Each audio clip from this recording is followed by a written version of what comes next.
His brows suddenly furrowed slightly, and he flew down toward a certain direction as a streak of azure light.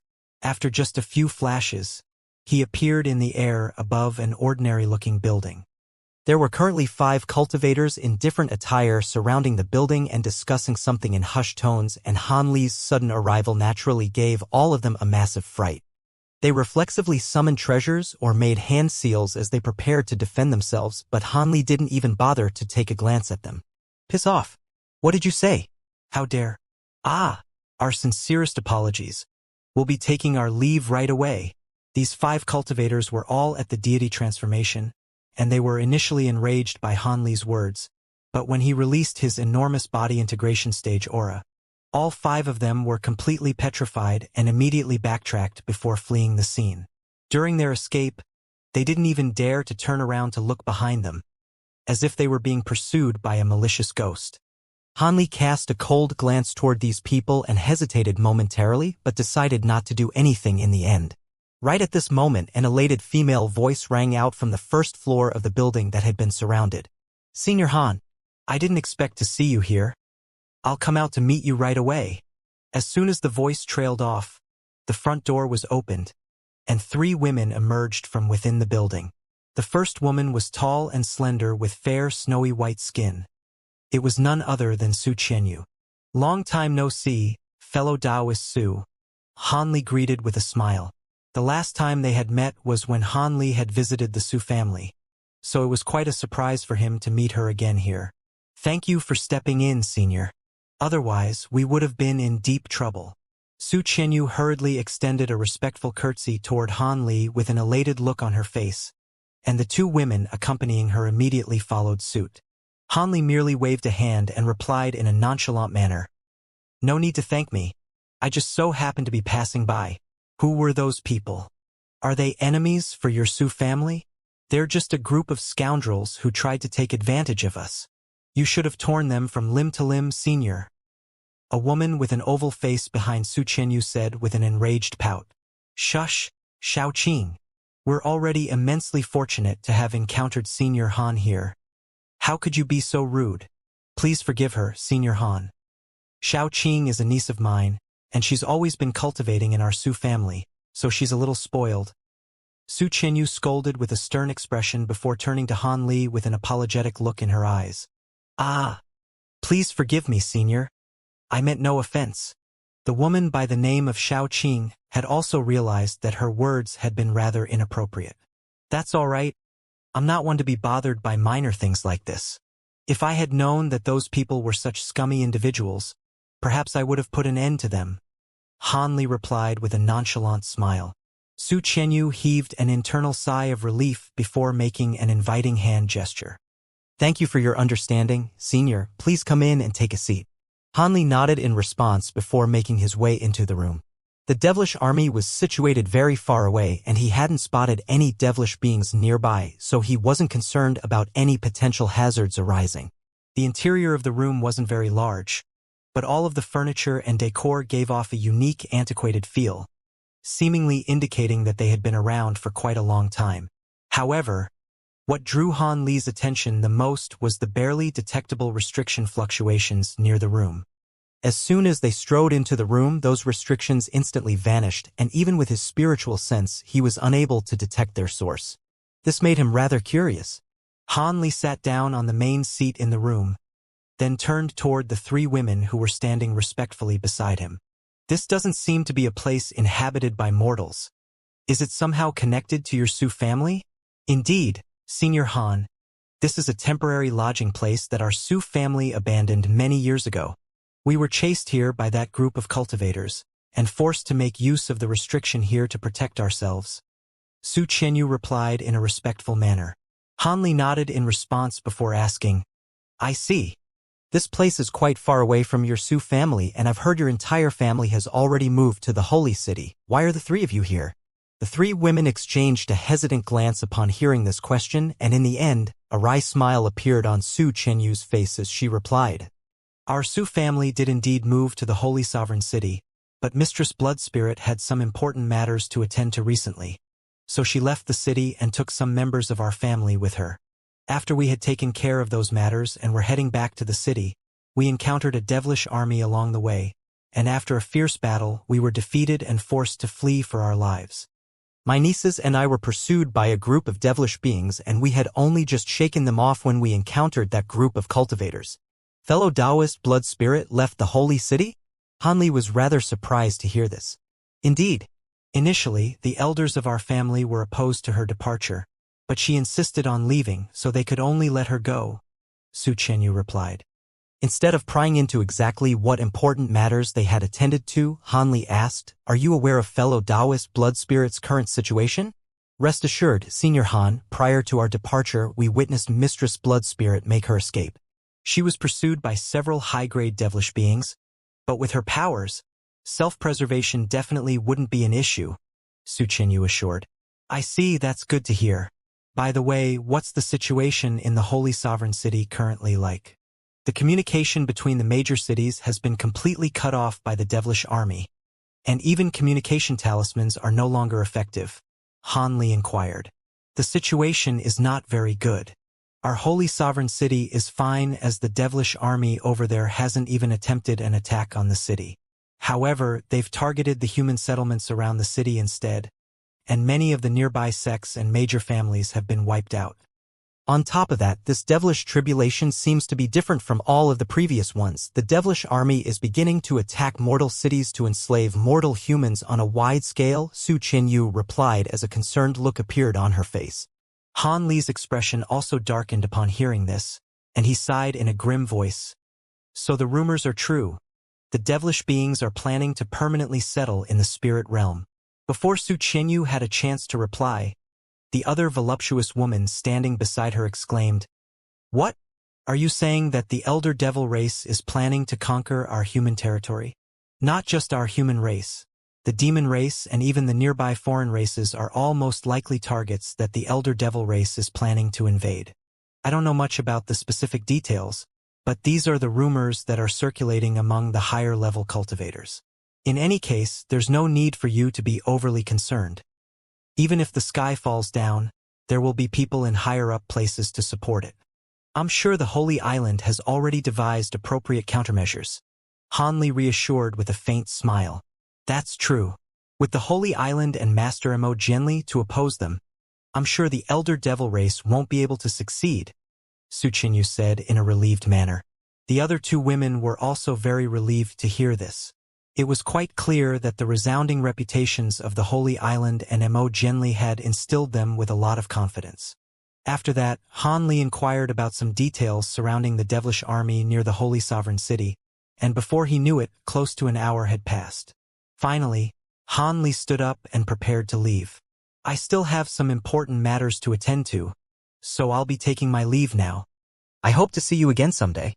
By the way, this is not a safe place to stay. I recommend you return to the Holy Sovereign City as soon as possible." The three women naturally didn't dare to stop him, and they accompanied him out of the room. Azure light flashed from Han Li's body, and he quickly flew away into the distance, while Su Chenyu looked on with a complex expression. As soon as Han Li vanished into the distance, the woman with the oval face asked in an eager voice, "Aunt Su, is that Senior Han the same senior who returned Mistress Blood Spirit to us? Is he really a body integration cultivator?" An intrigued look also appeared in the other woman's eyes. "Indeed. Back when he visited our Su family, he was already at the early body integration stage, and I heard that he made another breakthrough to the mid-body integration stage not long before the devilish tribulation." Su Chenyu replied with a wry smile. "What? He's a mid-body integration stage cultivator? That's the first time I've seen someone with such a high cultivation base. I heard that you share quite a close bond and even worked with him in Deep Heaven City for some time. Is that true, Aunt Su?" The woman with the oval face asked in an excited manner. "What's the point in mentioning the past? My cultivation base has improved somewhat since that time, but it's nothing compared to the strides that Senior Han has made. He progressed from the deity transformation stage to the mid-body integration stage in less than 2,000 years. That's virtually completely unheard of in human history." Su Chenyu replied with a dejected shake of her head. After a brief silence, the other woman asked, "If that Senior Han really is that powerful, why didn't you try to keep him? With his assistance, we'll definitely be able to complete our task without a hitch. We've been separated from Mistress Blood Spirit, but she specifically told us that the tasks we've been assigned are the key to deciding whether Matriarch Ice Soul will be able to return to our Sioux family. There aren't even that many people in our Sioux family who are aware of what we're doing. Senior Han is a benefactor to our Sioux family, but it would still be best not to disclose something like this to him. In any case, he's already chased those cultivators away, so this place should be safe for now. If we work as quickly as we can, we should be able to secure that item soon, then reunite with Mistress Blood Spirit. At this stage, it would be best not to get other people involved, Su Qianyu replied in a calm manner. The other two women shared a glance upon hearing this before nodding in unison. After a brief pause, Su Qianyu strode into the room again and said, "All right, let's go down again." The other two women naturally followed closely behind her.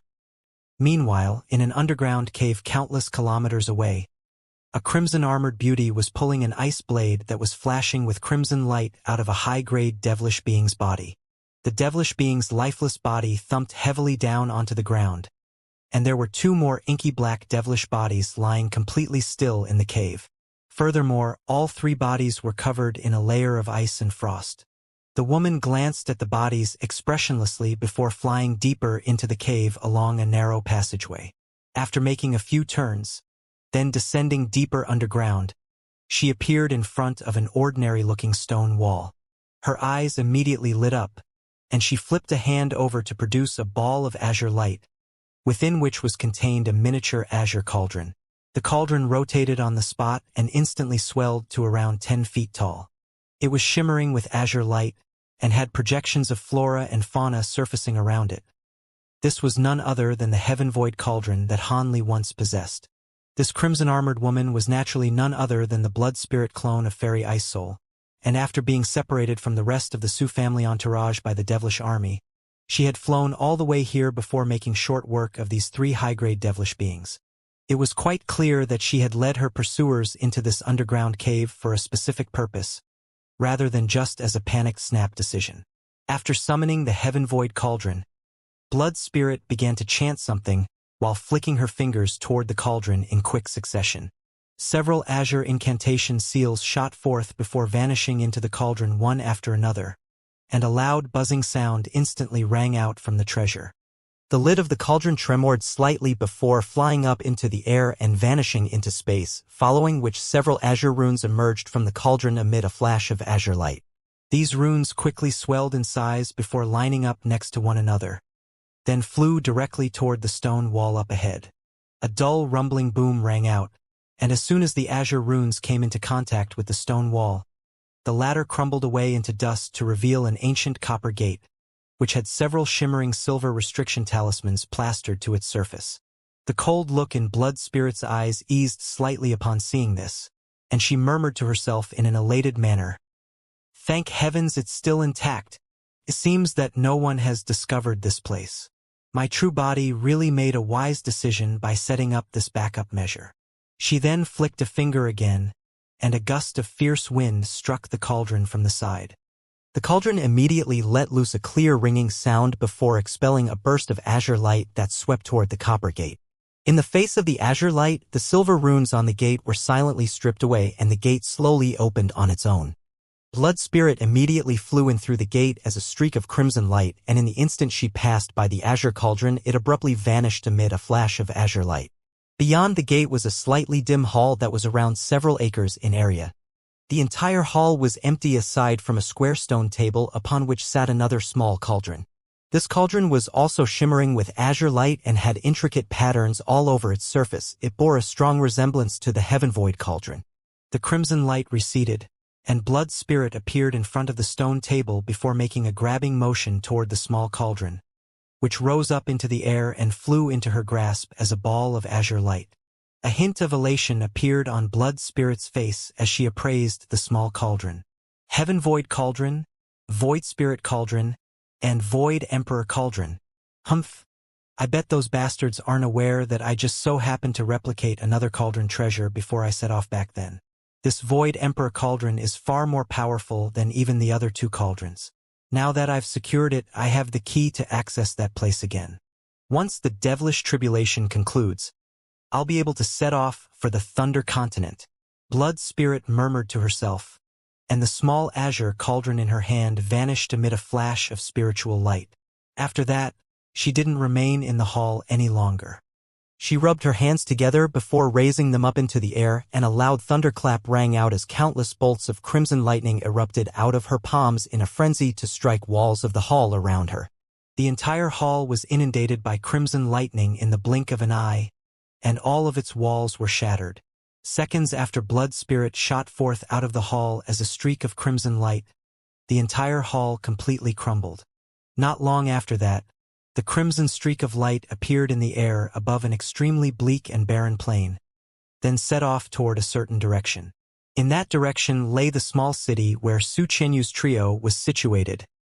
A month later, Hanli hovered high up in the air and appraised the battle down below with a frosty expression. Over 10,000 feet below him, there were over 100 purple-armored devilish beings with peculiar devilish patterns on their faces, and they launched ferocious attacks toward a group of a dozen or so human cultivators. Even the devilish beings with the lowest cultivation base among them were at the nascent soul stage, and they were led by a pair of mid-deity transformation stage devilish beings. This was an elite devilish force. As for the human cultivators who were being attacked, they all wore similar attire, but there was great diversity in their age and cultivation bases. There were a few little girls among them who were only at the foundation establishment stage, while the most powerful being among their ranks was a late deity transformation stage elderly man. This was clearly a sect or a cultivation family. The majority of these human cultivators were at the core formation stage, so even though the elderly man was doing everything in his power to set up everyone in a profound formation, they were still in an extremely perilous situation. The elderly man was controlling a large seal treasure, but his eyes were filled with despair as he appraised the current situation. In the face of so many devilish elites, even if he could escape with his life, all of these juniors of his would undoubtedly be killed. With that in mind, a hint of ferocity appeared in the elderly man's eyes, and he expelled a large mouthful of blood essence toward the seal before pointing a finger at it. The sound of howling wind and rumbling thunder instantly rang out from the seal, and a white WIRM emerged from it before pouncing directly toward the two mid-deity transformation stage devilish beings. The two high-grade devilish beings knew that the elderly man was making a final stand, and they cackled in a sinister manner as a giant devilish bird projection appeared behind each of their backs. The projections depicted a pair of devilish creatures with deer heads and bat bodies, presenting quite a harrowing sight to behold. As soon as the two projections emerged, they immediately flapped their wings and shot forth to clash with the white WIRM projection. The two sides seemed to be evenly matched, and right at this moment, the formation formed by the human cultivators was finally beginning to crumble in the face of the devilish being's torrential barrage of attacks. All of the human cultivators' faces turned deathly pale upon seeing this, and the elderly man let loose a loud cry as he laid a hand onto his own head, preparing to release his nascent soul to truly make a final stand. Right at this moment, a cold harumph rang out in the air above. The voice wasn't very loud, but it struck the listener with a bone-chilling sensation. All of the human and devilish beings down below felt as if thunderclaps had erupted right within their minds, and they swayed unsteadily in response. Immediately thereafter, a ball of azure light emerged, within which a humanoid figure could be seen. The humanoid figure swept a sleeve downward, and over 100 streaks of azure light shot forth before transforming into several hundred streaks of sword chi. The sword chi revolved through the air before hurtling downward, but in the next instant, all of them vanished into thin air as if they were nothing more than projections. Spatial fluctuations then erupted in the air above the devilish beings, and a series of azure flying swords shot forth out of space before whizzing through the air. A string of anguished howls rang out as all of the devilish beings were completely inundated by azure light, and their bodies were sliced into countless pieces. Even their nascent souls had been shredded into nothingness. A vast expanse of blood mist permeated throughout the entire area alongside the overwhelming odor of blood and gore. After the blood mist dispersed, all of the devilish beings had been slain, and the human cultivators began to look around with shock and bewilderment in their eyes. The late deity transformation stage elderly man was the first to return to his senses, and he hurriedly extended a respectful bow toward the azure figure up above. "Which senior has stepped in to assist us?" I am Xianxia of the Pegasus sect. Thank you for your kindness. The other cultivators also quickly returned to their senses and extended deep bows toward Han Li as well. We're all humans, so I naturally couldn't just stand by idly and watch. Head toward the west. There are no devilish beings there, so it's safe for now. That's all the assistance I'll be able to give you, Han Li said as he swept a sleeve through the air, and all of the streaks of azure sword chi flew back up his sleeve. The elderly man was trying his best to see the appearance of the humanoid figure within the azure light, but to no avail. Thus, he immediately extended another respectful bow and said, "May I ask your esteemed name, Senior? Our Pegasus sect will be sure to pledge our allegiance to you as thanks for your kindness." "Hee, my surname is Han. There's no need for you to go out of your way to repay me. I just so happened to be passing by." "All right, I have to go now. Best of luck to all of you." Han Li chuckled and flew away as a streak of azure light before the elderly man could say anything further. After just a few flashes, he vanished into the distance, traveling at an incredible speed. The elderly man was quite startled by Han Li's speed, and he was rooted to the spot for a long while before gradually returning to his senses. "Master, do you know which senior that was?" A nascent soul stage male cultivator asked in a cautious manner. There's no way that a spatial tempering cultivator would be able to kill so many high-grade devilish beings at once. Even the average body integration cultivator would struggle to do what he just did. According to my knowledge, there are only 2 body integration stage seniors with the Han surname in our human race. One of them is Senior Han Qing, who recently pledged his allegiance to the Heavenly Yuan Holy Sovereign, while the other is Senior Han Li of Deep Heaven City. As for exactly which one it is, we'll have to verify that once we get to a safer place. He saved our lives, and that is something that we cannot simply forget, the elderly man replied. "Yes, Master. Seeing as devilish beings have appeared here, this place is no longer safe. According to our original plan, we were going to travel to the sect hidden within the Blackwater Mountain Range, but that Senior Han is telling us to go west. From what I know, the west is comprised of a vast expanse of bleak and barren plains where there won't be many places for us to hide," the middle-aged man said in a cautious voice. "The Blackwater Mountain Range isn't too far away from this place, so it's most likely no longer a safe place either. As such, we should place our trust in Senior Han. So what if the west is filled with flat plains? Do you think we'll be able to escape the spiritual sense detection of the high-grade devilish beings if we hide in a mountain range? If we can find a secluded place, then burrow deep underground and set up a formation, there's a chance that we'll be able to survive this devilish tribulation. After all, the elder devil race can't scour the entirety of our human territory," the elderly man said with a cold smile. The middle-aged man thought about this for a moment before nodding in response. "We'll do as you say, Master. Oh, by the way, collect the storage treasures from these devilish beings. These are all devilish elites, so I'm sure they'll be carrying some valuable things. That Senior Han didn't bother to take them, but they could be of great assistance to our Pegasus sect," the elderly man instructed. The middle-aged man naturally gave an affirmative response before relaying the elderly man's instructions to everyone else. Thus, not long after that, the group of human cultivators flew toward the west as Han Li had suggested.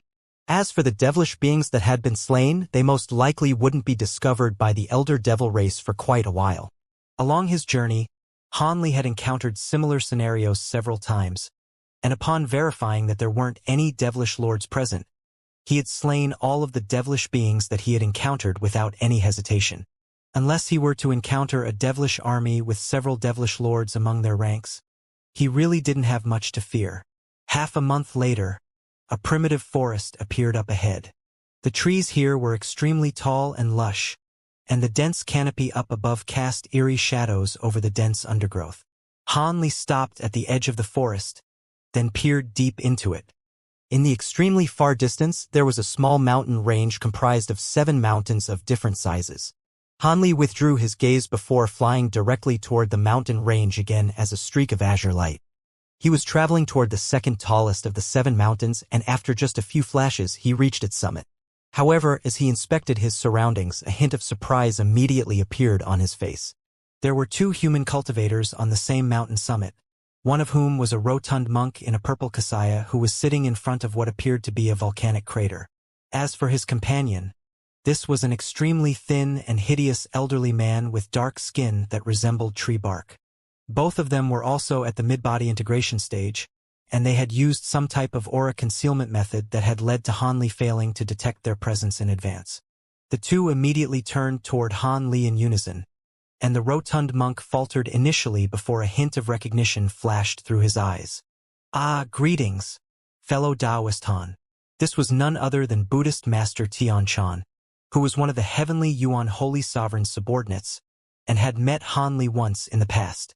"Greetings to you too, Buddhist Master Tian Shan." Han Li was quite surprised, but his expression remained unchanged as he clasped his fist in a salute from afar. The hideous elderly man had also identified Han Li's mid-body integration stage cultivation base, and his expression changed slightly as he asked in a coarse and raspy voice, "Do you recognize him, Tian Shan?" "Hee. It's no wonder that you don't recognize fellow Taoist Han. He only reached the body integration stage several centuries ago. You've constantly been in seclusion during this time, so there's naturally no way you two could have met," the Buddhist master replied with a smile. "Several centuries? If I'm not mistaken, fellow Taoist Han is already at the mid-body integration stage, is he not?" the elderly man asked as a hint of astonishment flashed through his eyes. "I've only just reached the mid-body integration stage not long. May I ask your name, fellow Taoist?" Han Li asked as he returned the elderly man's salute. "I am Yu Xiaotian. People call me Master Black Rain. TSK. It's extremely remarkable that you were able to make a body integration stage breakthrough in just several centuries. Even on the Holy Island, I haven't met anyone with aptitude that can match yours," the elderly man said with undisguised astonishment in his voice. "Holy Island? Are you a Holy Island envoy, brother Yu?" Han Li was quite startled to hear this. "I wouldn't dare to proclaim myself to be a Holy Island envoy, but I do indeed currently reside on the Holy Island," the elderly man replied in a modest manner. "I've heard much about the Holy Island. It's a pity that I've never had a chance to visit it. Please do tell me about it when you get some spare time, brother Yu," Han Li said with a smile as the shock on his face faded. Under normal circumstances, the Holy Island extends invitations to body integration stage cultivators once every 1,000 years, and some are even able to remain on the island to cultivate. "If it weren't for this devilish tribulation, perhaps you would have already been invited to the island, brother Han," Master Black Rain chuckled. "I see. This is the first time I've heard of this. Please forgive me for my lack of knowledge on this matter," Han Li replied with a nod. "Not at all. The Holy Island has always been a very secretive place, so it's no surprise that you haven't heard much about it," Master Black Rain chuckled. "Benefactor Han, I heard that you moved to Deep Heaven City following the commencement of the devilish tribulation. What's the situation like in Deep Heaven City now?" Buddhist Master Tian Shan asked. "I am indeed currently residing in Deep Heaven City, and I'm technically a guest elder in the city. Unfortunately, Deep Heaven City is currently in quite a precarious situation. All of the large human settlements around the city have been conquered," Han Li replied with a grim expression. "Is the situation that bad already? I've heard that the large settlements around Deep Heaven City all have body integration cultivators among their ranks. How were they conquered so quickly?" Buddhist Master Tian Shan asked in a stunned manner. "That's quite a long story that I'll tell you about later. For now, would you be able to disclose to me why you and brother you have come here?" Han Li asked with a curious look in his eyes. "Well," Buddhist Master Tian Shan turned to Master Black Rain with a rather hesitant expression. Master Black Rain pondered the situation for a moment before making a decision. "Brother Han is one of the most powerful beings in our human race, so he'll be a great ally for us. I think the two of us may not have that great a chance of completing our objective, but if fellow Taoist Han were to assist us, then we'll have a much greater chance." Han Li was even more intrigued upon hearing this, but he merely waited in silence. Sure enough, after receiving Master Black Rain's approval, Buddhist Master Tian Shan nodded with a smile and said, "I was thinking the same thing. In that case, allow me to explain the situation to you, Benefactor Han. I hope you'll be willing to lend us your assistance." Han Li considered this for a moment before giving a conditional reply. "I'll be sure to do so if it benefits the state of our human race. We were actually instructed by the Holy Island to come here for the earthly hellish flames," Buddhist Master Tian Shan revealed. Han Li had already anticipated this to be the case, but his heart still sank slightly upon hearing this. However, what Master Black Rain said next immediately put his heart at ease. He could see the peculiar look that had appeared in Han Li's eyes, and he immediately added, to put it more accurately, we're here for a certain spirit item within the earthly hellish flames. There are spirit items within the earthly hellish flames? I've never heard of something like that before, Han Li said in a rather surprised manner. Indeed there is, and the spirit item takes 50,000 years to come into fruition. Have you heard of an item known as the Pipe Dream Stone, Benefactor Han? Buddhist Master Tian Chan asked. Pipe Dream Stone? Is that the top-grade material used to set up large illusionary formations? Han Li asked as his brows furrowed slightly. Indeed. However, what we're searching for is not an ordinary pipe dream stone. It's a pipe dream stone spirit, which has already attained intelligence. Not only can this type of stone spirit only emerge among pipe dream stones, a rigorous set of conditions must be met before they can come into existence. As such, not many people are aware of its existence, and the stone spirit here was something a senior of our race unintentionally discovered tens of thousands of years ago. Unfortunately, that senior was unable to capture it, and it was startled into fleeing into the earthly hellish flames. Even Grand Ascension cultivators wouldn't dare to venture into the earthly hellish flames lightly, so there was no way that anyone could pursue the stone spirit. However, the mighty figures of the Holy Island have recently conducted divination and predicted that the day of the pipe dream stone spirit's tribulation will arrive soon. So there's no way it can continue to hide in the earthly hellish flames. As such, this will be the only chance we have to capture it, Buddhist Master Tian Chan explained. I see. So the pipe dream stone spirit has already been residing within the earthly hellish flames for tens of thousands of years. No wonder I've never heard of it. However, even if it is a stone spirit that has attained intelligence, it shouldn't be all that powerful. Wouldn't it be a simple task for you to capture it? Han Li asked. This pipe dream stone spirit is far different from normal stone spirits. Not only does it possess the abilities common to all stone spirits, it also possesses the ability to instantly conjure up powerful illusions that one could fall into without even realizing it. The senior of our human race who first discovered the stone spirit was quite a renowned figure at the time. But not only was he unable to capture the stone spirit, he was trapped in its illusions for half a year before finally managing to escape. On top of that, it was said that the ordeal had heavily taxed his body and caused him to fall severely ill after he escaped. The task that we've been assigned with is to capture the stone spirit alive, so even though Buddhist Master Tian Chan and I have made extensive preparations, our chances of success still aren't very high, Master Black Rain explained. I see. The innate abilities of spirit items such as stone spirits are generally all extremely powerful, so it's no wonder that the two of you are proceeding with such caution. By the way, would you happen to know the reason why the Holy Island sent you two to capture this stone spirit? Han Li asked. It seems that the demon core within this stone spirit is going to be quite an important asset against the Elder Devil race, and this task was delegated to us by Master Mo Jianli through the Holy Island. That's all the details that I'm aware of, Master Black Rain replied without any hesitation. The instruction came from Senior Mo? Han Li drew a sharp breath upon hearing this. Fellow Taoist Tian Chan and I are relatively powerful figures in our human race. If it weren't for the fact that Senior Mo was the one who delegated this duty to us, we wouldn't have come to this place, Master Black Rain said with a smile. In that case, it's only right that I do my part as well. Please tell me what you need me to do, Han Li said in a serious manner. Buddhist Master Tian Chan was ecstatic to hear this, and he replied, I knew that you wouldn't turn us down, Brother Han. We don't actually need you to take on any complex tasks.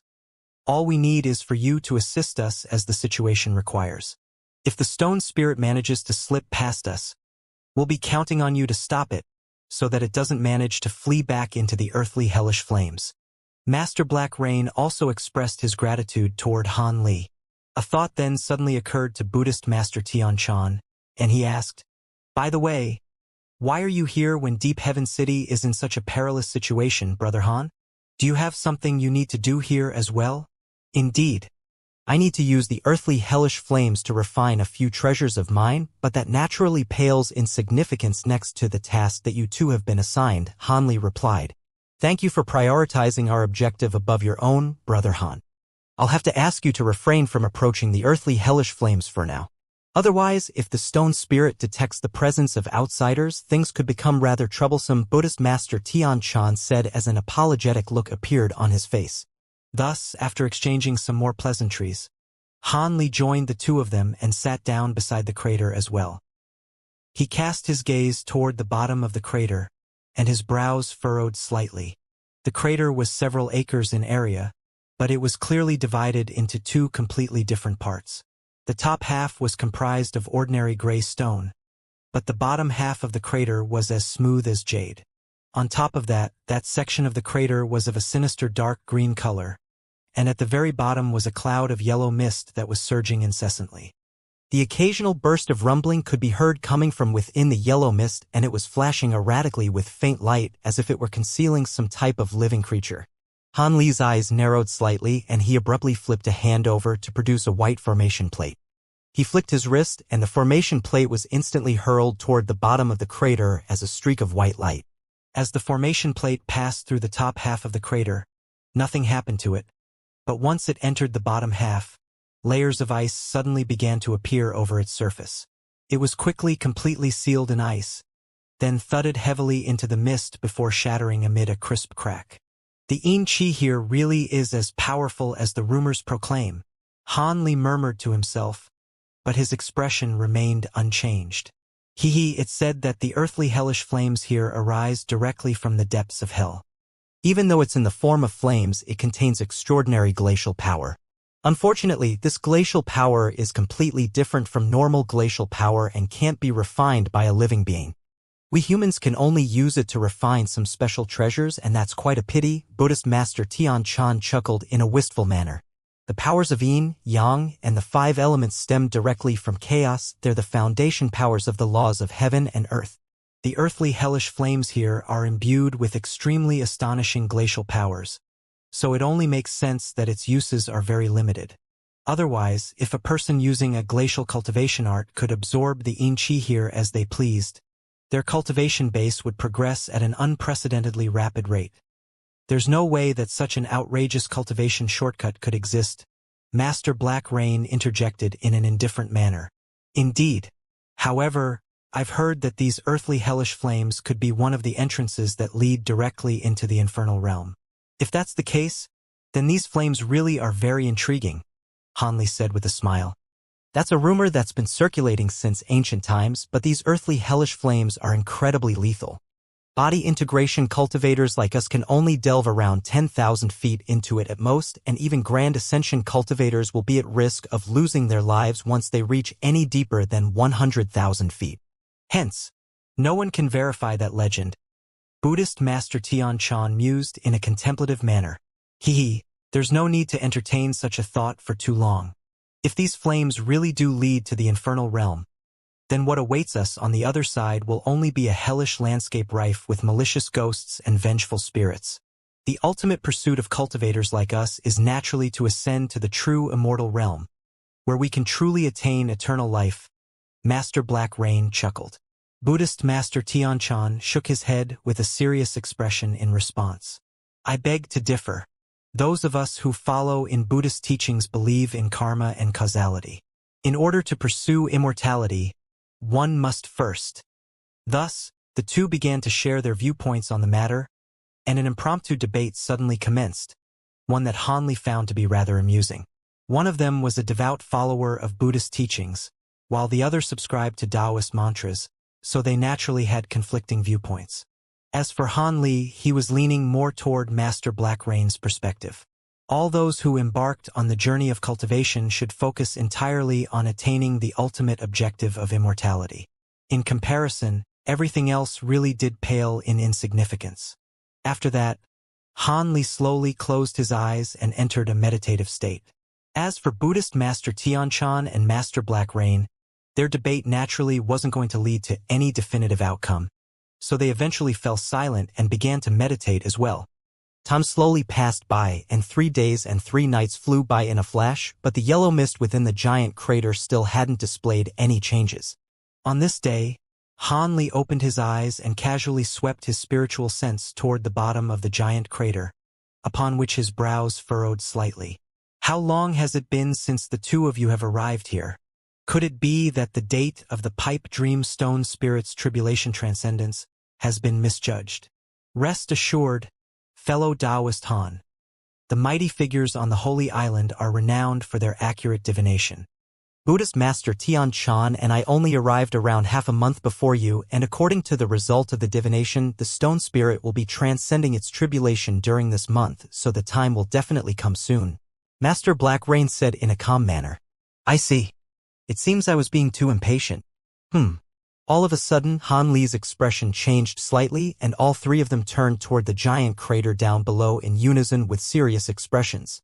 The yellow mist at the bottom of the crater had suddenly begun to churn violently, and a burst of glacial aura that was far more powerful than before began to emanate from it, creating a layer of yellow ice over the bottom half of the crater.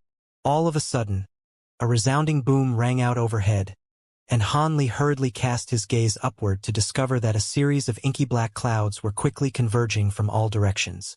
At the same time, bursts of dull rumbling could be heard coming from within the clouds, and it seemed that countless bolts of lightning were taking shape. Ha ha! The stone spirit's heavenly tribulation has arrived. It won't be long before it emerges from the earthly hellish flames now. Buddhist Master Tian Shan, let's begin, Master Black Rain said in an elated manner before rising up into the air as a ball of black light. Buddhist Master Tian Shan was also ecstatic as he flew up into the air as well. Immediately thereafter, the two of them began to chant in unison, as they released one formation flag and formation plate after another. These formation treasures quickly filled the entire air above the giant crater, then vanished in a flash. An extremely powerful formation had been set up by the two of them in the blink of an eye, and the power of the restriction had spread over every single inch of the mountain summit. Right at this moment, Master Black Rain withdrew his hand seals and rotated on the spot, upon which countless black specks of light erupted from his body. These specks of light then self-detonated and vanished into countless black threads. Meanwhile, Buddhist Master Tian Shan let loose a low cry, then flipped a hand over to produce a fiery red bowl, from within which emerged 3 balls of crimson flames amid a clear phoenix cry. Each fireball was only around the size of a human head, but they instantly swelled to over 100 feet in size each at Buddhist Master Tian Shan's behest, then transformed into 3 giant crimson fiery birds. Han Li drew a sharp breath upon seeing the 3 birds, and he exclaimed, "Fire phoenixes! Hee, these are merely flame birds that possess faint traces of the fire phoenix bloodline. They can't even begin to compare with a true fire phoenix." The stone spirit had been residing in the earthly hellish flames for tens of thousands of years, so it should have already attained an extreme constitution. As such, the powers of these 3 flame birds should be very effective against it, Buddhist Master Tian Shan explained with a smile. Even so, Han Li still found the 3 birds to be quite remarkable. I see. The flame birds truly bear a startling resemblance to the fire phoenix. If it weren't for their slightly inferior auras, it would be quite difficult to distinguish one from the other. After releasing the countless specks of black light, Master Black Rain suddenly opened his mouth to expel a miniature purple gourd. The gourd was only several inches in size, and its surface was flashing with specks of mysterious silver light. A blue crystalline scorpion then sprang out of the gourd. The scorpion was only around a foot in size, but it was extremely intricate in appearance and had a pair of semi-transparent wings on its back. After that, Buddhist Master Tian Shan and Master Tian Shan cast a series of incantation seals toward these spirit beasts to conceal their bodies and auras. At this point, the dark clouds up above had already completely concealed the entire sky, and if it weren't for the occasional flash of silver lightning, one could be forgiven for thinking that night had suddenly arrived. Brother Han, we'll have to leave this mountain for now. Buddhist Master Tian Shan and I will use a treasure to erase the residual aura we've left behind here, Master Black Rain said in an apologetic manner.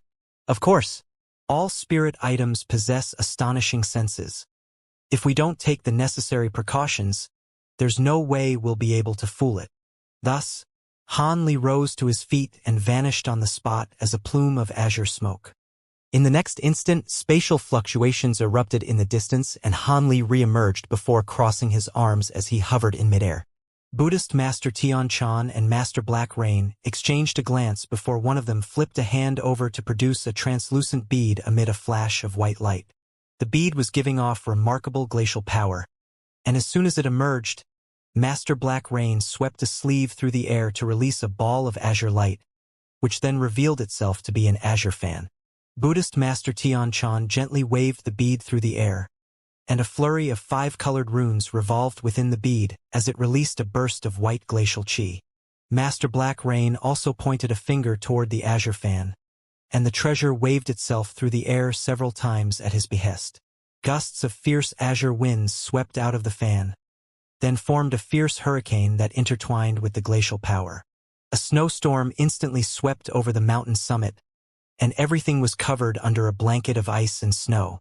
Buddhist Master Tian and Master Black Rain then exchanged another glance, and they also departed from the mountain just as Han Li had a moment ago. The residual auras left behind by the trio were then instantly dispersed by the fierce snowstorm. Prepare that thing now. Judging from the overhead conditions, the pipe dream stone spirit is most likely going to emerge soon, Buddhist Master Tian said as he looked up at the sky through narrowed eyes. Master Black Rain chuckled in response before rubbing his hands over, and a silver net abruptly appeared amid a flash of silver light. Go! Master Black Rain yelled as he released the silver net, and it transformed into a vast expanse of silver mist that instantly enshrouded the entire mountain down below. After that, he made a hand seal, and the mist quickly began to fade before vanishing into thin air. With this silver celestial lightning net, there's no way the stone spirit will be able to escape through an aerial route. What's even more remarkable about this net is that it won't have any impact on the lightning tribulation up above, so the pipe dream stone spirit definitely won't be able to sense it. Buddhist Master Tian chuckled as he rubbed his hands together. Indeed, this net is ranked quite highly even on the chaotic myriad spirit roll. If it weren't for the fact that this is an extremely important mission, the Holy Island wouldn't have allowed me to take it out of the island. Now that we've sealed off all aerial routes of escape, we have to prevent the stone spirit from being able to escape back into the earthly hellish flames as well. Once the stone spirit becomes feeble from transcending its tribulation, we'll immediately activate the restriction to cut it off. However, the formation alone may not be enough to stop it, so we'll be counting on you to prevent it from escaping, Brother Han. Oh, and don't forget to look out for the stone spirit's illusionary abilities, Master Black Rain said in a solemn manner. Rest assured, fellow Taoists, I'll do everything in my power to make sure it doesn't escape. Han Li's spiritual sense was no less powerful than that of a grand Ascension stage being, so he was naturally very confident. Master Black Rain was still a little uneasy, but he couldn't say anything further after witnessing Han Li's confident display. In that case, there shouldn't be any issues. Buddhist Master Tian and I will take care of capturing the stone spirit. Thus, after a brief discussion, all three of them unleashed concealment techniques and went into hiding. The only sound that lingered over the mountain stemmed from the fierce snowstorm, and that also subsided after a short while. An icy white blanket had draped over the entire mountain, and at the same time, the black clouds up above had begun to slowly revolve to form a massive black vortex. There were countless arcs of silver lightning converging within the vortex, and they gradually combined to form an extremely thick bolt of lightning. At the same time, the rumbling thunderclaps up above suddenly subsided and deathly silence ensued, but an astonishing sense of pressure had filled the entire surrounding space. Meanwhile, the yellow mist within the giant crater had also formed a small vortex, and the center of the vortex was completely pitch black. However, there were wisps of white chi emerging from within it, and it was as if a ghost or spirit could spring out at any moment. Time passed by slowly, and around an hour later, the pressure in the air had mounted to such an extent that the layer of ice that had just taken shape on the mountain was beginning to crack and groan. A resounding boom rang out from the vortex in the sky, and a bolt of lightning that was as thick as a water tank came crashing down out of its center. The bolt of lightning struck the other vortex within the giant crater in a flash, leaving a scorching trail in its wake. The bolt of silver lightning vanished in a flash, and the mist around the vortex churned violently, following which a low roar of agony rang out from within. Immediately thereafter, A thunderous roar erupted from beneath the ground alongside a burst of astonishing energy fluctuations. The entire mountain began to tremor, and countless cracks appeared on the surface of the layer of ice as it began to shatter. Right at this moment, silver light flickered within the black vortex up above, and another thick pillar of silver lightning took shape before crashing down with devastating might. Right as this bolt of lightning was about to strike the giant crater as well, an enraged roar rang out from down below, and a burst of yellow flames erupted from within the mist. The silver lightning and yellow flames intertwined, and the flames seemed to be burning ferociously, but they were giving off an astonishing bone-chilling sensation. At the same time, projections of ghostly faces were appearing around it, creating a very harrowing sight to behold.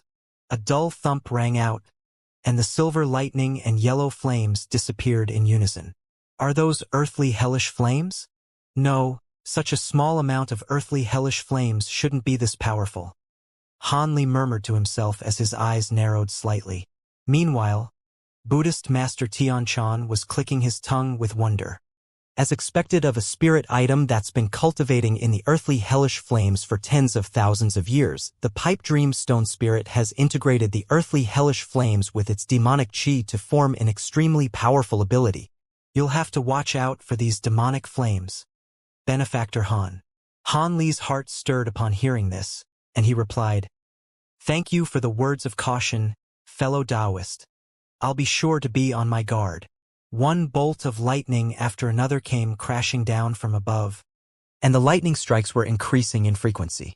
However, the yellow demonic flames rising up from the bottom of the crater were able to keep up, and all of the bolts of lightning were kept at bay. However, the resistance posed by the yellow flames had clearly enraged a certain omnipotent being, and the lightning strikes suddenly ceased. In the next instant, a burst of rumbling rang out from within the vortex, and a series of head-sized balls of silver lightning emerged. The balls of lightning were crackling incessantly within the dark clouds, and there were too many of them to count. In the face of such a threatening phenomenon, the stone spirit down below was naturally unable to continue hiding in the yellow mist any longer.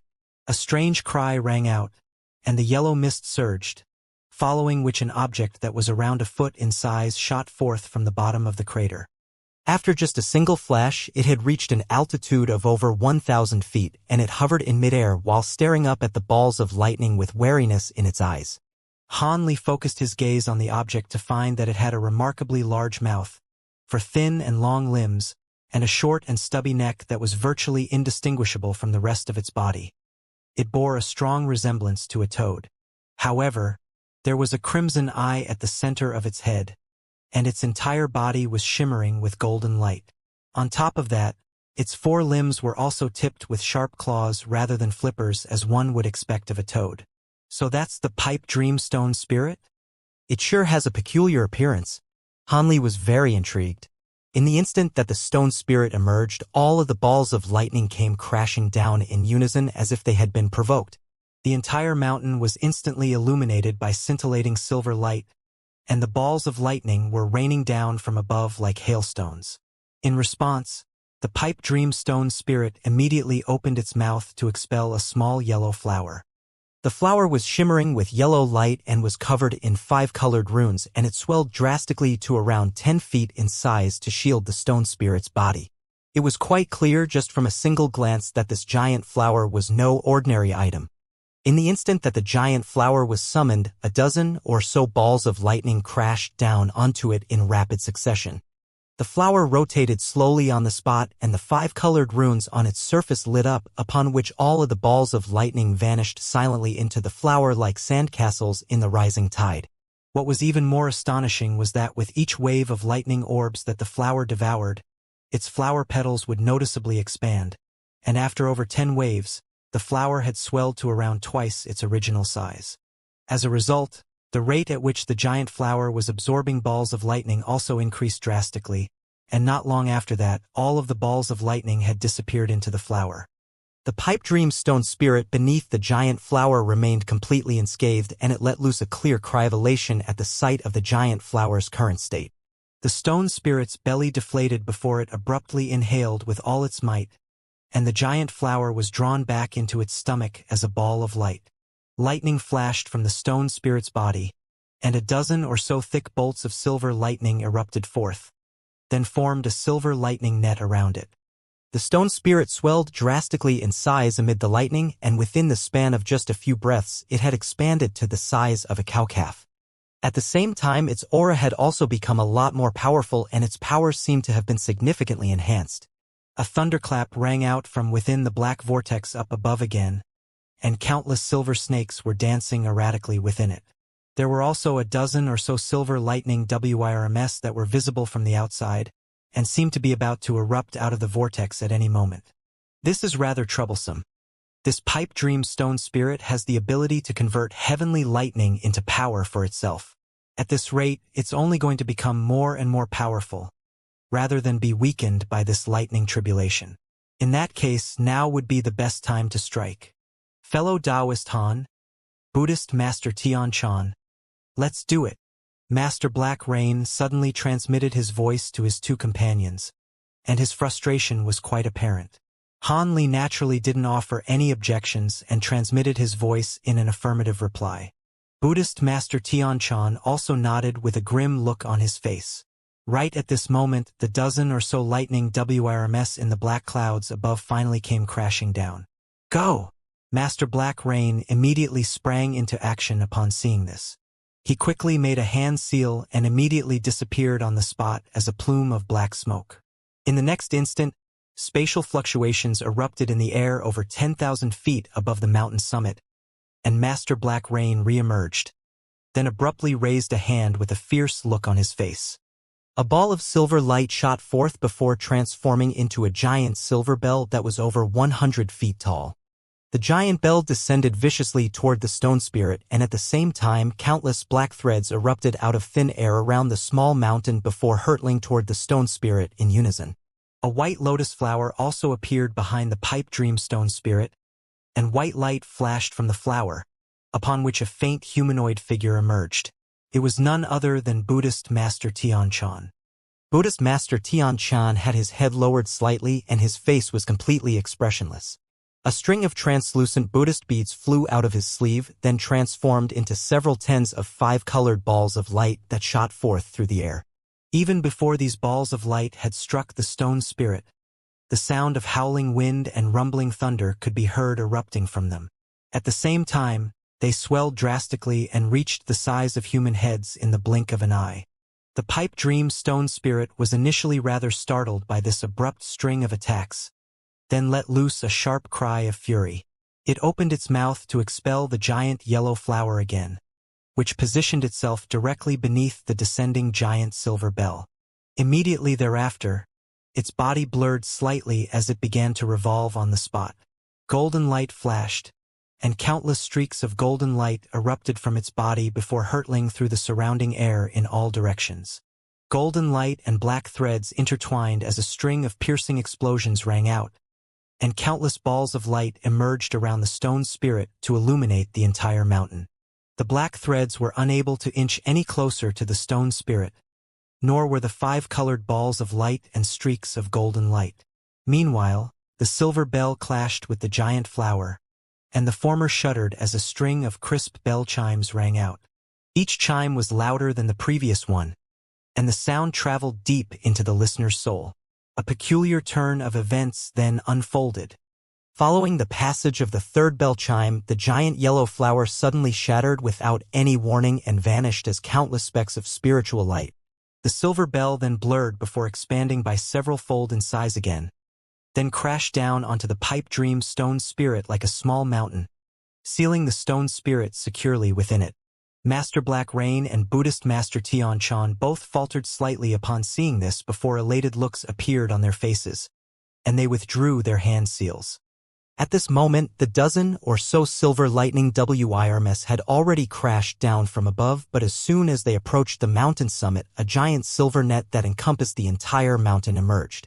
All of the lightning WIRMs that struck the net immediately exploded before being absorbed by the net as countless wisps of lightning. As expected of a renowned spirit treasure on the chaotic myriad spirit roll, the silver celestial lightning net that Master Black Rain had set up in advance was able to keep even heavenly lightning at bay.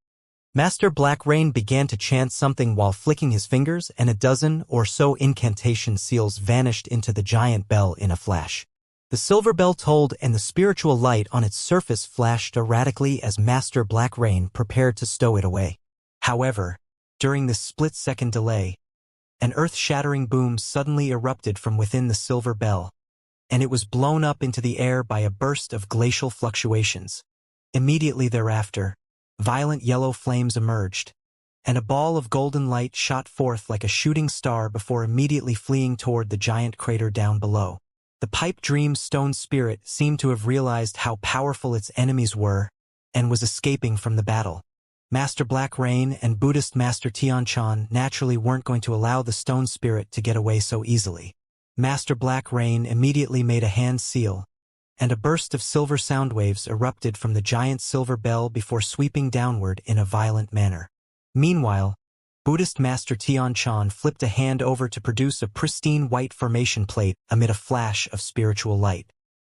He pointed his finger rapidly at the formation plate a few times, and countless light formations suddenly emerged near the giant crater amid a rumbling boom.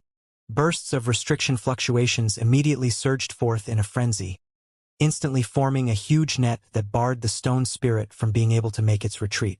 On top of that, the cry of a phoenix rang out in the air above the restrictions, and 3 balls of crimson flames flashed as 3 fiery birds emerged. The 3 crimson birds then immediately opened their beaks and blasted forth 3 pillars of crimson flames up into the air. The flames instantly formed a fiery cloud that swept toward the stone spirit from one side. On the other side, that translucent flying scorpion had also appeared out of thin air. Its blue tail lashed out, a streak of poisonous blue light shot forth out of its stingers. Thus, the Pipe Dream Stone Spirit was plunged into a perilous situation again in the blink of an eye. The stone spirit seemed to have been completely enraged by this, and golden light revolved around its body as it abruptly let loose a sharp cry. The 3rd crimson eye on its forehead then immediately widened, and a burst of scintillating white light appeared within it. The light was so bright and piercing that even Master Black Rain and Buddhist Master Tianchan were forced to close their eyes, and when they reopened their eyes, their expressions changed drastically.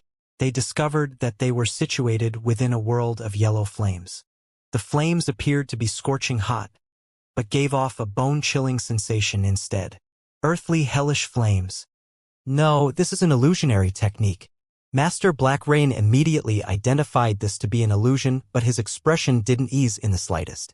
Prior to setting off, he had heard that Pipe Dream Stone Spirit's innate illusionary techniques were extremely profound and could trap even body integration stage beings. However, never did he think that it would be capable of unleashing such a powerful illusionary technique without any warning. On top of that, the illusion that was being manifested was of these extremely troublesome earthly hellish flames. This stone spirit had been residing in the earthly hellish flames for countless years, and it had honed its illusionary techniques to an extraordinary level. It definitely wouldn't be an easy task to break out of this illusion. Time was of the essence here, so they had no choice but to break out through the use of brute force. With that in mind, Master Black Rain immediately released several small black shields to protect himself. Meanwhile, the Buddhist Master Tianchan opened his eyes to find himself situated in a murky gray space. Master Black Rain and the other spirit beasts were nowhere to be seen. There was only a gigantic creature that was over 10,000 feet tall hovering several thousand feet away from him. This was a shimmering golden creature that resembled a colossal toad, but it had a row of 7 golden eyes that stretched from its head all the way down its back. The 7 eyes were all appraising Buddhist Master Tianchan in a completely expressionless manner, and the formidable aura that the gargantuan creature was giving off struck one with a sense of asphyxiation. 7-eyed gold toad. Buddhist Master Tianchan's expression changed drastically upon seeing this. However, he then uttered a Buddhist prayer, and a determined look reappeared on his face. He made a grabbing motion with both hands, and spiritual light flashed as a golden Buddhist staff and a silver bowl emerged at the same time. Not only were Master Black Rain and Buddhist Master Tianchan standing completely still in mid-air, the 3 fiery birds had also ceased expelling the crimson pillars of flames. They were currently flapping their wings violently on the spot with panicked looks on their faces, clearly having been trapped into illusions of their own.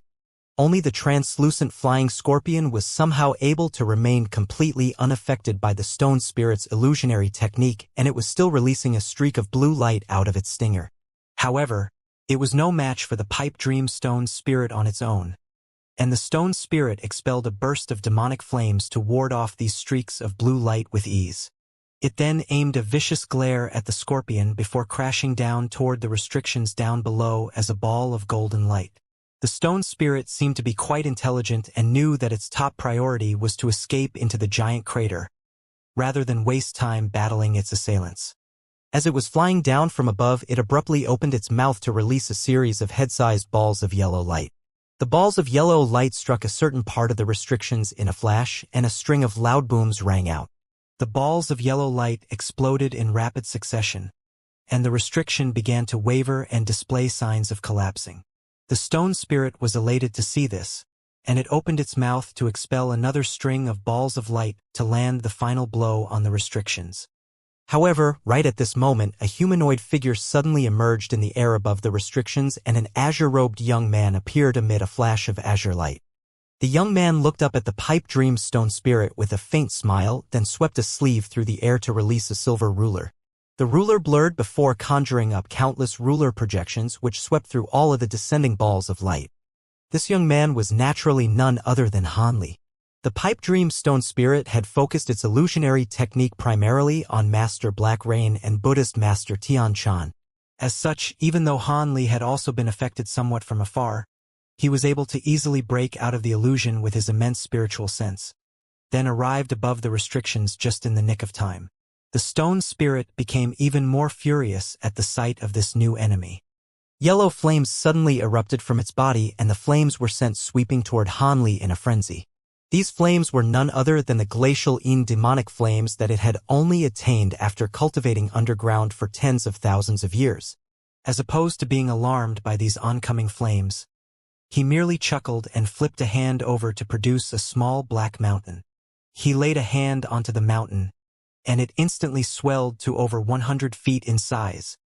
A row of silver runes appeared on the mountain at Han Li's behest, following which a vast expanse of gray light swept forth before forming a gray vortex in midair. As soon as the yellow demonic flames came into contact with the gray vortex, a rumbling boom akin to a thunderclap erupted, and the flames were all drawn into the vortex. As a result, the gray vortex expanded slightly, but didn't display any other reaction. The pipe dream stone spirit let loose a sharp cry upon seeing this, and an earth-shattering boom abruptly erupted from within the gray vortex. The vortex tremored violently before shattering, and the yellow demonic flames with it sprang forth before transforming into a yellow fiery toad that pounced directly toward Hanli. Even before the fiery toad had reached Hanli, he was struck by a burst of glacial power that threatened to freeze even his soul. Hanli's brows furrowed slightly upon seeing this. The demonic flames were indeed rather troublesome to deal with, but he naturally wasn't going to be fearful of it. He reached out and made a grabbing motion toward the fiery toad, upon which a huge white hand with 5 colored glacial flames burning around it emerged. The giant hand then shot forth toward the fiery toad like lightning, and perhaps the fiery toad knew that it wouldn't be able to evade the hand or simply had no intention of taking evasive measures. In any case, it jumped straight into the massive hand, upon which the fingers of the hand closed tightly around it while 5 colored glacial flames swelled drastically. A dull thump rang out as the fiery toad instantly exploded, reverting back into a wave of fire that swept toward the huge hand. However, the 5 colored glacial flames were also a type of glacial flames, so it was able to hold its own against the yellow demonic flames. Right at this moment, Hanli pointed a finger toward the black mountain before him, and it abruptly vanished into thin air. In the next instant, spatial fluctuations erupted in the air above the pipe dream stone spirit, and the black mountain re-emerged before crashing down alongside a wave of gray light. A burst of enormous invisible force immediately weighed down upon the stone spirit, making its body very slow and sluggish. It was naturally extremely enraged and alarmed by this, and after struggling a few times to no avail, it immediately opened its mouth to expel a yellow bead. This completely mundane-looking yellow thumb-sized bead was none other than the stone spirit's demon core. The demon core circled around above the stone spirit, and the burst of tremendous force weighing down upon it was forcibly repelled. At the same time, countless yellow fiery snakes erupted out of the demon core before quickly swelling to several tens of feet in length each. The fiery yellow snakes swept upward to intertwine with the gray light, and the black mountain was forcibly kept at bay. A cold light flashed through Han Li's eyes upon seeing this, and he immediately made a hand seal, upon which a pair of translucent wings appeared on his back amid a dull thunderclap. He flapped the wings and abruptly vanished on the spot as an arc of silver lightning. Meanwhile, the stone spirit had just evaded a streak of blue light unleashed by the flying scorpion, and a fierce look appeared on its face as it prepared to unleash an attack in retaliation. However, lightning suddenly flashed behind it, following which Han Li abruptly re-emerged. The pipe dream stone spirit was quite startled by this, and its third demonic eye widened as it prepared to release that scintillating white light again. However, Han Li was already prepared for this. He harumphed coldly as he closed his eyes, and his law destruction eye appeared on his glabella amid a flash of black light. A black thread shot forth out of the law destruction eye and struck the stone spirit's third demonic eye in a flash, scattering the white light that had just begun to gather. Furthermore, in the instant that the stone spirit heard Han Li's cold harumph, it felt as if a thunderclap had erupted right inside its head, and a sudden burst of excruciating spiritual pain made it sway unsteadily in midair. Taking advantage of this opportunity, Han Li immediately rubbed his hands together before raising them up into the air. A loud thunderclap rang out and countless arcs of golden lightning sprang forth before forming a giant lightning net. The net descended over the stone spirit before abruptly contracting, and by the time the stone spirit recovered from the effects of Han Li's spirit-stunned thorn, it had already been trapped tightly within a net of golden lightning. It was naturally unwilling to be captured, and yellow demonic flames erupted out of its body again as it let loose a sharp cry. The divine devil-bane lightning began to melt away in the face of the yellow flames, and it seemed that the stone spirit was about to escape. However, Han Li naturally wasn't going to allow it to get away. A cold smile appeared on his face. Yet just as he was about to unleash another attack, Master Black Rain's urgent voice suddenly sounded beside his ears. "Please wait, fellow Taoist Han. My spirit insect will be enough to subdue the stone spirit." Han Li faltered slightly upon hearing this, and Master Black Rain suddenly let loose a long cry. Almost at the exact same moment, the flying scorpion blurred before conjuring up a dozen or so identical projections of itself. These flying scorpions flapped their wings and vanished on the spot as balls of blue light. In the next instant, spatial fluctuations erupted, and the flying scorpions appeared above the stone spirit before blasting forth streaks of blue light out of their stingers. On this occasion, the stone spirit was completely bound by the golden lightning net, so the blue streaks of light were able to vanish into its body in a flash. A layer of blue mist instantly emerged around the stone spirit's body, and its yellow demonic flames instantly became completely dull and lusterless, as if it had encountered the bane of its existence. Within the span of just a few breaths, all the yellow flames were completely snuffed out, and the pipe dream stone spirit became even more infuriated. It gritted its teeth before inhaling violently, and it quickly expanded like a balloon while an extremely fearsome aura erupted from its body.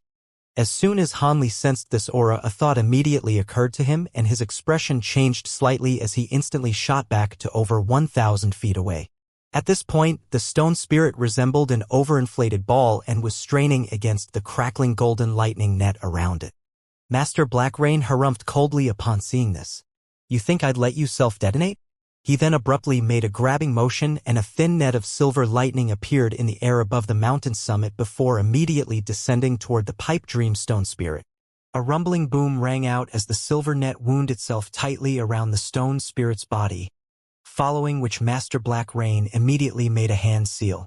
The lightning net became extremely bright and piercing, and it began to release countless silver runes that transformed the stone spirit into a dazzling ball of silver light. An incredible turn of events then unfolded. Within the silver net, the stone spirit's bulging body quickly began to shrink, and after just the span of a few breaths, it had reverted back to its original size. After that, it was unable to unleash any abilities no matter how hard it tried. The stone spirit was naturally extremely enraged, but was powerless to do anything. Master Black Rain was elated to see this, and he slowly descended from above with a smile on his face. No matter how much you struggle, your efforts will prove to be futile in this silver celestial lightning net, so just settle down and come to the Holy Island with me. Rest assured, we're only borrowing your body. We won't be taking your life. In the instant that the stone spirit had been captured, the illusionary technique it had unleashed was dispelled, and only then did Buddhist Master Tianchan manage to return to his senses. Looks like you managed to complete the mission, Brother Black Rain. I am truly embarrassed by my own lack of contribution. If Brother Han hadn't been present, that thing really would have gotten away. Buddhist Master Tianchan said in a slightly apologetic manner. You're being far too modest, Buddhist Master Tianchan. Without the pressure you were exerting on the stone spirit, it wouldn't have unleashed its illusionary technique so quickly, and fellow Taoist Han wouldn't have been able to stop it so easily. However, it's indeed true that fellow Taoist Han played a vital role in the completion of our mission, Master Black Rain chuckled. You're far too kind, fellow Taoist Black Rain. I was only doing what was to be expected of me, Han Li said with a smile, then made a grabbing motion toward the stone spirit. A dull thunderclap rang out, and countless arcs of golden lightning emerged from the silver net before returning to his body. That's divine devilbane lightning, right? I've heard that it's an extremely potent weapon against devilish beings. Master Black Rain clicked his tongue with wonder upon seeing this. He then pointed a finger toward the silver net as well, and the net began to flash with lightning while tightening even further at his behest. After a few flashes, the silver net shrank down to a fist-sized ball of silver threads with the stone spirit trapped within it before being drawn up Master Black Rain's sleeve. There are also some other cultivation arts aside from divine devilbane lightning that are very effective against devilish beings. However, these cultivation arts are either very difficult to use or have been lost in history, so there aren't many people in our human race who possess such cultivation arts. Otherwise, it wouldn't be such a struggle for us to ward off the devilish tribulation. Buddhist Master Tianchan mused as he descended from above, while appraising Han Li with a meaningful expression. There's no point in speaking about something that's out of reach. We can only say that fellow Taoist Han was very fortunate to have obtained this divine devilbane lightning. I heard that when used with a true lightning wield technique, this lightning can pose a threat even to body integration stage devilish lords. It's a pity that our holy island only has the second half of the lightning wield technique. If you ever get the opportunity to do so, I suggest you go and search for it in the primordial world, Brother Han. Perhaps the complete lightning wield technique can be found in one of the foreign races, Master Black Rain suggested with a smile. The lightning wield technique is split up into halves? Han Li's heart stirred slightly upon hearing this. He had obtained a type of lightning wield technique from the 4 demon monarchs of the Earth Abyss, and it was quite a powerful technique but required too much time to set up. Thus, it was impractical for real battles, so he hadn't used it much.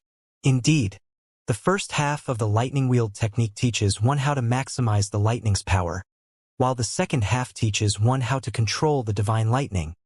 Both halves are indispensable, Master Black Rain explained. I see. In that case, I really will have to venture into the primordial world to search for the technique if the opportunity arises. Han Li's expression remained unchanged, but internally he was cursing the 4 demon monarchs. No wonder the lightning wield technique was so impractical. The 4 demon monarchs had only bestowed upon him half of the technique. They had definitely done this on purpose, but then again, that was only to be expected. If Han Li had been in their shoes, he would have most likely done the same thing. After chatting for a while longer, Buddhist Master Tianchan decided to depart. The situation in the Holy Sovereign City isn't all that optimistic, and I've spent a lot of time here already. I have to go back to help the Holy Sovereign guard the city, so I'll be taking my leave now, fellow Taoists. Master Black Rain cupped his fist in a salute and said, The Holy Island is in urgent need of this stone spirit, so I'll be heading back as well. Fellow Taoist Han, Buddhist Master Tianchan, I hope we'll have a chance to meet again following the devilish tribulation. You'll be staying here for a few more days, right, fellow Taoist Han? Indeed. I'll be staying here for a while longer to use the earthly hellish flames. I wish both of you a safe and swift journey, Han Li said with a smile as he extended a farewell salute. Moments later, a ball of black light and a streak of white light rose up into the air from the mountain summit. then flew away in different directions. Han Li looked on as the two departed, and after they had disappeared into the distance, his smile gradually faded as he murmured to himself, "The second half of the lightning wheel technique, eh? Looks like I really will have to pay the Holy Island a visit. That'll have to wait until a later date. For now, I have to secure the chaotic yin-yang qi." As soon as his voice trailed off, Han Li's body blurred and he appeared beside the giant crater before casting his gaze toward the bottom.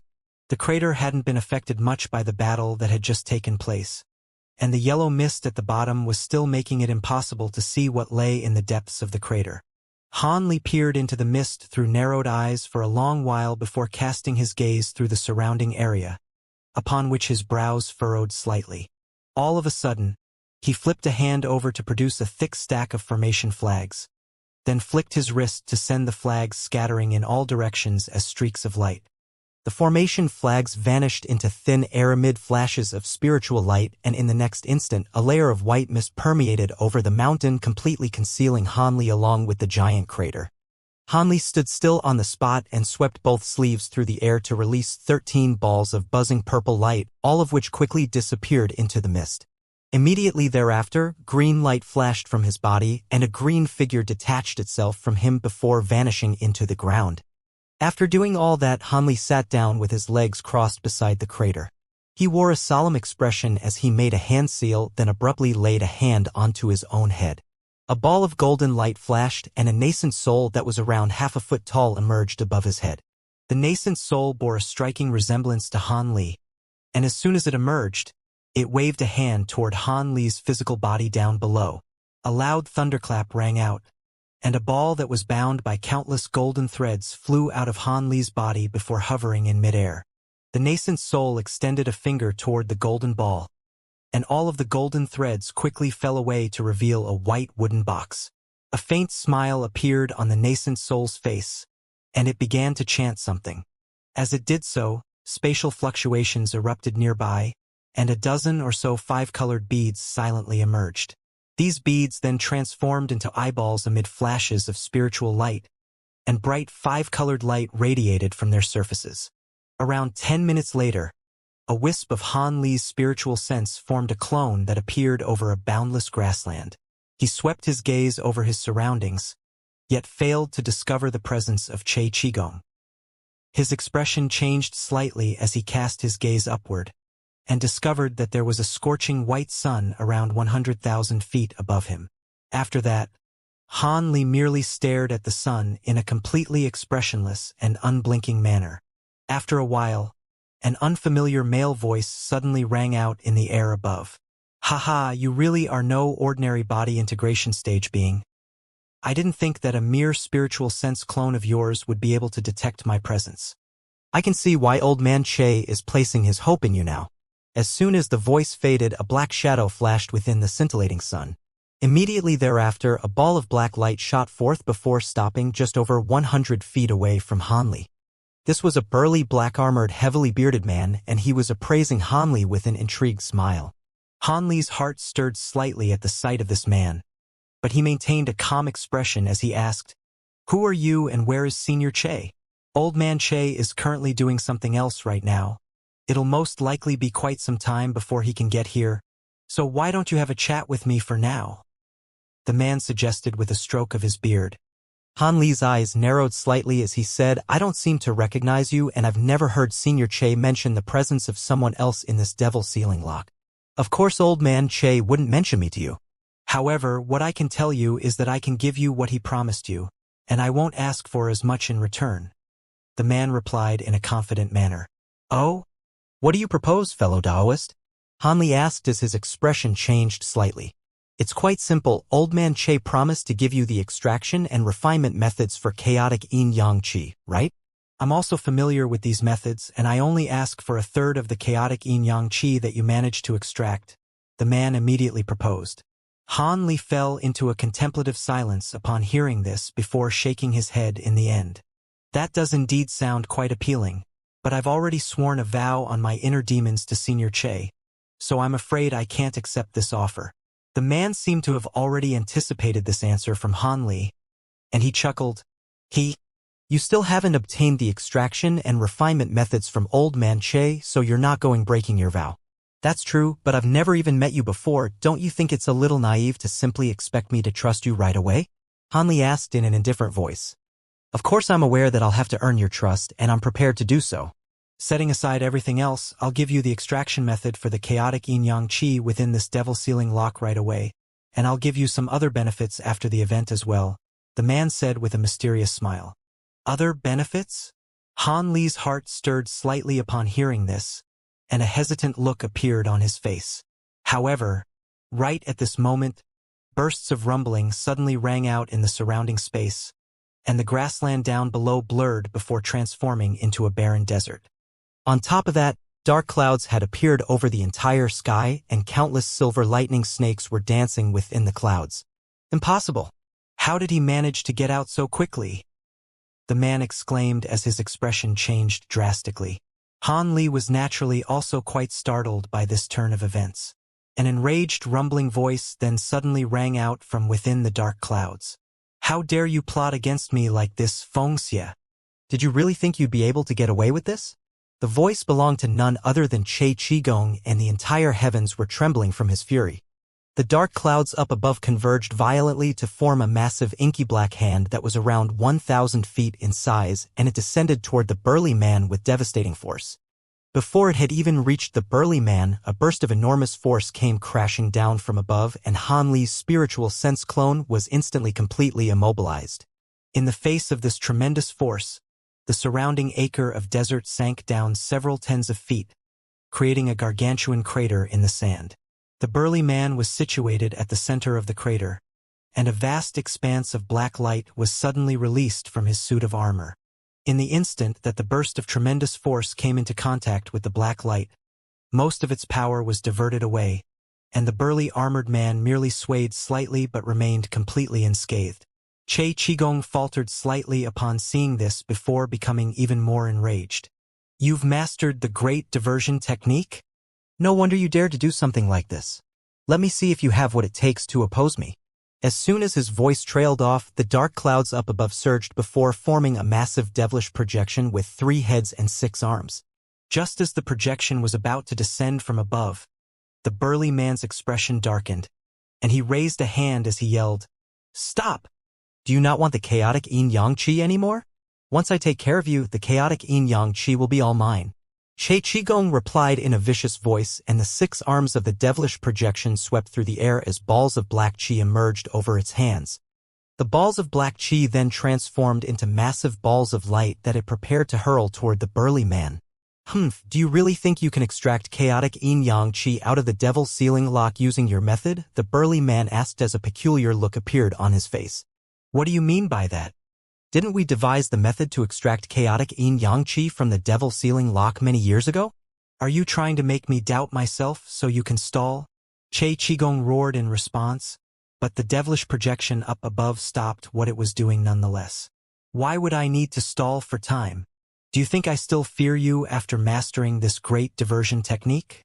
I simply don't want both of us to be harmed in an unnecessary battle. As for whether what I say is true or not, if you weren't concerned to begin with, why did you stop? The burly man chuckled nonchalantly.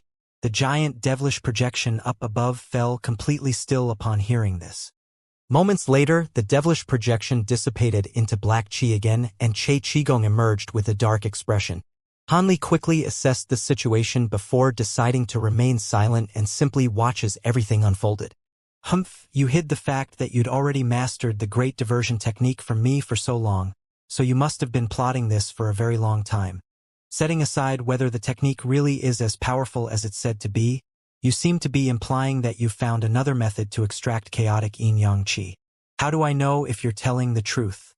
All of us joined forces to create the original extraction method, yet you expect me to place my trust in something that you devised on your own. Che Qigong scoffed in a cold voice. I only managed to discover a fatal flaw with the original method by chance. As for whether this new method is authentic or not, I'll tell you about it and you can make the decision for yourself. If you think my method isn't viable, then we can just battle it out here. That bastard Shuiguang will be the only beneficiary to our conflict. But if you insist, I'm certainly not going to back down. The burly man chuckled coldly. All right, I'll listen to what you have to say, but if it turns out to be nonsense, humph. Che Qigong didn't finish his sentence, but the threat being made was already very apparent. You've made a wise decision. However, if the extraction method that I propose is indeed a viable one, then it would only be right for me to get a third of the chaotic yin-yang qi that's extracted, right? The burly man chuckled while reiterating his condition in an implacable voice. We'll discuss that after I verify the feasibility of your extraction method, Che Qigong replied in a cold manner. Thus, Fengste's lips tremored as he transmitted his voice to Che Qigong while Hanli looked on in silence. A day later, a ball of black light was flying through the air over a murky gray mountain range at an incredible speed. Within the black light was a thin, elderly man. It was none other than Master Black Rain, who had just separated from Han Li not long ago. He was currently flying at full speed en route back to the Holy Island. Two massive mountains, both of which were around 100,000 feet tall, loomed in the distance right in his path. Thus, Master Black Rain diverted slightly off his original path to fly through the gap between the two mountains. After just a few flashes, the ball of black light had reached the area between the two mountains. Yet just as it was about to pass through, two earth-shattering booms suddenly erupted without any warning. The two mountains tremored violently, then crashed down viciously toward Master Black Rain in unison. Even before the mountains had struck the ball of black light, countless rocks and stones were already raining down from above. Master Black Rain was naturally greatly alarmed by this, but he remained calm and quickly made a hand seal before expelling a small silver bell out of his mouth. A bell chime rang out and the small bell instantly manifested a silver projection that was over 1,000 tall, which completely encompassed Master Black Rain. At the same time, a series of silver sound waves swept forth in all directions, pulverizing all of the falling rocks and stones they came into contact with. Gray light flashed between the mountains, and two massive hands constructed from countless rocks and stones suddenly extended out of the mountains. Each hand was several thousand feet in size and imbued with boundless power. Two earth-shattering booms rang out as the gargantuan hands struck the bell projection from two sides. The bell was quite a powerful treasure, but in the face of such a devastating blow, the projection was still instantly destroyed. A hint of panic finally began to appear on Master Black Rain's face upon seeing this, and he immediately swept a sleeve through the air to release a ball of silver light. A loud thunderclap rang out, and a net that was constructed from countless arcs of silver lightning was unfurled. This was none other than the silver celestial lightning net. With this net's profound abilities, he would be safe from any assailant. Feeling a lot more reassured, Master Black Rain began to chant something while making a grabbing motion with one hand, and several balls of spiritual light appeared over his palm in unison. However, just as he was about to summon other treasures to retaliate against his assailant, an incredible turn of events suddenly unfolded. Spatial fluctuations erupted nearby, and a slender hand that was as fair as jade suddenly emerged. The hand made a casual grabbing motion and caught the lightning net in its grasp. As the 5 fingers of the hand clenched around the net, Master Black Rain was struck by a burst of excruciating pain in his soul. At the same time, he lost his spiritual sense connection with the silver celestial lightning net, and he involuntarily yelled as he began to sway unsteadily in midair. During this split-second delay, the two massive stone hands converged viciously like a pair of small mountains. In response, Master Black Rain could only hurriedly summon a suit of green armor that appeared over his body. However, the two gigantic stone palms were simply far too powerful. An earth-shattering boom rang out, and Master Black Rain's physical body was crushed into a cloud of blood mist, while his protective spiritual light and suit of green armor were both also instantly destroyed. A ball of black light shot out of the blood mist, then vanished into thin air in a flash. A peal of pleasant laughter then rang out as the hand that was holding the silver lightning net extended a finger, flicking it toward the direction that the ball of black light had just disappeared in. A ball of silver light shot forth and also instantly disappeared. In the next instant, a dull thump rang out, and the ball of black light stumbled out of thin air over 1,000 feet away. As soon as it re-emerged, it immediately continued to flee into the distance like a speeding arrow. Within the black light was a purple nascent soul that was several inches tall. The nascent soul was completely identical to Master Black Rain in appearance, but its face was completely pale, and it wore a horrified expression. "It's too late to try and get away now," the female voice chuckled coldly. The slender hand then waved through the air, and the lightning net it was holding abruptly vanished, only to be replaced by an antiquated mirror, which was swept toward Master Black Rain's nascent soul from afar. A pillar of black light shot forth from the mirror and encompassed the nascent soul in a flash. The nascent soul immediately felt the air around it tighten, following which a burst of enormous suction force stopped it cold in its tracks before forcibly dragging it backward. Master Black Rain was truly petrified now. In his desperation, his nascent soul let loose a low roar as it expelled a triangular badge, then released several balls of blood essence, all of which vanished into the badge as blood mist. As the item that Master Black Rain had assigned to protect his nascent soul, this triangular badge was naturally quite a powerful treasure, and it transformed into a ball of azure light that encompassed the entire nascent soul. Immediately thereafter, the nascent soul's backward momentum was arrested and it was able to continue fleeing from the scene. That's an infernal azure badge of the human race. I was a little too careless.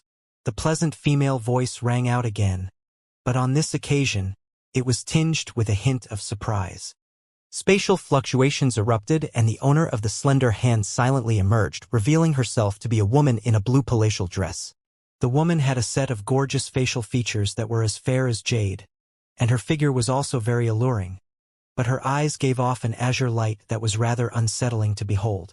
In the instant that she emerged, she cast her gaze toward the nascent soul in the distance, then made an extremely profound hand seal. Immediately thereafter, a devilish projection with 3 heads and 6 arms appeared behind her, and it transformed into a fearsome black-armored devilish being amid a flash of black light. The suit of armor being worn by the devilish being was extremely intricate in design, with layers upon layers of complex runes inscribed on its surface. The devilish being's 3 faces were completely concealed by black visors, and as soon as it appeared, it raised its 3 heads to the heavens and let loose a long cry. Its 6 eyes flashed like 6 balls of azure flames, and it made a grabbing motion toward the nascent soul with all 6 of its hands in unison. A peculiar scene then ensued. An ear-splitting boom rang out as 6 black vortexes appeared at the same time, then exploded in unison, causing a massive commotion in the process. The entire space collapsed as an even larger vortex appeared in front of the woman, and the vortex released countless black runes that vanished into thin air as countless specks of black light. All of a sudden, the nascent soul that was fleeing in the distance was struck by a bone-chilling sensation, yet before it had a chance to react, an identical black vortex abruptly appeared in the air above it. A black devilish claw that was enshrouded in devilish flames shot out of the vortex like lightning, and the nascent soul only had a chance to cry out in alarm before it was caught by the devilish claw and pulled back into the vortex. The vortex then rapidly shrank before vanishing into nothingness, and it was as if it had never appeared there in the first place. In contrast, the vortex in front of the woman still remained, and was slowly rotating on the spot. A faint smile appeared on the woman's face as she raised a hand and made a grabbing motion toward the vortex, upon which a ball of black light emerged from within. It was none other than Master Black Rain's nascent soul. The nascent soul's eyes were tightly shut, and its face was deathly pale. Its entire body had been bound tightly by black threads, and it had been captured alive. The woman aimed an expressionless glance at the nascent soul, then swept a sleeve downward. A burst of black light instantly swept forth, picking up an item from the ground before delivering it into her hand. The item was a storage bracelet that was glowing with faint yellow light, and the woman pointed a finger at it while closing her eyes at the same time. Moments later, the woman reopened her eyes and murmured to herself, "Oh? A pipe dream stone spirit, eh? That's quite interesting. That man must have been sent here with the sole purpose of capturing this stone spirit. No wonder Lu Ji asked me to make this trip in person. It looks like the humans are plotting something. We'll have to keep a closer eye on them from now on. If I want to investigate this matter, I'll have to search that man's soul. But all high-grade human cultivators have special secret techniques that they use to lock their own spiritual sense. I can break through with my devilish arts and through brute force, but I'll still only be able to search a very small portion of his soul. I wonder if that portion will just so happen to contain the information I need. With that in mind, the woman didn't hesitate any longer. She swept a hand toward the vortex, and it disappeared along with the devilish being behind her, leaving only Master Blackrain's nascent soul hovering on the spot. She flipped a hand over to produce that antiquated black mirror again before waving it toward the nascent soul, and a burst of black light surged forth to draw the nascent soul directly into the mirror. Find a secluded place where I won't be disturbed. I'm going to search this human cultivator's soul. With my current powers, it'll most likely take quite a few days before an outcome can be reached, the woman said in a nonchalant manner as she stowed the antiquated mirror away, as if she were issuing an instruction to someone. Yes, Mistress Xianxia. Two rumbling voices rang out from the two giant mountains nearby, following which the two gargantuan stone palms were slowly withdrawn. A flash of gray light then appeared, and following the span of just a few breaths, the two mountains had transformed into a pair of giants, each of which was over 10,000 feet tall. The two giants were covered in gray rocks and stones, and each of them had 4 arms, creating a terrifying sight to behold. Thank you for helping me destroy that man's physical body, elders. Otherwise, it would have been a lot more troublesome for me to capture him. The woman was speaking to the two giants in a very polite manner. It's our honor to be able to lend you our assistance, Mistress Xianxia, one of the giants said as a barely discernible smile appeared on its rocky face. The woman nodded in response before sweeping her sleeves through the air, releasing 2 bursts of white light that vanished into the bodies of the two giants. A string of cracks and pops rang out from the giants' bodies, and they quickly shrank down to a pair of first-sized gray stone balls, both of which then instantly disappeared up the woman's sleeve. After that, a black cloud emerged beneath the woman's feet, then encompassed her body as she flew away toward a certain direction. Han Li's eyelids fluttered slightly as he sat beside the giant crater. He slowly opened his eyes, and a peculiar look appeared on his face. He had just withdrawn his spiritual sense clone from within the devil sealing lock, and he murmured to himself, "From the looks of it, that chaotic yin-yang qi must be extremely important to both of the devils. Otherwise, they wouldn't have gotten into such a heated altercation. Will the two of them be able to escape from the devil sealing lock right away after obtaining the chaotic yin-yang qi? No, surely not. The devil sealing lock is an incomplete, profound heavenly treasure. No matter how incredible that chaotic yin-yang qi is, there's no way it could have such a miraculous effect.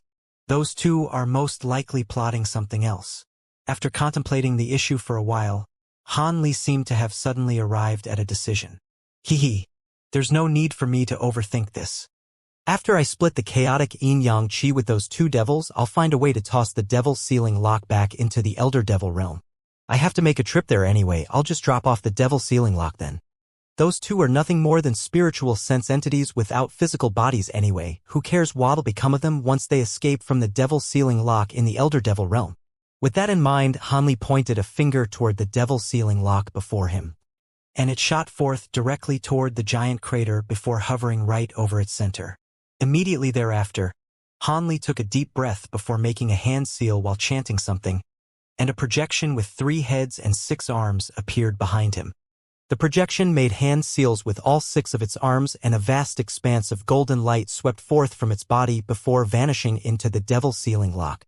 As a result, the surface of the white wooden box instantly took on a shimmering golden color, as if a coat of molten gold had been applied to it. Right at this moment, a layer of azure light appeared on Han Li's face, and he let loose a low cry before pointing a finger at the wooden box again.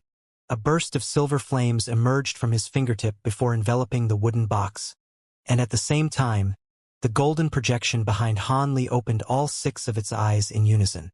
It then strode directly toward the burning wooden box, covering a distance of over 100 feet in just a few flashes before reaching out to grab onto the box. After that, the projection carried the box and descended slowly toward the bottom of the giant crater. Even though it wasn't descending very quickly, it still disappeared into the yellow mist down below after the span of just a few breaths. Han Li continued to chant his incantation while making different hand seals, and a burst of indescribable glacial qi soon began to emanate from his body. A layer of faint yellow frost spread over the ground around him, and moments later, The azure light on Han Li's face faded, while his entire body was enveloped by a layer of yellow light. At the same time, a layer of yellow frost also began to appear over his body, and at this point, the yellow mist within the crater was already churning violently. An occasional rumbling boom would ring out from underground, as if there were something constantly exploding within the depths of the crater. Han Li's expression remained unchanged, and he seemed to be paying no heed to the changes taking place on his body. He merely continued to do what he was doing without pause. Time slowly passed by, and 7 days and 7 nights had flown past. Han Li was still seated beside the giant crater. If a normal cultivator with inferior magic power, spiritual sense, and physical constitution had been in his place, they would have most likely already collapsed. Even for Han Li, this was quite a taxing endeavor, and he was beginning to feel rather weary. At this point, the rumbling booms echoing deep within the giant crater had already receded. The churning of the yellow mist had also become a lot less violent, and it was clear that the secret technique that he was unleashing was in its closing stages. All of a sudden, a loud boom that was akin to a rumbling thunderclap erupted from the bottom of the crater, and countless rays of golden light erupted upward, piercing through the layers of mist and completely illuminating the entire giant crater. Success! Han Li couldn't help but exclaim in an excited manner as his eyes lit up. If he could obtain this chaotic yin-yang qi, then he would definitely be able to progress to the late body integration stage in a short time.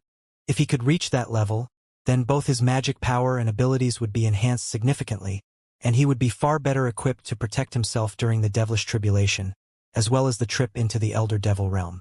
With that in mind, he immediately sprang into action. A layer of 5 colored flames appeared over his body, and all of the yellow frost was melted away. He then raised a hand and made a grabbing motion toward the bottom of the crater, upon which the mist within surged violently, and the golden projection slowly re-emerged. It was still holding the wooden box, but there was now an azure ball of light contained within its body. The ball of light was around the size of an egg and completely mundane in appearance, but it contained 2 pea-sized specks of light, one of which was black while the other was white. A faint smile appeared on Han Li's face upon seeing this, but in the next instant, his smile abruptly stiffened, and he cast his gaze upward with an alarmed look in his eyes. Almost at the exact same moment, an earth-shattering boom erupted up above, following which a burst of devastating force struck the restrictions in the air.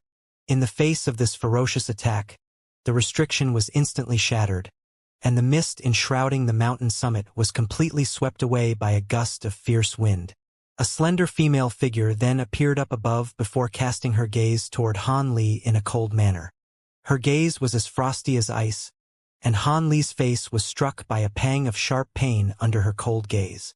Looks like the information I obtained from searching that human cultivator's soul was accurate, the woman mused in a cold voice, and Han Li's heart jolted upon hearing this. He didn't know who this woman was, but judging from her aura, she was clearly a high-grade devilish being. Han Li was naturally very perplexed and alarmed, but there was no time for him to ponder the situation. He abruptly reached out with one hand before making a grabbing motion, and the golden projection transformed into a ball of golden light that hurtled directly toward Han Li with the wooden box and that ball of azure light contained within it. The woman faltered slightly upon seeing this, but after she caught sight of the wooden box and the ball of azure light, her expression instantly changed drastically. That's the devil sealing lock and chaotic yin-yang qi. I see. So you were extracting chaotic yin-yang qi using the earthly hellish flames here. The woman immediately swept a sleeve through the air as she spoke, and a white piece of fabric instantly shot forth. After just a single flash, it covered a distance of several thousand feet, appearing directly above the golden projection before descending like lightning. This was a massive white silk handkerchief that was around 10 feet in size. Its surface was riddled with shimmering silver runes, and it was clearly a powerful treasure. The woman was attempting to use this treasure to intercept the devil's sealing lock and chaotic yin-yang qi. Almost at the exact same moment, violent tremors ran through the ground on either side of the giant crater, and countless rocks and stones were sent flying in all directions as 2 massive gray stone hands erupted out of the ground. The 2 huge hands clamped viciously toward Han Li, and before they had even struck him, Two bursts of immense invisible force had crashed down upon him. Han Li was naturally quite alarmed and enraged by this, but he didn't panic in the slightest. He harumphed coldly while making a hand seal, then uttered the word, "Explode!" The golden light that enveloped the wooden box and the chaotic yin-yang qi flashed violently before exploding into a golden halo. The space in the wake of this golden halo warped and twisted, and the white silk handkerchief was forced to a momentary standstill. Taking advantage of this opportunity, a huge green hand suddenly appeared out of thin air before instantly catching the wooden box and azure ball of light. Immediately thereafter, the massive hand transformed into a green humanoid figure. It was none other than Han Li's spirit body. As soon as the spirit body appeared, it made a hand seal and vanished on the spot as a ball of green light. At the same time, golden light flashed from Han Li's body, and he began to swell drastically in size while sprouting thick golden fur. In the blink of an eye, he had transformed into a giant golden ape that was over 100 feet tall, and the tremendous force weighing down upon him was instantly completely nullified. As soon as Han Li completed his transformation, he let loose a thunderous roar and launched his fists viciously toward the oncoming giant stone palms. Two earth-shattering booms erupted, and Han Li gave a muffled groan as he was forced back several steps, while large sections of the two massive stone hands were reduced to rubble and shrapnel. Right at this moment, spatial fluctuations erupted behind Han Li, and the spirit body emerged while holding the wooden box and the ball of azure light before vanishing into Han Li's body. At the same time, Han Li let loose an enraged roar as he opened his mouth to expel a thick pillar of golden light directly toward the woman up above. As for Han Li himself, he transformed into a giant silver four-winged bird with silver arcs of lightning flashing all over its body. He spread his four wings and vanished into thin air as an azure and white thread of light. In the next instant, spatial fluctuations erupted several thousand feet away, and the thread of light re-emerged before instantly disappearing again. This woman clearly possessed unfathomable powers, and Han Li currently wasn't in his best condition, so he immediately chose to flee. In this four-winged Kunpeng form, he was too fast even for the three Shuiguang clones to catch, so he was very confident in his ability to escape. The woman waved a hand through the air to release a streak of inky black sword chi which vanquished the oncoming golden pillar of light with ease. However, during that brief delay, Han Li had already traveled so far into the distance that he was nothing more than a barely visible black dot on the horizon. "You think you can get away from me? How delusional." A cold light flashed through the woman's eyes as she cast her gaze toward the fleeing black dot in the distance. She waved a hand downward and the two stone giants completely emerged from the ground down below. As they flew up into the air, they converged to form a giant dazzling ball of gray light at the woman's behest. The woman then transformed into a ball of black chi before vanishing into the massive ball of light, and moments later, the dazzling light receded to reveal a stone hall that was several hundred feet tall. The hall was entirely gray in color with a dozen or so crude stone pillars, giving off a rather primitive sense of beauty and artistry. The woman stood at the center of the hall, then gently tapped a foot down onto it before commanding it to give chase. A layer of white spiritual light instantly appeared over the surface of the stone hall, and it shot forth like a shooting star in pursuit of Han Li. The stone hall appeared to be quite bulky and maladroit, but it covered a distance of around 1,000 feet after just a single flash, and it wasn't much slower than the four-winged Kunpeng that Han Li had transformed into. Han Li had also naturally discovered this, and he became even more reluctant to engage his pursuer in battle. The woman clearly wasn't an ordinary devilish lord, and he certainly wasn't willing to face her in his current lackluster condition. Furthermore, not only did the woman's aura strike him with a sense of extreme peril, it was also rather familiar to him. It would be very unwise for Han Li to engage her in battle before ascertaining her identity. Even though he was only slightly faster than his pursuer in his Kunpeng form, the gap between them would still constantly be widening, so he would eventually be able to completely shake her off. The woman had to be aware of this as well, so Han Li was rather perplexed about what her intentions were.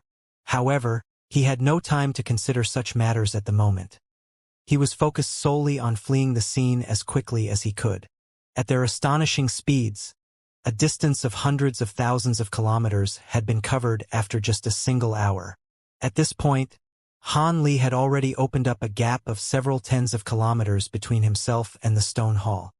This was naturally an extremely far distance for the average person, but for beings of Han Li's caliber it was a distance that could be covered in mere moments. Even so, the gap was still steadily widening, and Han Li's heart finally eased slightly as he began to ponder exactly who this woman was. Meanwhile, the woman was seated on a stone chair at the center of the hall, casting her cold gaze straight ahead in an unblinking manner. This human brat was nothing more than an ant in a lower realm the last time I encountered him, but since then he's progressed to the mid-body integration stage in less than 2,000 years and attained such a powerful transformation technique. It appears that he's not to be underestimated. However, he's dreaming if he thinks he can get away from me with these trifling abilities alone. Sure gone. Initiate instantaneous teleportation right away. I'm sure you've had enough time to lock onto him, the woman commanded with a cold expression. In response, a giant rough face took shape on the ceiling of the stone hall, and it replied, "Yes, Mistress Xianxia. The two of us will initiate teleportation right away, but there's still a potential margin for error of around 500 meters that you'll need to account for." 500 meters is nothing. I'll be able to stop him for sure, the woman said in a nonchalant manner. Yes. The giant face immediately gave an affirmative reply, and in the next instant, the stone hall suddenly stopped in midair. Immediately thereafter, two different strange voices began to chant an incantation, and countless five-colored runes emerged over the surface of the stone hall amid a flash of spiritual light. These runes were extremely profound, and they flashed violently before detaching themselves from the stone hall, dispersing through the air to form a massive five-colored formation. The stone hall was situated right at the center of the formation, and it vanished on the spot after a flash of dazzling light. In the next instant, Han Li suddenly felt a burst of spatial fluctuations appear around 500 meters behind him, and his heart jolted as he turned around, just in time to see a giant formation appear out of thin air. Five-colored light flashed, and a massive object began to emerge from the formation. Crap!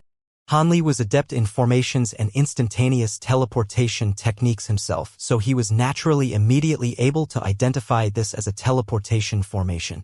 As such, he immediately stopped in his flight while a vertical black demonic eye appeared on his glabella. This was none other than Han Li's Law Destruction Eye, and he was forcibly using it in his Kuan-Peng form. This was something that would have been completely beyond his capabilities back before he reached the body integration stage. As soon as the Law Destruction Eye appeared, it expelled a black thread that was as thin as a strand of hair. The black thread then instantly transformed into a thick inky black pillar of light that vanished into thin air in a flash. A resounding boom rang out, and the black pillar of light appeared right in front of the teleportation formation before striking it with devastating force. Black and five-colored light immediately intertwined to inundate the entire formation, and after unleashing the attack, the Law Destruction Eye on Han Li's glabella instantly vanished. Immediately thereafter, he flapped his wings and continued to flee, choosing to unleash no further attacks. Han Li was clearly aware that the attack from his Law Destruction Eye wouldn't actually be able to harm his pursuer, which was why he had made such a quick decision to continue flying away. As it turned out, he was right. After the explosion of black and five-colored light receded, the space at the center of the giant formation warped and blurred, following which the giant stone hall emerged in a slightly unsteady manner.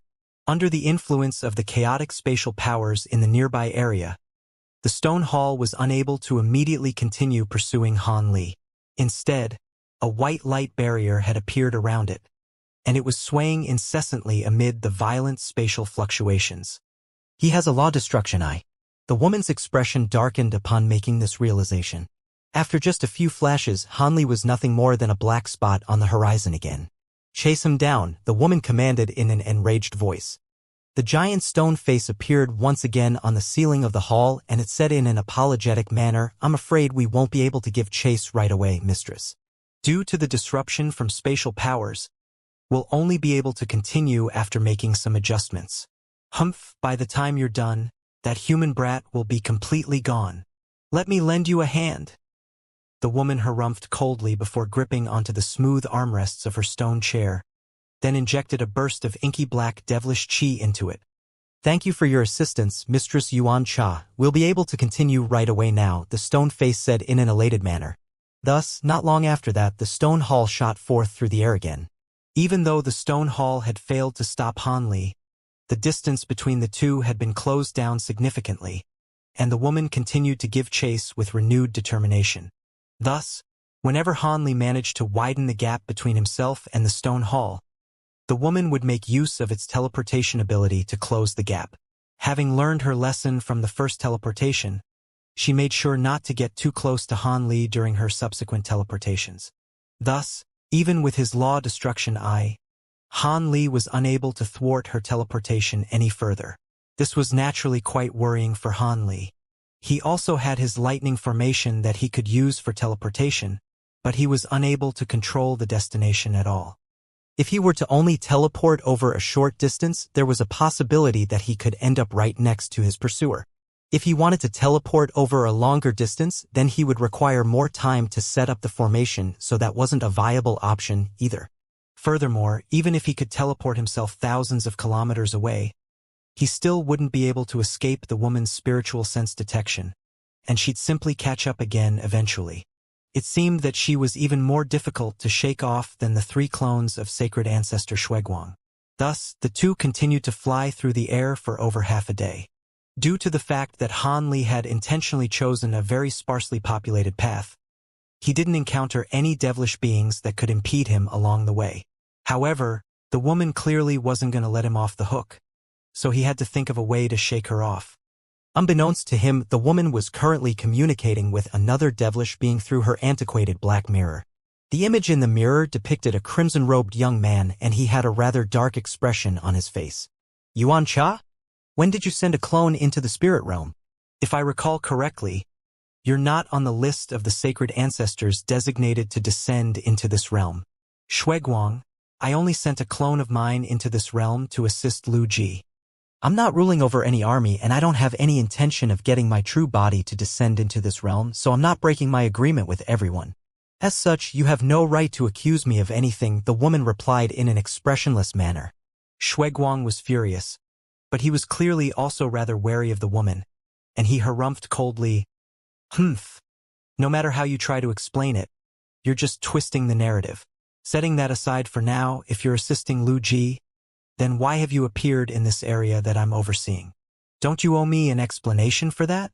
Don't tell me that the detection treasure in my battle canoe is yielding a false result. I am indeed currently in the area that you're overseeing, and I'm pursuing a human cultivator. This is an order from Lu Ji as well, so what I'm doing is definitely beneficial to the army of our holy race," the woman replied as her expression eased slightly. "You're pursuing a human cultivator? With those 2 giant stone devils up your sleeve, surely no human under the Grand Ascension stage can escape from you. However, seeing as this is a matter that concerns the entire army of our holy race, it would be unbefitting of me to not lend you my assistance. I'll send out a clone of mine to meet up with you right away," Shuiguang said in a meaningful voice. "It sounds like you still doubt me. By the way, I've heard that you sent your 3 clones into the spirit realm. Aren't you afraid that something will happen to your true body in our holy realm? Besides, don't you think it's too late for you to send out a clone now? By the time your clone gets here, I'll have already taken care of the human cultivator here," the woman said as a cold smile appeared on her face. "I have no need to explain myself to you. My clone isn't far away from where you are right now. It should be able to meet up with you in about half a day. I just so happen to have borrowed the all-encompassing plate from Dulong. I'm sure it'll be of assistance to you," Shuiguang replied. "What? How did you get Dulong to lend you his all-encompassing plate? He values that treasure as much as his own life." A stunned look appeared on the woman's face upon hearing this. Anything can be borrowed as long as the price is right. Who's this human cultivator that you're currently pursuing? They must be an extremely important figure in the human race to get away from you. I'll contact my clones right away so they can ambush him from the front, and we'll trap him from both sides," Shuiguang proposed. The woman was silent for a moment before replying in a serious manner, "You can help me hunt him down, but I've had a run-in with him in a lower realm in the past, so after we capture him, you have to leave him to me. Otherwise, I'd rather take care of him on my own even if it means I'll have to expend a bit more time. Oh? He's crossed you in a lower realm? That's quite interesting.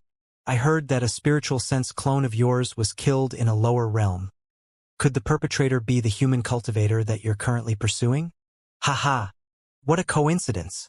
Shui Guang chuckled as a mocking look appeared on his face. If you contacted me just to mock me, then there's no need for us to communicate any further. The woman's expression darkened as she raised a hand to cut off the communication. However, Shui Guang suddenly raised a hand to stop her. Hold on. I agree to your condition. However, after this you have to help me do something as well, and after that's done you have to leave the area that I'm overseeing. What do you need help with? The woman was rather surprised to hear this. It's quite simple. I also need you to help me take care of a human cultivator. Shui Guang immediately replied. Didn't your 3 clones descend into this realm already? Why do you still need my assistance? You're not trying to recruit this clone of mine to attack a Grand Ascension stage human cultivator? Are you? The woman asked with furrowed brows. Hee. Rest assured, I wouldn't be willing to sacrifice these clones of mine to attack a Grand Ascension stage being. The human I'm targeting is a body integration cultivator, but he possesses many powerful treasures and abilities. I did indeed send my 3 clones into this realm, but they're not carrying my most powerful treasures, which is why I was unable to take that human down. With your assistance, I'm sure the outcome will be different, Shui Guang replied with a smile. The woman's expression eased upon hearing this, and she said, if it's a body integration stage human cultivator, then I have no objections. You have yourself a deal. Tell me how to contact those clones of yours. Shui Guang naturally gave an affirmative reply before pointing a finger forward to release a string of silver runes out of the mirror. Meanwhile, Han Li was still hurtling through the air up ahead, completely oblivious to the fact that his 2 almighty devilish enemies had unknowingly joined forces to hunt him down. He was racking his brains for a way out of this situation as he flew, but was unable to think of anything right away. Not long ago, he had just faced sacred ancestor Shui Guang's clones, and he had expended most of his temporary formation treasures, so he was lacking the resources to keep his pursuer at bay. Furthermore, he had no idea what type of abilities the devilish woman possessed, and that made it very difficult for him to formulate a plan against her. After thinking for a long while, he decided that he had to ascertain the woman's powers and abilities first before he could think about anything else. After all, only by knowing one's enemy could one assure victory. With that in mind, countless feathers suddenly shot forth from his Kuan-Peng body before transforming into talismans and formation tools. He set up a dozen or so traps of different sizes, then continued on his way. A short while later, a string of loud explosions erupted behind him, and the spiritual sense connection he had with those traps was instantly severed. His heart immediately sank upon seeing this. Judging from the speed at which the woman had broken through all of the traps he had set, he could ascertain that she was even more powerful than he had anticipated. Her powers were definitely far superior to those of the average devilish lord, and she was comparable to the 3 Shui Guang clones. Furthermore, the familiar aura that she was giving off reminded him of a fearsome enemy, and the mere thought of her sent chills running down his spine. Could it be that this woman was a clone of that sacred ancestor Xianxia? In that case, it wasn't all that strange that she was so determined to hunt him down. Indeed, after some careful consideration, Han Li finally realized that the aura of this woman was rather similar to that of the soul fragment of sacred ancestor Xianxia that he had encountered, and that was quite an uneasy thought for him. After arriving at this realization, he was even more determined to refrain from engaging the woman in battle and continued to flee as quickly as he could. He had already formulated a plan. The stone hall could teleport, but that would undoubtedly expend far more magic power than normal flight. As such, there was a very good chance that he would be able to outlast her in a contest of endurance. Thus, he had made up his mind to keep fleeing, even though flying at such a rapid speed was also quite taxing to him. After that, he no longer tried to set up any traps or formations. He merely summoned some pills and top-grade spirit stones that he used to replenish his lost magic power. The stone hall continued to give chase behind him, and half a day flew by in the blink of an eye. They had flown over a desert in the primordial world and arrived in the air above a swamp. The sky was very clear, and there was nothing obstructing Han Li's field of view aside from a few lazy white clouds. Hanli could sense that the frequency of the stone hall's teleportation was gradually beginning to drop off, and a hint of elation welled up in his heart. Right at this moment, a slightly feeble voice suddenly sounded in his spiritual sense. "Look out, Master. I can sense the aura of an enemy up ahead." The voice was very tender and seemed to belong to a child. Hanli was very startled by this voice. He immediately stopped in midair before hurriedly asking, "Who's there? Do you not recognize me, Master? I'm the leopard Kirin beast. I only just awakened and will need to go into hibernation again soon. But I can clearly sense that there are enemies up ahead who bear ill will toward you." The owner of the childish voice said in an urgent manner, then fell silent after a tender yawn. Hanli was quite bewildered to hear this. The leopard Kirin beast had been hibernating for several centuries, yet it had suddenly woken up at a time like this to issue those words of caution to him. Furthermore, the fact that it was now able to speak also came as quite a surprise to him. What was the enemy that the beast had just mentioned? Why hadn't he been able to sense anything? As these thoughts rapidly flashed through Hanli's mind, he quickly cast his gaze through the surrounding area while releasing his enormous spiritual sense in all directions.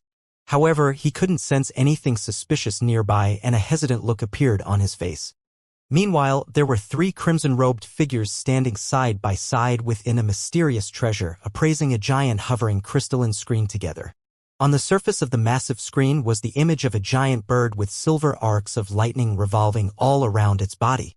The massive bird had 2 pairs of wings, and was appraising its surroundings with a suspicious and bewildered look in its eyes. Who would have thought that this would be the human cultivator that Xianxia is pursuing? "Hee, that makes things a lot easier for me," the crimson figure standing in the middle chuckled coldly with barely repressed rage in his voice. The crimson figure was none other than one of the sacred ancestor Shui Guang's clones. "Don't celebrate too early. Don't forget the condition that we initially proposed to Xianxia," another identical clone reminded in a calm voice. "Humph, seeing as Xianxia is pursuing the same target as us, the condition we raised will naturally have to be changed. We can hand that man over to her, but we didn't promise to hand over his treasures to her as well," sacred ancestor Shui Guang harumphed coldly in response. "I'm not sure Xianxia would be willing to accept such an arrangement. We can split her some of the treasures, but we have to recover the devil sealing lock and purple word cauldron," the clone said with a shake of his head. "Split her some of the treasures? That human brat clearly possesses many powerful treasures. Are you willing to pass them up?" Sacred ancestor Shui Guang asked with pursed lips. "We have no choice. Don't forget that she has the backing of Lu Ji. Now would not be a good time to mess with her," the clone replied in a solemn manner. "Indeed, that Lu Ji is quite a big problem." A hint of wariness appeared on sacred ancestor Shui Guang's face. "All right, stop getting ahead of yourselves. We might not even be able to capture that human brat. He seems to have sensed our presence, so it most likely won't be possible to ambush him," the final clone said. "He sensed our presence? Surely not. We've already concealed everything with the all-encompassing plate. There's no way that he'll be able to sense us unless he's a grand Ascension cultivator. At the very most, he's only become suspicious that there's someone nearby. With Xianxia hot on his heels, he won't be able to remain here for long," sacred ancestor Shui Guang said in an unconvinced manner. "Is that so? I don't think that's—" "Hold on, what is he doing?" The final clone faltered mid-sentence before letting loose a cry of alarm. The expressions on the faces of the other 2 clones also changed drastically upon seeing what Hanli was doing in the image. Hanli suddenly opened his massive beak to expel a shimmering golden ball of lightning, which swelled to around 10 feet in size in a flash. The ball of lightning then shot forth directly toward the 3 clones as a dazzling bolt of lightning. A loud thunderclap rang out, and the crystalline screen was pulverized into powder amid a crisp crack by the golden lightning. He really did discover the all-encompassing plate. "If we can't ambush him, then we'll just have to forcibly stop him," sacred ancestor Shui Guang said in a cold voice. The other 2 clones naturally offered no objections, and both of them began to make hand seals while uttering incantations. At the same time, the ball of lightning transformed into a giant net that swept forward, and a white object appeared out of thin air. This was a circular object that was over 1,000 feet in size, and it resembled a massive jade plate. Under the illumination of the white light emanating from the jade plate, A formation that was around 500 meters in size also emerged. If Han Li hadn't stopped right as he did, he would have plunged headfirst into that restriction, and that was naturally quite an alarming realization for him. The giant jade plate revolved on the spot, then released a dense white light barrier. After just a few flashes, the light barrier transformed into a wall of light with no end in sight to completely cut off Han Li. However, a burst of exuberant light suddenly flashed from Han Li's body, and he transformed into another giant bird form that resembled the legendary true spirit Heavenly Phoenix. This was none other than the Heavenly Phoenix transformation of Han Li's 12 awakening transformations. As soon as this bird emerged, it let loose a clear cry before flapping its wings, and spatial fluctuations erupted up ahead, following which a white spatial rift emerged. Han Li's giant bird body flashed forward, and he instantly vanished into the rift. In the next instant, an identical rift appeared beyond the white light barrier, and Han Li re-emerged in a wraith-like manner before immediately adopting his Kuan Peng form again. He flapped his four wings, and a resounding thunderclap rang out as he disappeared on the spot. Several thousand feet away, another thunderclap rang out, and Han Li reappeared before continuing to fly away as an azure and white thread of light. This process sounded like quite a lengthy and convoluted one, but it had actually only taken an instant, and before the three clones knew it, Han Li was fleeing into the distance again. The three clones were naturally completely flabbergasted upon seeing this. That's impossible. How was he able to teleport away so easily in the face of the restriction from the all-encompassing plate? Could it be that he's carrying some type of treasure that can counter the all-encompassing plate? One of the clones roared in a furious manner. No, it was because of his transformation. Don't forget that the all-encompassing plate is unable to restrict spirit birds with innate spatial abilities such as phoenixes. What that brat just unleashed was clearly some type of heavenly phoenix transformation technique. Sacred Ancestor Shuiguang analyzed in a calm voice. Just how many transformations does this brat have? Even with Yuan Cha's assistance, it won't be an easy task to capture him, the final clone said with a dark expression. Right at this moment, white light flashed from the distance, and a majestic stone hall appeared before hurtling directly toward the three clones. Let's set all that aside and give chase first, Sacred Ancestor Shuiguang said without any hesitation. Indeed, we can't let him get away again. Otherwise, we may not get a chance to capture him again. The other two clones also nodded in agreement. Thus, crimson light flashed from their bodies, and they instantly combined as one before injecting their power into the giant jade plate in a frenzy. A faint buzzing sound rang out from the jade plate, and runes swirled over its surface before it shot forth as a ball of white light. Close to 10 kilometers away, Yuan Cha was appraising everything that was unfolding while seated in her stone chair with a dark expression. What useless idiots! I can't believe those three clones couldn't stop that Han brat even after setting up an ambush. It appears I'll have to do everything myself, Yuan Chua grumbled to herself. Meanwhile, Han Li was also internally lamenting his current situation. Even though the enemies within the jade plate hadn't revealed themselves, he was able to identify who they were from the faint crimson light that had appeared when the treasure had been activated. Now that he was being pursued by two sacred ancestors at once, Han Li had naturally completely cast aside all thoughts of turning around and facing his pursuers in battle, and was focused wholeheartedly on fleeing. 2 days later, Han Li found himself surrounded by several tens of mid-grade devilish beings. These devilish beings were expelling devilish chi out of their mouths and swinging their weapons through the air, unleashing barrages of attacks toward Han Li with all their might. However, Han Li merely released a layer of golden lightning arcs out of his body, and all of the devilish beings were reduced to dust amid a resounding thunderclap. After that, he immediately continued on his way, not daring to delay even for an instant. A short while later, the jade plate and stone hall also rapidly passed through this place. 5 days later, over 100 devilish beings and over 1,000 low-grade devilish beasts appeared before Han Li.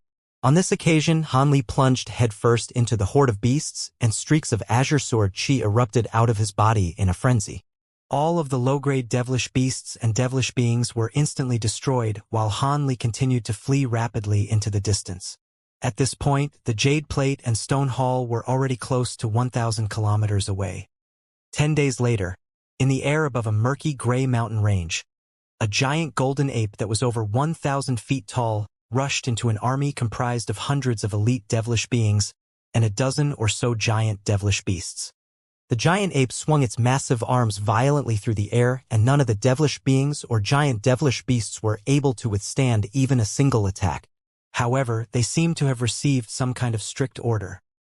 Even though their numbers were quickly dwindling, they were still throwing themselves at the giant ape with no regard for their own lives. A buzzing sound rang out from another direction, and two balls of white light emerged almost in unison before hurtling toward the battlefield. The giant golden ape let loose a roar of fury before unleashing a burst of golden sound waves that made the nearby space twist and warp violently. In the blink of an eye, all of the devilish beings swept up by the golden sound waves self-detonated on the spot, following which the giant ape transformed into a four-winged Kuan Peng again before flying away. Half a month later, Han Li had reverted back to his human form, and he was situated on the lakebed of an unknown lake, appraising the two devilish lords before him with a grim expression. One of the devilish lords had an inky black head, webbed hands, and several thick tentacles beneath its armpits that were waving incessantly. As for the other devilish lord, it had a pair of eyes that were as bright as lamps and a layer of shimmering azure scales all over its body. Han Li took a deep breath before making a grabbing motion with both hands, summoning an azure and a black mountain before sending both of them hurtling directly toward the two devilish lords. In the air above the lake close to 10,000 kilometers away, the jade plate and stone hall were hurtling toward Han Li's location one after the other. 2 months later, the four-winged Kuan Peng was being harassed by a dozen or so shimmering crimson devilish beings above a peculiar steaming swamp. Regardless of whether the giant Kuan Peng unleashed bolts of silver lightning or lashed out with its talons, the crimson devilish beings were able to instantly regenerate before pouncing toward the giant bird again. High up in the air around 1,000 kilometers away, the jade plate and stone hall reappeared. Han Li could naturally sense that his pursuers were closing in once again, and he immediately released countless golden flowers from his giant bird body. Each flower was around the size of a bowl, and they each contained a shimmering golden beetle. These were none other than the mature gold-devouring beetles that Han Li had kept in reserve, and he had released several thousand of them at once. Even with their instantaneous regenerative abilities, the crimson devilish beings were still completely devoured by the gold-devouring beetles within the span of just a few breaths, leaving behind no trace of their existence. Han Li let loose a long cry, and all of the beetles flew back toward him. Immediately thereafter, he flapped his four wings and vanished on the spot as a silver arc of lightning. After a few more rumbling thunderclaps, the silver arc of lightning flashed a few times before completely vanishing into the distance. Around 10 minutes later, the jade plate and stone hall both arrived on the scene before stopping in midair. A humanoid figure then emerged above each treasure. One of them was a slender and elegant woman, while the other was a crimson-robed young man. They were none other than the clones of Xianxia and Shuiguang. Xianxia was completely expressionless, but the fury in her eyes was plain to see, while Shuiguang wore an expression of unbridled rage. I didn't think that even my bloodlight crystal guards wouldn't be able to stall him at all. It looks like he's intent on dragging out this chase. Shuiguang spat through gritted teeth. Humph, aren't those guards of yours supposed to be indestructible? How were they killed by those mere spirit insects? Xianxia harumphed coldly in response. Don't tell me you didn't identify what those spirit insects were.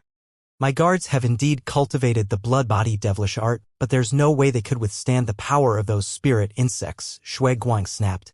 Of course I was able to identify those spirit insects.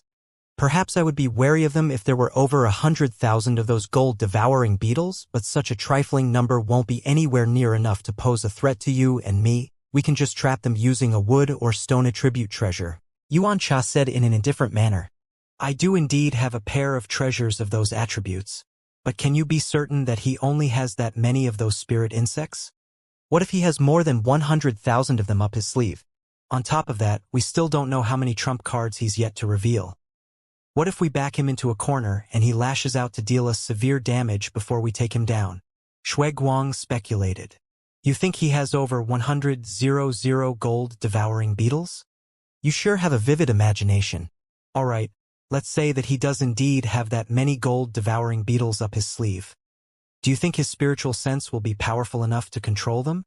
Even if our true bodies were present, controlling over 100,000 gold-devouring beetles would instantly exhaust our spiritual sense. Rest assured, controlling several thousand of those beetles at once is most likely already his limit. If he really could control so many of those beetles at once, he would have used them against us already. He does indeed possess some powerful abilities that we need to be wary of, but don't tell me that you're planning to give up now. If so, then I'll just have to continue on my own. You just have to deploy your subordinates to cut off all of the potential routes he can take to return to any major human settlements. Yuan Cha chuckled coldly. Sacred Ancestor Shuiguang's expression changed slightly before he replied, I was only considering the worst-case scenario. Seeing as you're so confident, I'll naturally be willing to continue as well. Han Li had taken two extremely important treasures from him, so he naturally wasn't willing to give up on this chase. As you know, I'm the leader of our holy race army in this area, but I can't deploy all of the troops here to hunt down that human brat. Otherwise, if something were to go wrong, I would be held accountable, Shuiguang suddenly said. So, what are you trying to say? Spit it out, Yuan Cha urged in an impatient manner. What I'm saying is that seeing as we're unable to capture this human cultivator in a short time, you and I have to make some long-term plans. Why don't you request some reinforcements from Lu Ji? If she can deploy some of her elite subordinates to assist us, there's no way that human brat will be able to get away. With your relationship with Lu Ji, I'm sure this won't be too difficult, Shuiguang chuckled. Yuan Cha considered this proposal for a moment before nodding in agreement. Request reinforcements from Lu Ji? That's not a bad idea. All right, I can do that, but during this time, you and your subordinates have to keep up the pressure on that Han brat. Don't allow him any respite and certainly don't let him get away. Rest assured, fellow Taoist Yuan Cha, I'll be sure to cut off all of the potential routes leading to Deep Heaven City and the other major human settlements. I'll ensure that he'll have no one to turn to, Shuiguang assured in an ecstatic manner. That would be best. Prior to the arrival of Lu Ji's reinforcements, we should continue to follow him from a distance. Once we completely exhaust him, we'll be able to capture him with ease, Yuan Cha said in a cold voice. Of course, in reality, with our powers, if we were prepared to incur some costs, we would have most likely already chased him down, Shuiguang said with a smile. All right, let's continue then. I have to admit that his speed truly is quite remarkable. If we delay here any longer, he'll escape out of our sensory range, Yuan Cha said as she cast her gaze into the distance. Of course.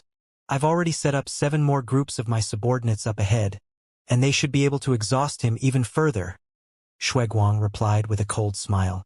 Yuan Cha offered no response to this and merely returned to her stone hall as a ball of white light. As for Shuiguang, he made a hand seal and vanished into the jade plate as a cloud of black qi. In the next instant, both of the giant treasures set off in pursuit of Han Li once again. Meanwhile, Han Li was around 10,000 kilometers away, flying through the air with a dark expression. Having been fleeing for the past 2 months, the plans of the 2 sacred ancestors had naturally been made very apparent to him. During this period of time, he had encountered at least 30 to 40 groups of enemies.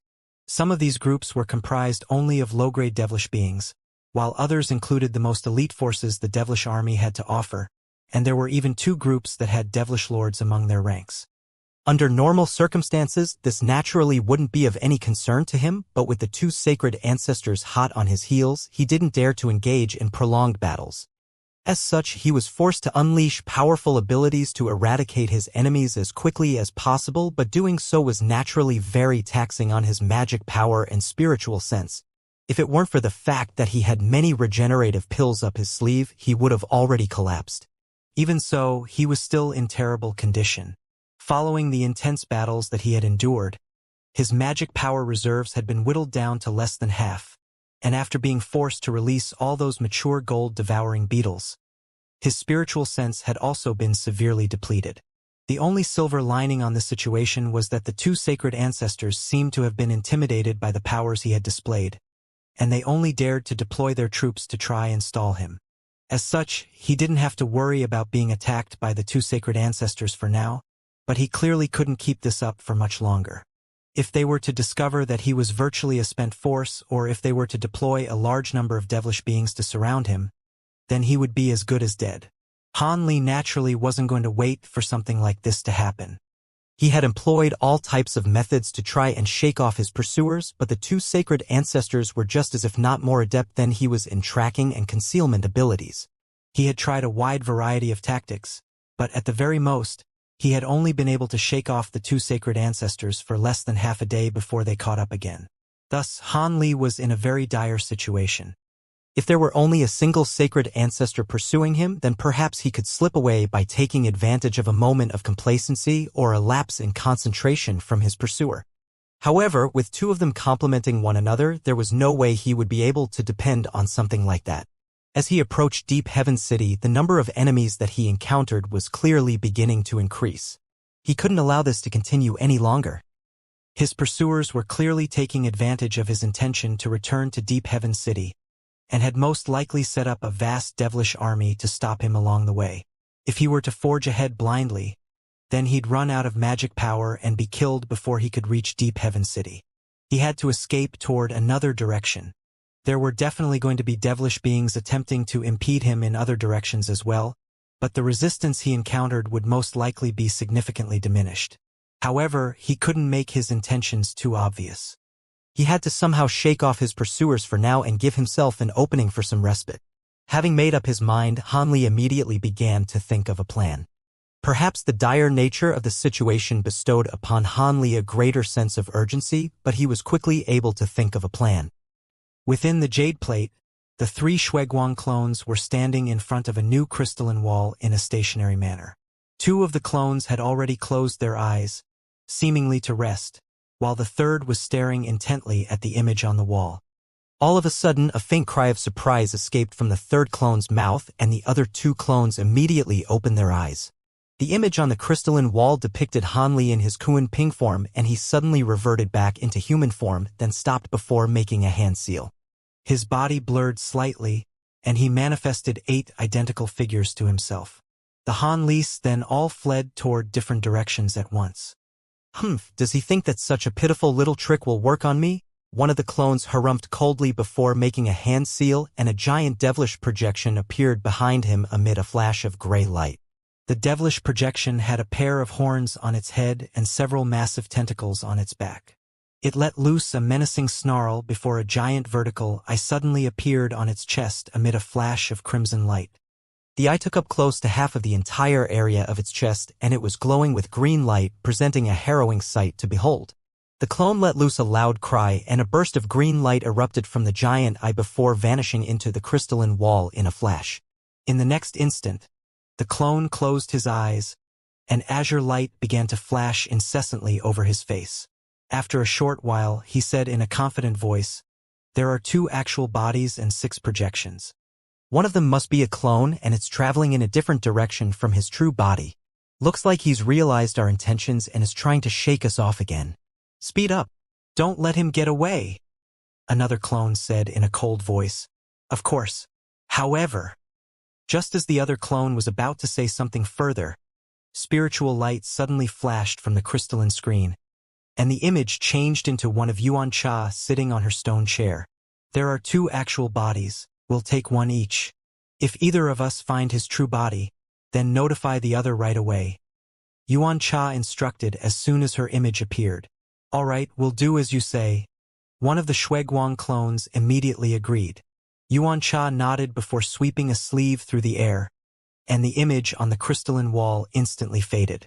Almost at the exact same moment, countless runes surged out of the stone hall in a frenzy before forming a giant teleportation formation down below. The stone hall rotated at the center of the formation before disappearing in a flash. "Let's go," one of the Shuiguang clones said.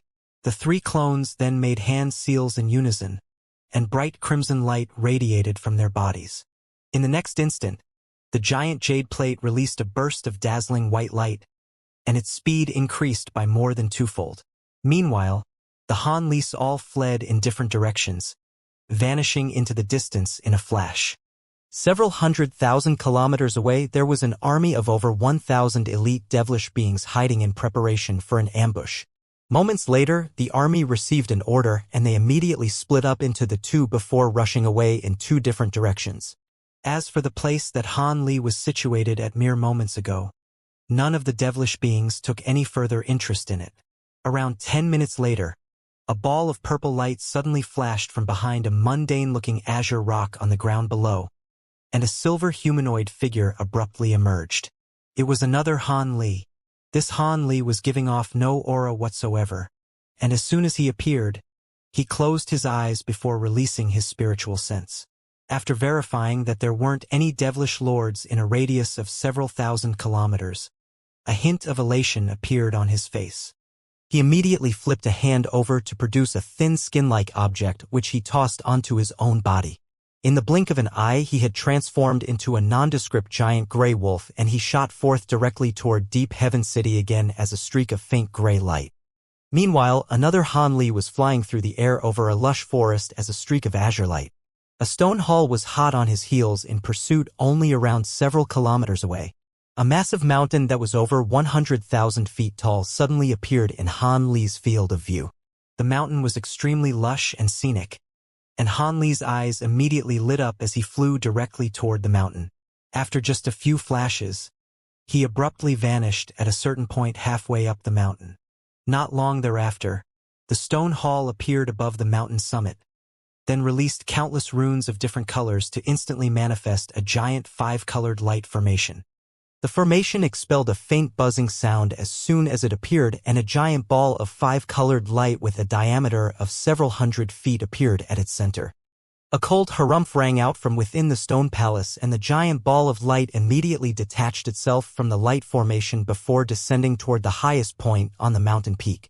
5-colored spiritual light flashed violently, and in the instant the ball of light came into contact with the mountain summit, it disappeared into the mountain without a sound, leaving only a gigantic black hole on the ground. Not only was the hole extremely massive with a radius of over 1,000 feet, its edge was completely black and remarkably smooth, and a scorching aura was emanating from within it. After the span of just a few breaths, an earth-shattering boom erupted from deep within the belly of the mountain, and the earth tremored violently. Countless thick pillars of light then suddenly erupted from the surface of the mountain, punching countless holes into it in an instant. The mountain swayed violently for a moment before completely collapsing, crumbling into a massive pile of rubble with countless rocks and stones flying in all directions. At the center of the wreckage was a gargantuan crater that was several hundred feet deep with an area of over 10 acres. The center of the crater was completely devoid of all matter, as if everything within it had been vaporized on the spot.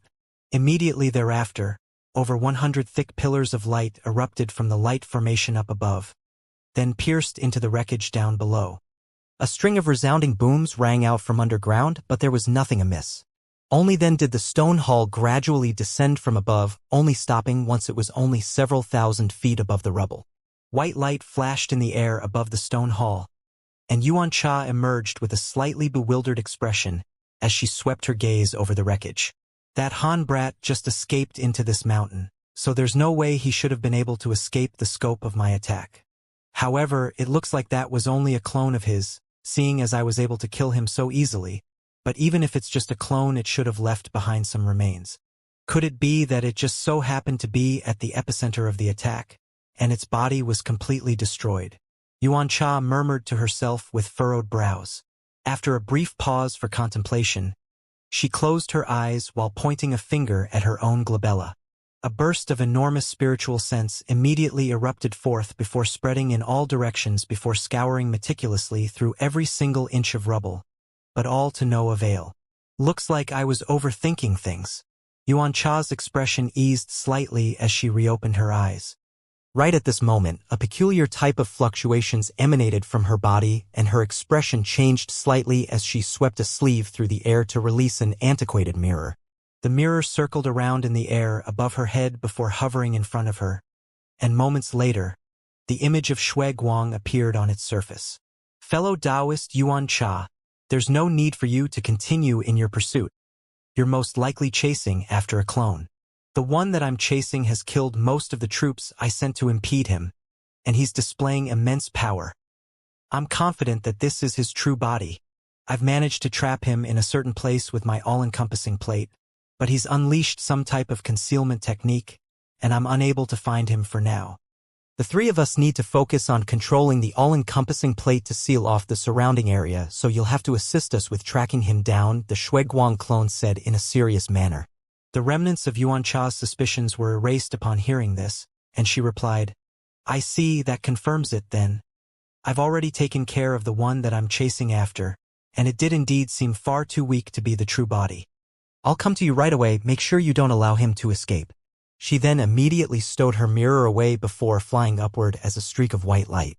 After just a few flashes, she returned to her stone hall and departed from the scene. Thus, peace and quiet returned to the area. 4 hours later, a layer of green light suddenly flashed over a mundane-looking dead log situated in a certain corner of the rubble. The log suddenly transformed into a green-skinned young man who was identical to Han Li in appearance. It was none other than Han Li's spirit body. As soon the spirit body emerged, it immediately laid a hand onto the top of its own head, and a ball of green light emerged, within which was an adorable little girl. The little girl's face was slightly pale, and she took a seat with her legs crossed in the air above the spirit body. After a long while, a hint of color had finally returned to her cheeks. She cast her gaze toward the massive crater nearby with a hint of lingering fear in her eyes and murmured to herself, Master was right, the spirit body really is able to conceal itself flawlessly within a natural setting. I've completed my mission. Now it's time to hide somewhere, then find a way to reunite with Master later. I hope Master can survive this ordeal. After that, she disappeared into the spirit body again as a ball of green light. In the next instant, the spirit body reopened its eyes, then decided on a certain direction before flying away.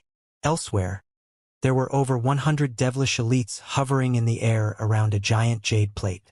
They were situated above a valley, and were looking down below with solemn looks in their eyes. At this point, the giant jade plate had already transformed into a scintillating red sun, and the red spiritual light radiating from it had encompassed the entire valley down below. Within this red light, there were countless silver runes flashing incessantly, and they seemed to contain some type of mysterious power. Within the jade plate, the 3 Shuiguang clones were standing next to one another. They were all making hand seals with crimson light shimmering around their bodies, staring at the crystalline wall up ahead with intense unblinking eyes. Within the image on the crystalline wall, a series of crimson balls of light were scouring through the valley in search for something, and nothing was able to impede these balls of light. As the balls of light roamed over the landscape, the image on the crystalline wall was constantly changing. However, there was nothing to be seen aside from rocks, trees, and spirit beasts that possessed no intelligence. The 3 clones' expressions naturally darkened even further upon seeing this, and they continued to control the balls of light to search through the area. Not long after that, a ball of white light shot forth from the distance, and it was none other than Yuan Cha's stone hall. The stone hall reached the jade plate in a flash before stopping on the spot, and almost at the exact same moment, Yuan Cha emerged from the stone hall amid a flash of white light.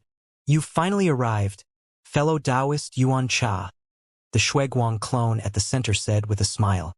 Cut the chit-chat, are you sure that Han Brat has been trapped in the valley? Yuan Cha asked. Of course, I wouldn't dare to lie to you about something like this. After I caught up to him, he tried to use an earth movement technique to get away, so I sealed off this entire area with my all-encompassing plate. There's no way he can escape from here, but he's used some type of concealment technique that's managed to escape my detection. So I'll have to trouble you, fellow Taoist. Another Shuiguang clone replied. All right, I'll unleash my great origin devil technique right away to force him out into the open, Yuan Cha said with a nod. Please allow one of us to enter the valley with you to protect you against potential sneak attacks while you unleash your ability, the final Shuiguang clone said in a cold voice. Protect me? It sounds like you just want to keep an eye on me. Yuan Cha's expression darkened upon hearing this. You're misconstruing my intentions, fellow Taoist Yuan Cha. That human brat is full of tricks, and he's carrying several powerful treasures that could potentially be very dangerous. The Shuiguang clone in the middle chuckled in response. Do whatever you want, then. I won't stop you from sending someone to accompany me, but you'd better not try anything. Otherwise, if something goes wrong, Don't blame me for turning on you, Xianxia said in an expressionless manner. Immediately thereafter, she returned to her stone hall without waiting for a response from Shuiguang. The smile on the face of the middle Shuiguang clone immediately faded, and he said to another clone, "All right, just as we planned earlier, you go and keep an eye on her. If she tracks down that brat, notify us right away. We can't allow her to get her hands on him first. Rest assured, I'll be sure to keep a close eye on her. That brat is most likely a spent force by now, but Xianxia still definitely won't be able to capture him easily. Before he appears, make sure to maintain the all-encompassing plate restriction so he doesn't get away again," the clone replied. The other two clones naturally gave an affirmative response. Meanwhile, a rumbling boom suddenly rang out from the stone hall, and countless runes flashed from its surface as it split up into the two stone giants. Xianxia was standing atop the head of one of the giants, and she made a hand seal, upon which the two stone giants descended toward the center of the valley. At the same time, a ball of crimson light emerged from the jade plate before also flying downward. Moments later, both Xianxia and one of the Shuiguang clones had landed on a patch of flat ground within the valley. Yuanchu inspected her surroundings before issuing an instruction to the two stone giants. "Elders, begin your transformation." "Yes, Mistress Xianxia," the two stone giants immediately replied. Bright gray light erupted from their bodies and they instantly transformed into a pair of stone pillars, each of which was over 1,000 feet tall. There was a series of strange patterns and runes engraved on the surfaces of the two pillars, creating quite a mysterious sight to behold. "Sherluin totems. I'm very impressed that these two subordinates of yours managed to cultivate such an ability," the Shuiguang clone said in an intrigued voice. "These two are definitely among the top 10, if not the top 3 most powerful beings in the Stone Devil race. If they can't even do something like this, then why would I have protected them in our holy realm for so many years?" Xianxia replied in a cold voice. If the Stone Devils under my command were this powerful, I'd also do everything in my power to protect them." "All right, setting that aside for now, have you summoned these totems to enhance the power of your great origin devil technique?" the Shuiguang clone asked. "Even your all-encompassing plate was unable to track down that Han brat, so just using the great origin devil technique may not be enough either. However, with the Sherluin totems to assist me, I'll be able to find him for sure," Xianxia confirmed. The Shuiguang clone nodded in response before falling silent. Xianxia also had no intention of speaking any further, and her body swayed before she appeared in between the two stone pillars. White light flashed, and an antiquated stone platform rose up from the ground, carrying her over 100 feet up into the air. She took a deep breath before making a hand seal, then swept her other sleeve through the air to release a dozen or so small black flags, all of which took root firmly on the ground near the stone platform.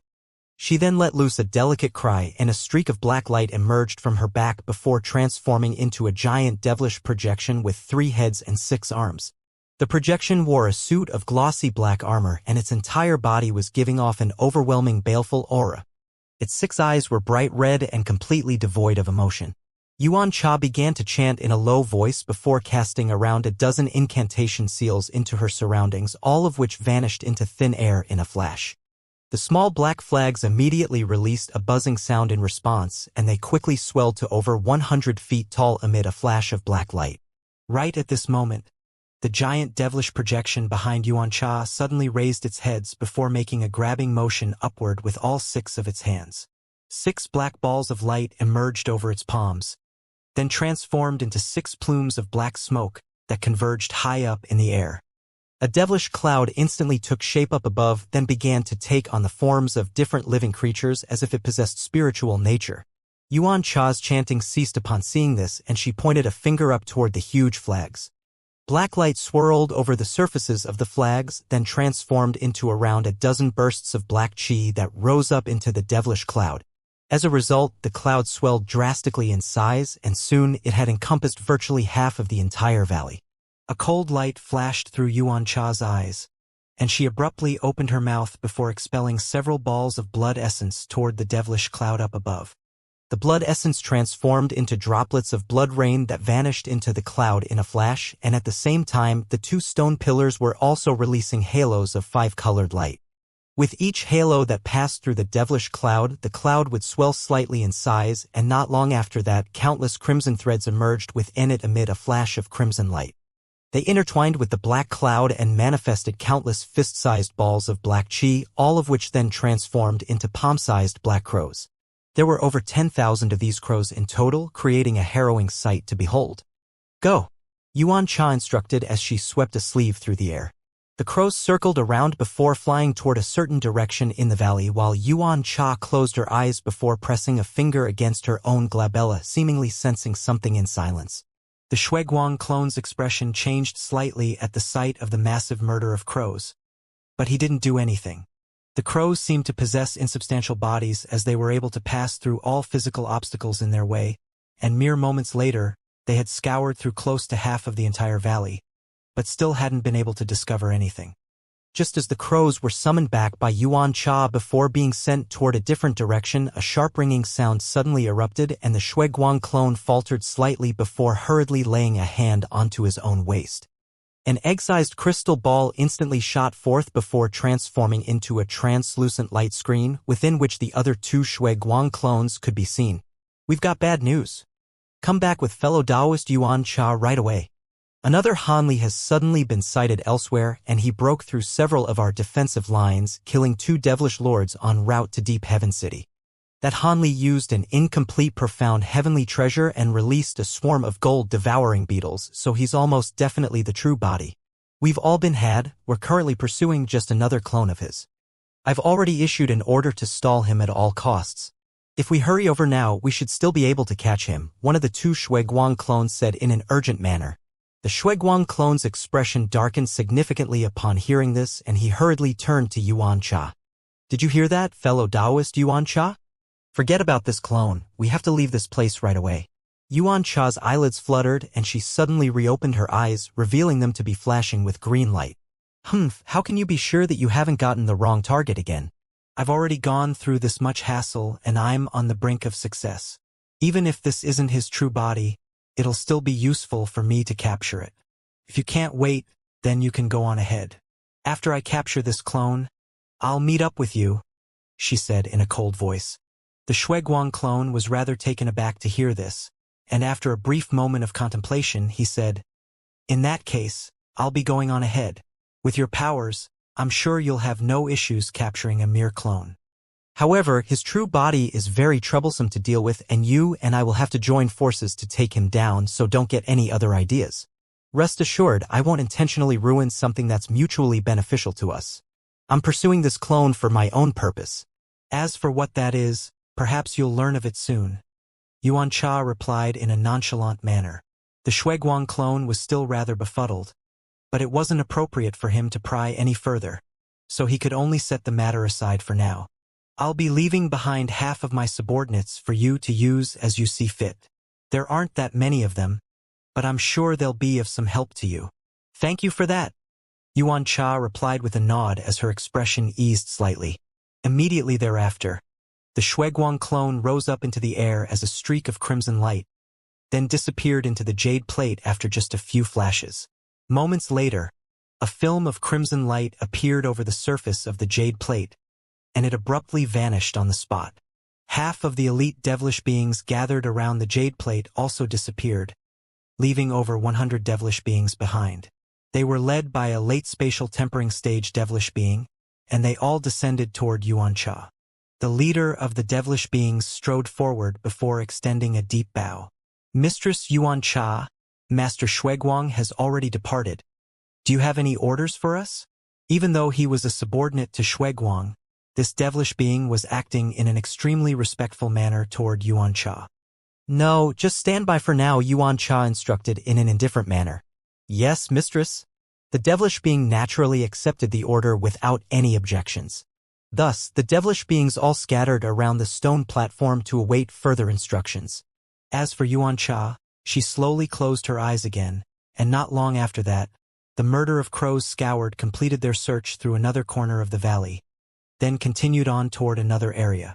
Not long after that, they finally discovered something. Just as the crows were flying over a short shrub, over 100 of them suddenly began to circle around the plant while squawking loudly. Xianxia abruptly reopened her eyes, and an elated look appeared on her face as she shot forth toward the shrub as a streak of white light. At her speed, it would only take a few flashes for her to reach her destination, and right at this moment, the space around the shrub warped slightly.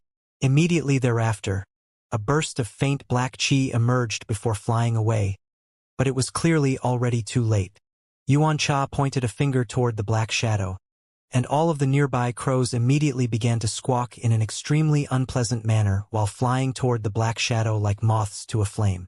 Perhaps one or two of these crows wouldn't be of any concern, but with over 1,000 of them swooping down at once, the black shadow was forced to stop and reveal its original form.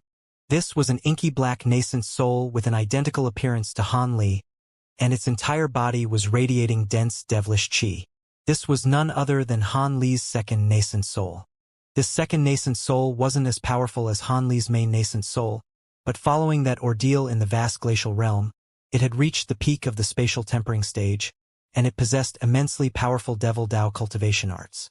Even though it had been forced to stop by the oncoming murder of crows, it didn't panic in the slightest as it rubbed its hand together before raising both of them in unison. Fierce black winds were swept up and two bursts of inky black devilish chi erupted from within, transforming into a pair of black pythons that pounced straight into the murder of crows. The two pythons surged through the air and all of the crows in their path were instantly destroyed. Even though the pair of pythons had gained the upper hand, the second nascent soul showed no signs of stopping as it quickly made a few more hand seals. Right at this moment, spiritual light flashed up above, and Xianxia emerged before immediately reaching down with one of her slender hands before making a grabbing motion. A resounding boom rang out as a giant white hand appeared out of thin air, then spread its fingers before pressing downward. With her enormous powers, if the hand were allowed to descend, there was no way that the second nascent soul would be able to escape. Thankfully, it was already prepared for this scenario and had a life-saving ability up its sleeve. All of a sudden, the nascent soul exploded, and a dozen or so inky black fireballs shot forth. Each fireball was around the size of an egg, and they instantly transformed into an inky black nascent soul, each before appearing several hundred feet away. "You still think you can get away?" Xianxia raised her eyebrows and let loose a delicate cry before uttering a peculiar incantation. All of a sudden, a layer of translucent light appeared over the giant white hand and it instantly exploded into a massive ball of white light. Countless streaks of crystalline light shot forth from the ball of light, encompassing an area over 1,000 feet in size, as well as all of the black nascent souls. Just as the nascent souls were about to unleash movement techniques to flee the scene, the streaks of crystalline light pierced through their bodies and all of them exploded into balls of black flames aside from a single nascent soul, which twisted around to evade the oncoming attacks. The only remaining nascent soul was the real one, and its expression changed slightly upon seeing its illusionary technique being broken. Immediately thereafter, it expelled several balls of blood essence out of its mouth, then made a hand seal before chanting something. The blood essence dispersed into a cloud of blood mist, which completely inundated its body. "Humph! What trick are you trying now?" Xianxia harumphed coldly as she swept a sleeve toward the cloud of blood mist. A piece of black fabric shot forth out of her sleeve in a flash, then instantly sliced through the blood mist like a projection. However, almost at the exact same moment, a streak of crimson light also emerged from the blood mist before flying away into the distance. In the next instant, crimson light flashed in the distant sky as a crimson thread appeared, then blurred before vanishing again. Xianxia faltered slightly upon seeing this before a frosty look reappeared on her face. "That's the blood shadow evasion technique. That is indeed rather troublesome to deal with, but that won't be enough for you to escape from me." She waved a hand toward the distance, and the two giant stone pillars tremored slightly before rising up into the air. They then combined as one to form the stone hall again before hurtling directly toward Xianxia. Xianxia flew into the stone hall before issuing an instruction to the devilish beings down below, then flew away as a ball of white light. The devilish beings down below naturally hurriedly followed along, and thus the area was vacated in the blink of an eye. Meanwhile, In the air above a lake that was countless kilometers away from the second nascent soul, Han Li had unleashed his sword art to create a giant azure dragon comprised of countless streaks of sword chi. The azure dragon was pouncing toward a high-grade devilish being with an insect-like body, and the devilish being was instantly torn apart. Even its nascent soul was instantly destroyed before it could escape. Han Li swept a sleeve through the air, and the azure dragon disintegrated into countless streaks of azure sword chi again. The sword chi revolved around in midair before hurtling back toward Han Li, then vanished into his body amid a flash of azure light. Beside the body of the high-grade devilish being that had just been slain, there were also a dozen or so other bodies of high-grade devilish beings hovering nearby. After stowing away all of the sword chi back into his own body, Han Li's face paled significantly, and only after circulating his magic power through his meridians a few times did his complexion improve slightly. It looks like they've already figured it out, so I can't keep going in this direction. What a pity. If they had reacted any slower than this, then there really was a chance that I could have made it back to Deep Heaven City. I can't allow myself to become predictable, so I'll have to try my luck by going in another direction. It's a good thing that my pursuers have already been shaken off, so there's a good chance that I'll be able to escape, Han Li mused to himself. Back when Han Li had unleashed that secret technique to conjure up projections of himself, Chuer and his second nascent soul had been among the projections, and they had lured away the two sacred ancestors.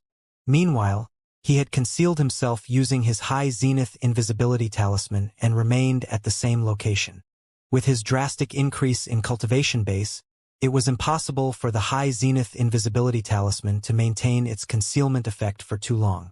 If Xianxia and Shuiguang had merely remained on the spot for a while, he would have been forced to reveal himself, and that was why he hadn't used his talisman earlier during his escape. He had already taken a huge risk to send out his spirit body and second nascent soul in a last-ditch effort, so he had naturally decided to use this talisman as well. As expected, Shuiguang wasn't able to see through his deception in time, and he was able to shake off his pursuers. Not only was he taking a risk by doing this, his spirit body and second nascent soul were in even more peril than he was. Thankfully, the spirit body was formed by the immortal Xuexia, and Chua was also a spirit being of heaven and earth, so as long as they had enough time to conceal themselves, they should be able to remain hidden. As for his second nascent soul, he had given it his other high zenith invisibility talisman. On top of that, the second nascent soul had cultivated a Devil Dao secret technique that allowed it to manifest wings with its devilish chi, and it had also cultivated the blood shadow evasion technique. With those two techniques up its sleeve, it wasn't completely implausible that the second nascent soul could escape. After all, once the two sacred ancestors realized the second nascent soul wasn't his true body, they'd most likely just abandon it. This was why he had immediately exposed himself and began slaying devilish beings when he felt the timing to be about right. News of his exploits had most likely already reached Shuiguang and Xianxia, and he didn't want to be pursued by them again. So he had no choice but to truly abandon Deep Heaven City and go elsewhere. With that in mind, Han Li no longer hesitated and fled in another direction. During the next 2 months, Han Li began to dart around all over the place in an extremely unpredictable manner. Initially, the Shuiguang clones were unable to track him down, and could only react to reports from other devilish beings that had sighted Han Li. As such, they were always a step too late, and by the time they arrived, Han Li would already be gone. Strangely enough, Xianxia wasn't with them, and Han Li had no idea where she was. He was naturally more than happy to see this, and if it weren't for the fact that he was sorely lacking in magic power, he would have been very tempted to turn around and retaliate against the Shuiguang clones. Unfortunately, under these current circumstances, he could only continue to run for his life. The 3 Shuiguang clones were becoming more and more frustrated from this fruitless chase, and they dedicated even more devilish troops to hunting Han Li down, spreading them far and wide to try and intercept Han Li.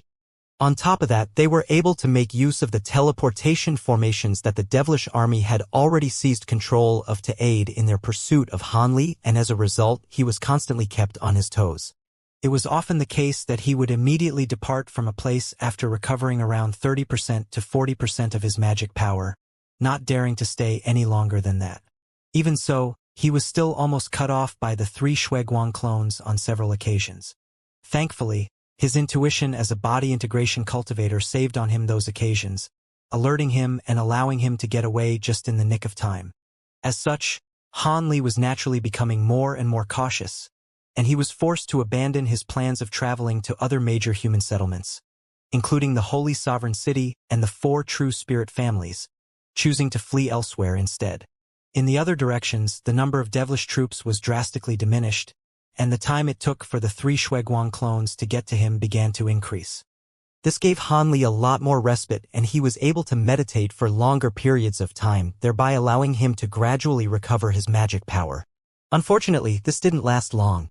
3 months later, Xianxia suddenly reappeared alongside the 3 Shuiguang clones, and they immediately set off after him in hot pursuit, not affording him any opportunity for respite. It was often the case that they would get to him when he had only been cultivating at a certain place for around 4 to 6 hours, and he would be forced to flee again. Thankfully, there weren't many other devilish beings nearby, so he was always able to make his escape relatively easily.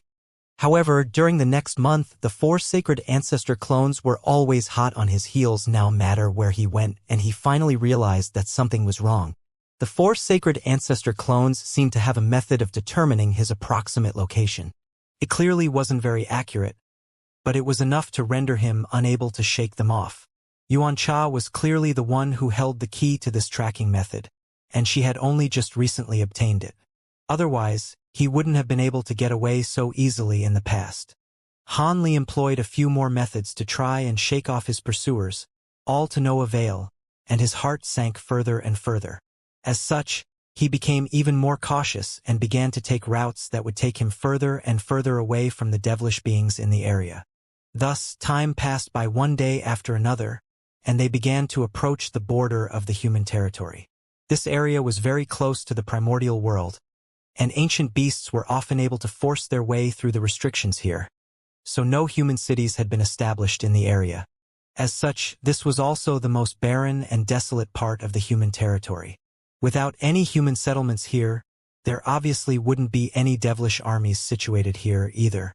With Han Li's incredible speed, there were very few high-grade devilish beasts that had been able to keep up with him and the 4 sacred ancestor clones, and the only ones that had been able to keep up were only able to do so as they had been drawn into Shuiguang's giant jade plate. Han Li continued to hurtle through the air as a streak of light with a dark expression. With his current level of magic power, it was unwise to continue to maintain his Kuan Ping form, so he could only revert back to his human form. At this point, he had already been fleeing for over half a year, and his constant changes in direction made the 4 sacred ancestor clones unable to chase him down. But even with his resolute will, having to flee for his life for so long was taking a heavy mental toll on him. However, he was now even more determined to continue fleeing and engage his pursuers in a battle of attrition. There was no way that the 4 sacred ancestor clones could keep this up forever. They had to be expending just as much magic power as he was, and they also wouldn't have had much time to recover their magic power. High up in the air, millions of kilometers away from Han Li, a stone hall and a giant plate were hurtling through the air. Within the jade plate, the 3 Shuiguang clones were standing before the crystalline wall, discussing something with Xianxia, whose image was being depicted on the wall. So you're still unwilling to enter our all-encompassing plate, fellow Taoist Xianxia? You should be just as aware as I am how much magic power we're expending by separately controlling flying treasures like this. I descended into this realm in quite a hurry, so I'm not carrying many magic power regeneration pills. I managed to get some from my subordinates, but after flying for this long, those pills have almost all been used up as well. At this rate, there's no guarantee that we'll be able to outlast that human brat. We don't know how many regenerative pills he's carrying. Even now, he's still displaying no signs of magic power exhaustion. I'm sure you're not carrying many regenerative pills either, right, fellow Taoist? In that case, it would be wise of us to fly in one treasure together, so we can take turns resting. One of the Shuiguang clones urged. I naturally have no objections to this, but why can't you 3 come to my stone hall? Why do you insist on making me enter your all-encompassing plate? Xianxia asked. Humph, why ask a question you already know the answer to? The cultivation arts we're using contradict with the protective stone chi cultivated by the stone devil race. If we try to meditate and recover our magic power in your stone devil hall, the effect will be minimal. Hence, It's much better for you to come into our all-encompassing plate, Shuiguang insisted. Is that so? I'm more concerned that you'll unleash the power of your all-encompassing plate on me if I were to enter it. You're renowned in our sacred realm for devouring the blood essence and magic power of others, so don't tell me that something like this is beneath you, Yuan Cha chuckled coldly, completely doing away with all semblance of pleasantries. You're overthinking things, fellow Taoist. Both of us only have our clones here. If I were to do that, your true body definitely wouldn't let me get away with it. Shuiguang sighed in a resigned manner. I wouldn't be so sure about that. What you're saying makes some sense, but I'm still not willing to take the risk. Perhaps this clone of mine doesn't possess enough blood essence and magic power to tempt you. But if we take into consideration the chaotic yin-yang qi and devil sealing lock that's currently in the Han Brat's possession, even I would be tempted to do something radical, Yuan Cha said as a mocking sneer appeared on her face. The three Shuiguang clones' expressions changed slightly upon hearing this, and they glanced at another before one of them asked, chaotic yin-yang qi and devil sealing lock? What are you talking about? Why play these childish little games, Shuiguang? I saw that Han Brat extracting chaotic yin-yang qi from the devil sealing lock using the earthly hellish flames.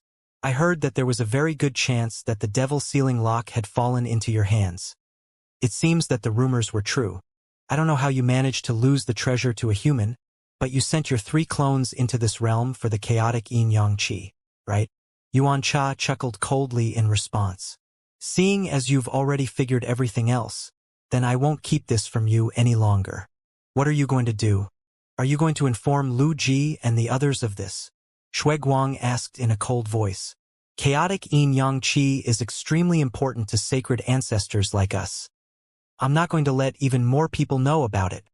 My condition is very simple. I can give you the devil sealing lock and half of the chaotic yin-yang qi, but you have to give me the remaining chaotic yin-yang qi, as well as all of the treasures that are being carried by that Han Brat, Yuan Cha replied. You sure are asking for a lot. Setting aside everything else, that brat took my purple word cauldron as well. I have to recover that no matter what, Shuiguang harumphed coldly. Yuan Cha was rather taken aback to hear this. The purple word cauldron was taken by him as well? That's rather surprising to hear. In that case, you can have the cauldron as well. All right, then it's settled. We forged an alliance. Isn't it about time you showed me the tracking method you're using to pursue that brat? Shuiguang asked. Even if you learn the method, you wouldn't be able to replicate it, Yuan Cha said in an indifferent voice. How will I know whether I can replicate it if you don't tell me? Shuiguang chuckled. If you really want to know, then I'll tell you. Remember how I remained behind to deal with the clone of that human brat? Yuan Cah asked. Of course. You remained there for a few months and didn't mention it at all after meeting up with me. Could it be that this tracking method has something to do with that clone of his? Shuiguang asked. Indeed. That clone is actually one of his nascent souls. Even though it's only at the late spatial tempering stage, it's cultivated several powerful life-saving abilities. Even after chasing it for so long, I was still unable to stop it from self-detonating and escaping as countless wisps of soul fragments. In the end, I was only able to capture one of the soul fragments, Yuan Cha said with a grim expression. What? A spatial tempering stage nascent soul managed to escape from you? Shuiguang was quite stunned to hear this, and all three clones exchanged astonished glances. Like I said, the nascent soul had cultivated several powerful life-saving abilities and was also carrying a few profound talismans. I was too complacent and allowed it to get away.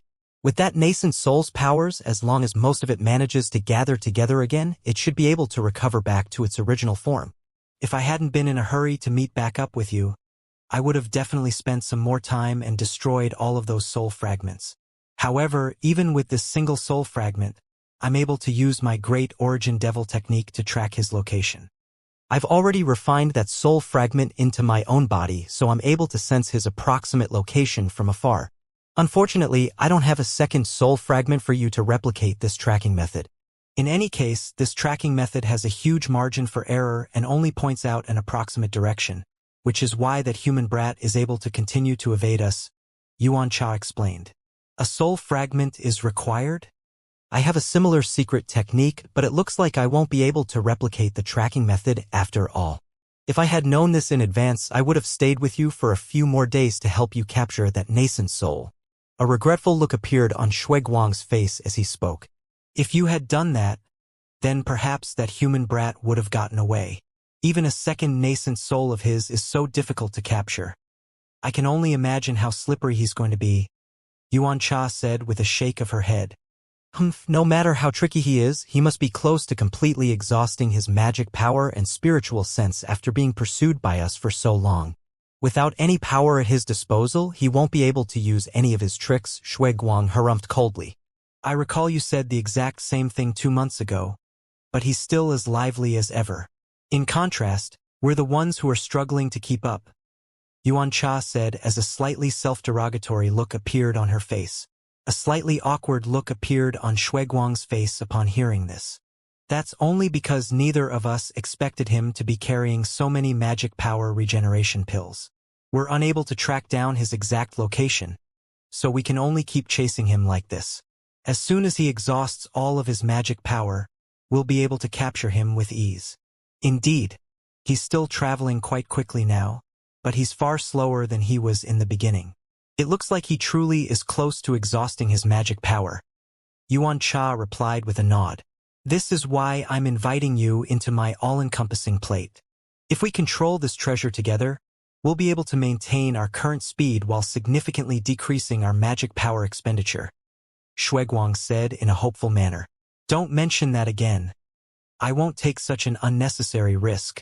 This Stone Devil Hall is formed by the 2 elders of the Stone Devil race.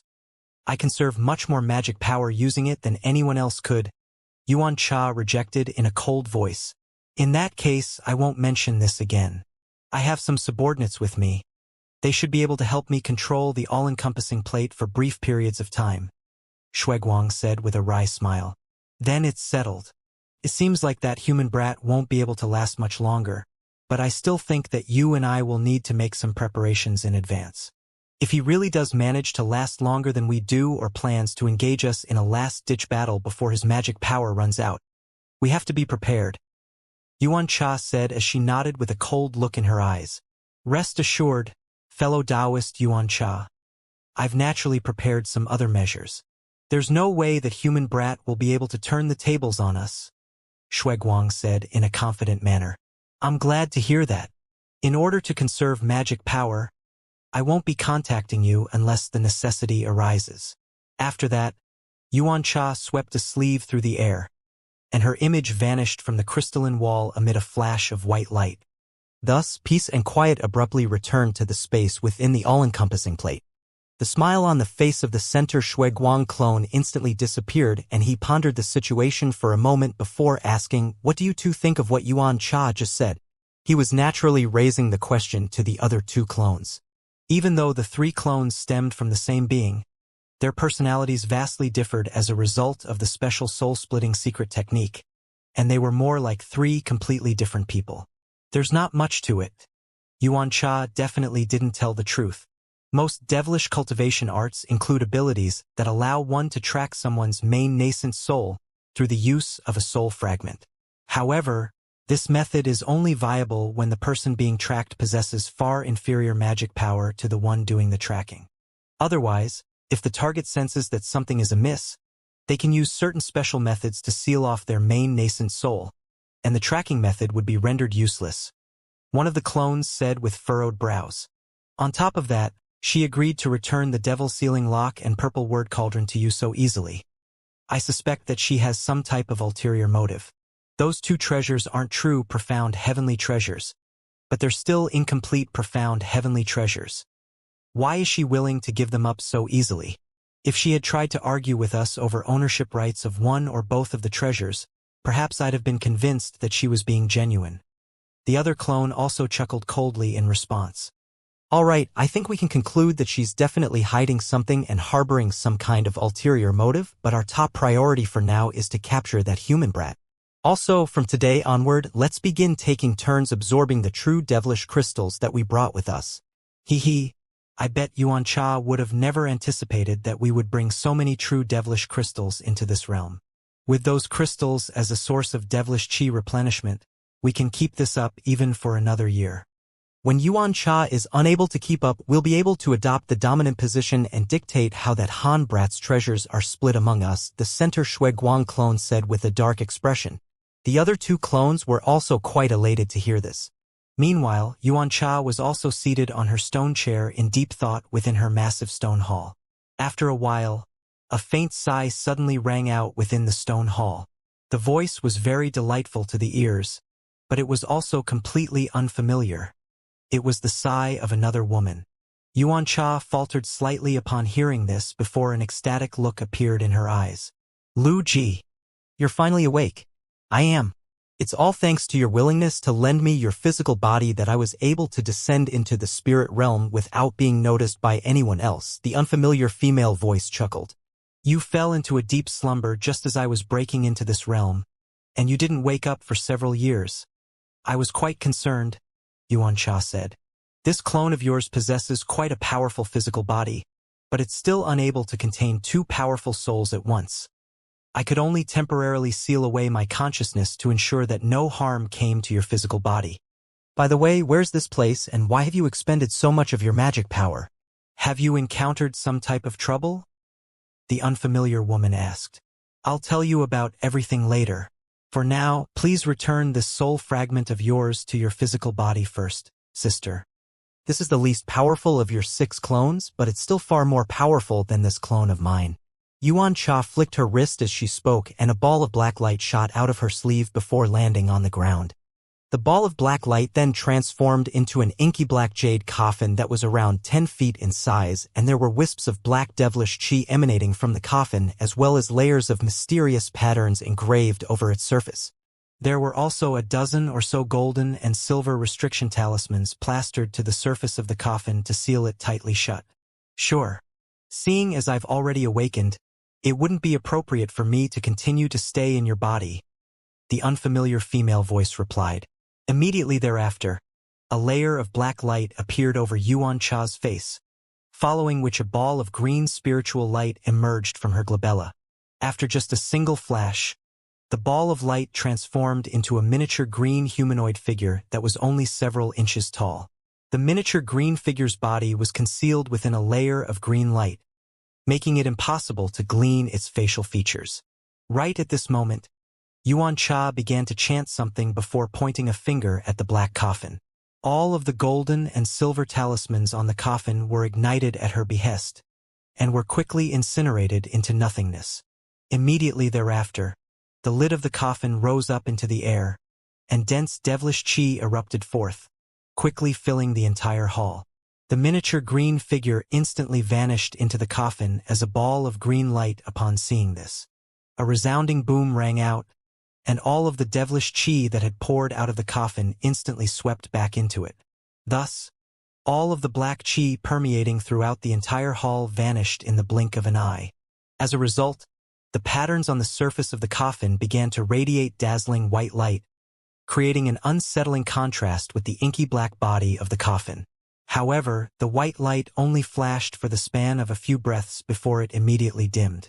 Right at this moment, bursts of buzzing rang out from within the coffin, and hundreds of ancient silver runes shot forth before forming 6 massive shimmering silver projections up above. These were all projections of humanoid devilish beings of different physical descriptions. These silver projections only appeared for an instant before they also disintegrated into specks of silver light. In the next instant, a faint moan rang out from within the coffin and an arm that was encased in black armor emerged. Immediately thereafter, a slender black-armored warrior slowly rose to her feet from within the coffin. Not only was this armored warrior wearing a suit of antiquated black armor, she was also wearing a menacing visor that concealed everything aside from her clear blue eyes. Sister Lu Ji, how much of your power can you channel through this clone? Yuan Cha asked with a concerned look in her eyes as soon as the armored warrior emerged. It'll still be somewhat restricted in this realm, but I'll be able to channel around 20% of my power through it, which will be enough to handle all enemies below the Grand Ascension stage, the armored warrior replied. I see, 20% of your power will indeed be enough to dominate the human race. You awakened at just the right time, sister. I've encountered a problem that I'll require your assistance with, Yuan Cha said as the concern in her eyes gave way to elation. Oh? What's the issue? Hold on, you don't seem to be alone here. Who's in that all-encompassing plate? Could it be that Dulong descended into the spirit realm as well? The armored warrior asked in a slightly surprised manner as she caught sight of the giant jade plate beside the stone hall. No, it's Xueguang's clones who are currently using the treasure. We're currently pursuing a human cultivator who possesses the Devil Sealing Lock, Purple Word Cauldron, and Chaotic Yin-Yang Qi, Yuan Cha revealed. A hint of surprise appeared in the armored warrior's eyes upon hearing this, but her voice remained quite calm as she said, Devil Sealing Lock and Chaotic Yin-Yang Qi? That's rather interesting. Give me a detailed recount of what happened. Yuan Cha nodded before explaining the situation. So this is what happened.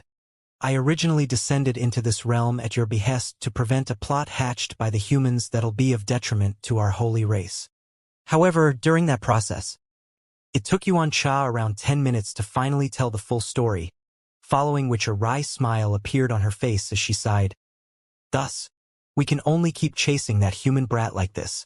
That Xueguang clearly isn't to be trusted. It's most likely the case that he'll turn on me once we chase down that human cultivator. It sounds like Xueguang has some other measures prepared. Otherwise, he wouldn't dare to plot against you like this, considering how this clone of yours is far more powerful than those 3 clones of his. However, there's no need to be concerned. Now that I've awakened, I'm naturally not going to just stand by idly and watch. Chaotic Yin-Yang Qi is extremely useful for us sacred ancestors. It would be a pity if it were to fall into the hands of Xueguang. This clone of mine is carrying many devilish crystals and they should be enough for you to replenish your magic power, the armored warrior said. That would be great. With your assistance, I'll have nothing to worry about, Yuan Cha replied in an elated manner. A month later, a giant mountain range that was enshrouded in a vast expanse of murky gray mist appeared ahead of Han Li. Not only was this mist extremely dense, it seemed to stretch indefinitely up into the heavens with no end in sight. Han Li was currently seated in a triangular azure flying carriage with his eyes closed, meditating while holding a top-grade spirit stone in each hand. As the flying carriage was approaching the mountain range, Han Li seemed to have sensed something, and he slowly opened his eyes. I'm finally here. This should be the legendary end of the southern sky. As expected of a super formation that has protected the human race for so many years. If it weren't for the fact that the restrictions been severely weakened by the merging of the 2 realms, it would most likely be very difficult to pass through this place. Han Li murmured to himself before closing his eyes again. All the while, his flying carriage continued onward, plunging into the mist without any hesitation. Half a day later, the stone hall and giant jade plate also arrived at this place. Yuan Cha and Xueguang held a brief discussion before also entering the mist. Han Li had already been forced to such an extent that he was venturing into the perilous primordial world, so there was naturally no reason to give up on this chase. 3 months later, Han Li appeared in the air above a swamp.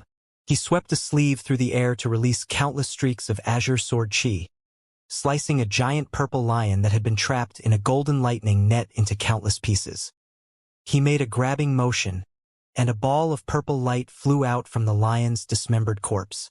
The ball of light flew into his hand in a flash, revealing itself to be a translucent egg-sized demon core. Han Li's face was rather pale, but a faint smile appeared on his face as he murmured to himself, with the demon core of this late spatial tempering stage bright purple lion, I should be able to refine a batch of spirit conservation pills, which will replenish my magic power for some time to come. He was carrying a large supply of magic power regeneration pills, but he had been constantly consuming them during the past year, so his supply was naturally beginning to wear thin. The supply of spirit stones that he had also wouldn't be sufficient to recover his magic power, so he took a risk and sought out several high-grade ancient beasts, quickly slaying them using powerful techniques to obtain their demon cores. Using the demon cores and some other ingredients, he would be able to refine a batch of magic power regeneration pills in a short time. With the limited time that he had, he wouldn't be able to maximize the efficacy of these pills, but he couldn't afford to worry about these minor details at a time like this. This came as quite a relief to Han Li. As long as he could continue to hunt down ancient beasts and secure pill refinement ingredients, he should be able to outlast his pursuers. A day later, Shuiguang and Yuancha also arrived at the swamp, and all four of them were appraising the remains of the bright purple lion with dark expressions. They had clearly already guessed Han Li's intentions. They couldn't think of a good way to counter this course of action, but they had come too far to turn back now, so they could only continue. Thankfully, both of them were carrying large supplies of devilish crystals, so they weren't concerned about running out of magic power for now. Thus, Han Li continued to flee while slaying ancient beasts to refine pills, and he led his pursuers deeper and deeper into the primordial world. During the periods of time that Han Li failed to encounter ancient beasts that he could slay for pill refinement ingredients, he would consume some of the spirit plants he obtained from the vast glacial realm. These spirit medicines each had different effects, but they all contained extremely pure spiritual qi. Direct consumption was quite a waste, but they still served to replenish some of his magic power. However, doing this resulted in a myriad of different medicinal effects accumulating within his body, which was quite harmful. Under normal circumstances, he could just spend some time to use his magic power to expel or refine these medicinal effects, but in this situation he didn't have any time or magic power to spare. As such, he could only temporarily repress these medicinal effects and address them later. With Han Li's current level of powers, there naturally wouldn't be any issues in the short term, but if he had to continue to consume spirit medicines directly without properly addressing their medicinal effects, then he would land himself in hot water sooner or later. Han Li was well aware of this, but he had no choice but to continue in this fashion. Thus, another half a year passed by. On this day, Han Li was meditating on his flying carriage with his eyes closed, while a woman in a white dress was controlling the flying treasure in his stead. The woman was none other than his sentient puppet, Doll. Doll's magic power was far inferior to Han Li's, so the flying carriage was traveling at a far slower speed, but it was still better than having to stop whenever Han Li needed some time to rest and recuperate. This afforded Han Li some breathing room from time to time. Otherwise, even with his supply of pills and spirit stones, he wouldn't have been able to last this long. Even so, his complexion had clearly paled significantly compared to half a year ago, and his aura had also become extremely feeble. All of a sudden, his expression changed slightly and he abruptly opened his eyes. Almost at the exact same moment, a loud thunderclap rang out several kilometers away and a giant silver lightning formation emerged out of thin air. A burly figure then stumbled out of the center of the formation amid a resounding boom. The burly humanoid figure had silver lightning revolving all around his body, and after steadying himself, he raised his head, revealing himself to be a middle-aged man with a head of red hair and a heavy beard. The man had a square face and a huge hook nose that resembled a falcon's beak. There was a pair of crimson wings on his back that were crackling with arcs of lightning, and he resembled the incarnation of the lightning god. However, at this moment, his face was quite pale, and there were many charred sections on the silver robe that he was wearing. One of his sleeves had been completely torn off to reveal a bare arm. This man was an early body integration cultivator, and he seemed to be in an even sorrier state than Han Li. As soon as he appeared, he immediately turned to look behind himself with a panicked expression. As soon as Han Li caught sight of the man, his heart jolted with shock, and he couldn't help but exclaim, "It's you!"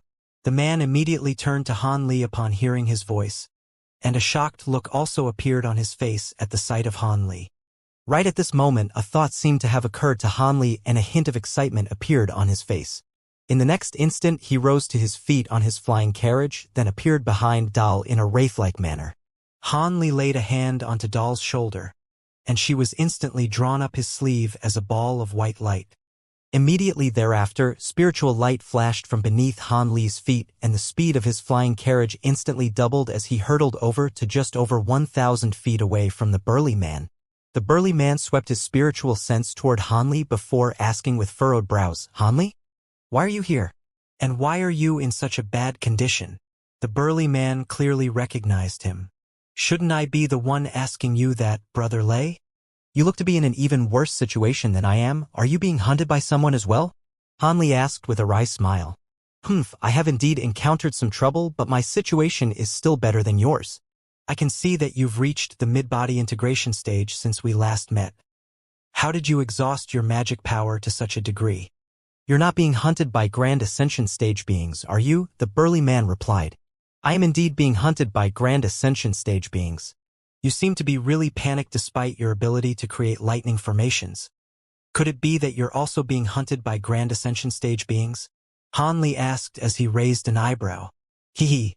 Looks like we're both in the same boat. Who are you being pursued by? Why are there suddenly so many Grand Ascension stage beings around? The burly man asked. A peculiar look appeared on Han Li's face. Why ask a question you already know the answer to, Brother Lei? Our human race and the nearby few races are currently in the midst of a devilish tribulation, so I'm obviously being hunted by beings from the Elder Devil race. Are you unaware of all this? The burly man immediately drew a sharp breath upon hearing this.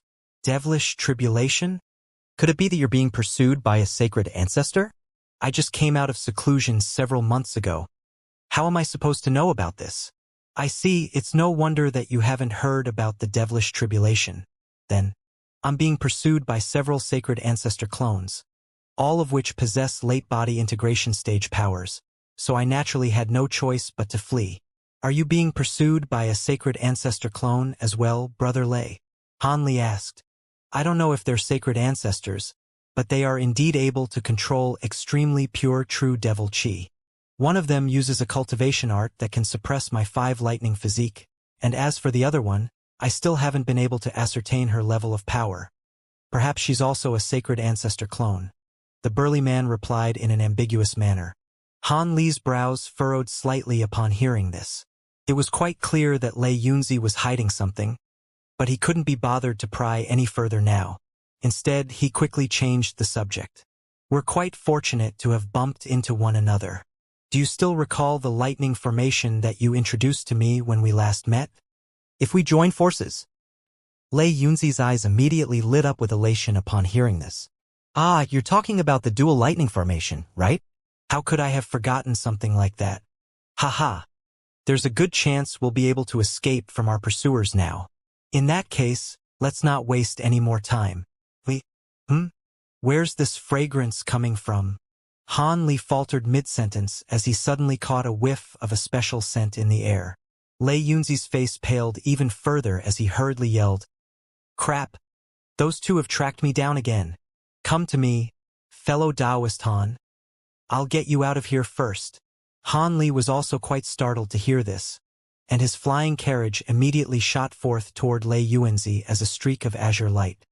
After just 2 flashes, Han Li appeared beside Lei Yunzi, then stowed the flying carriage away with a wave of his hand.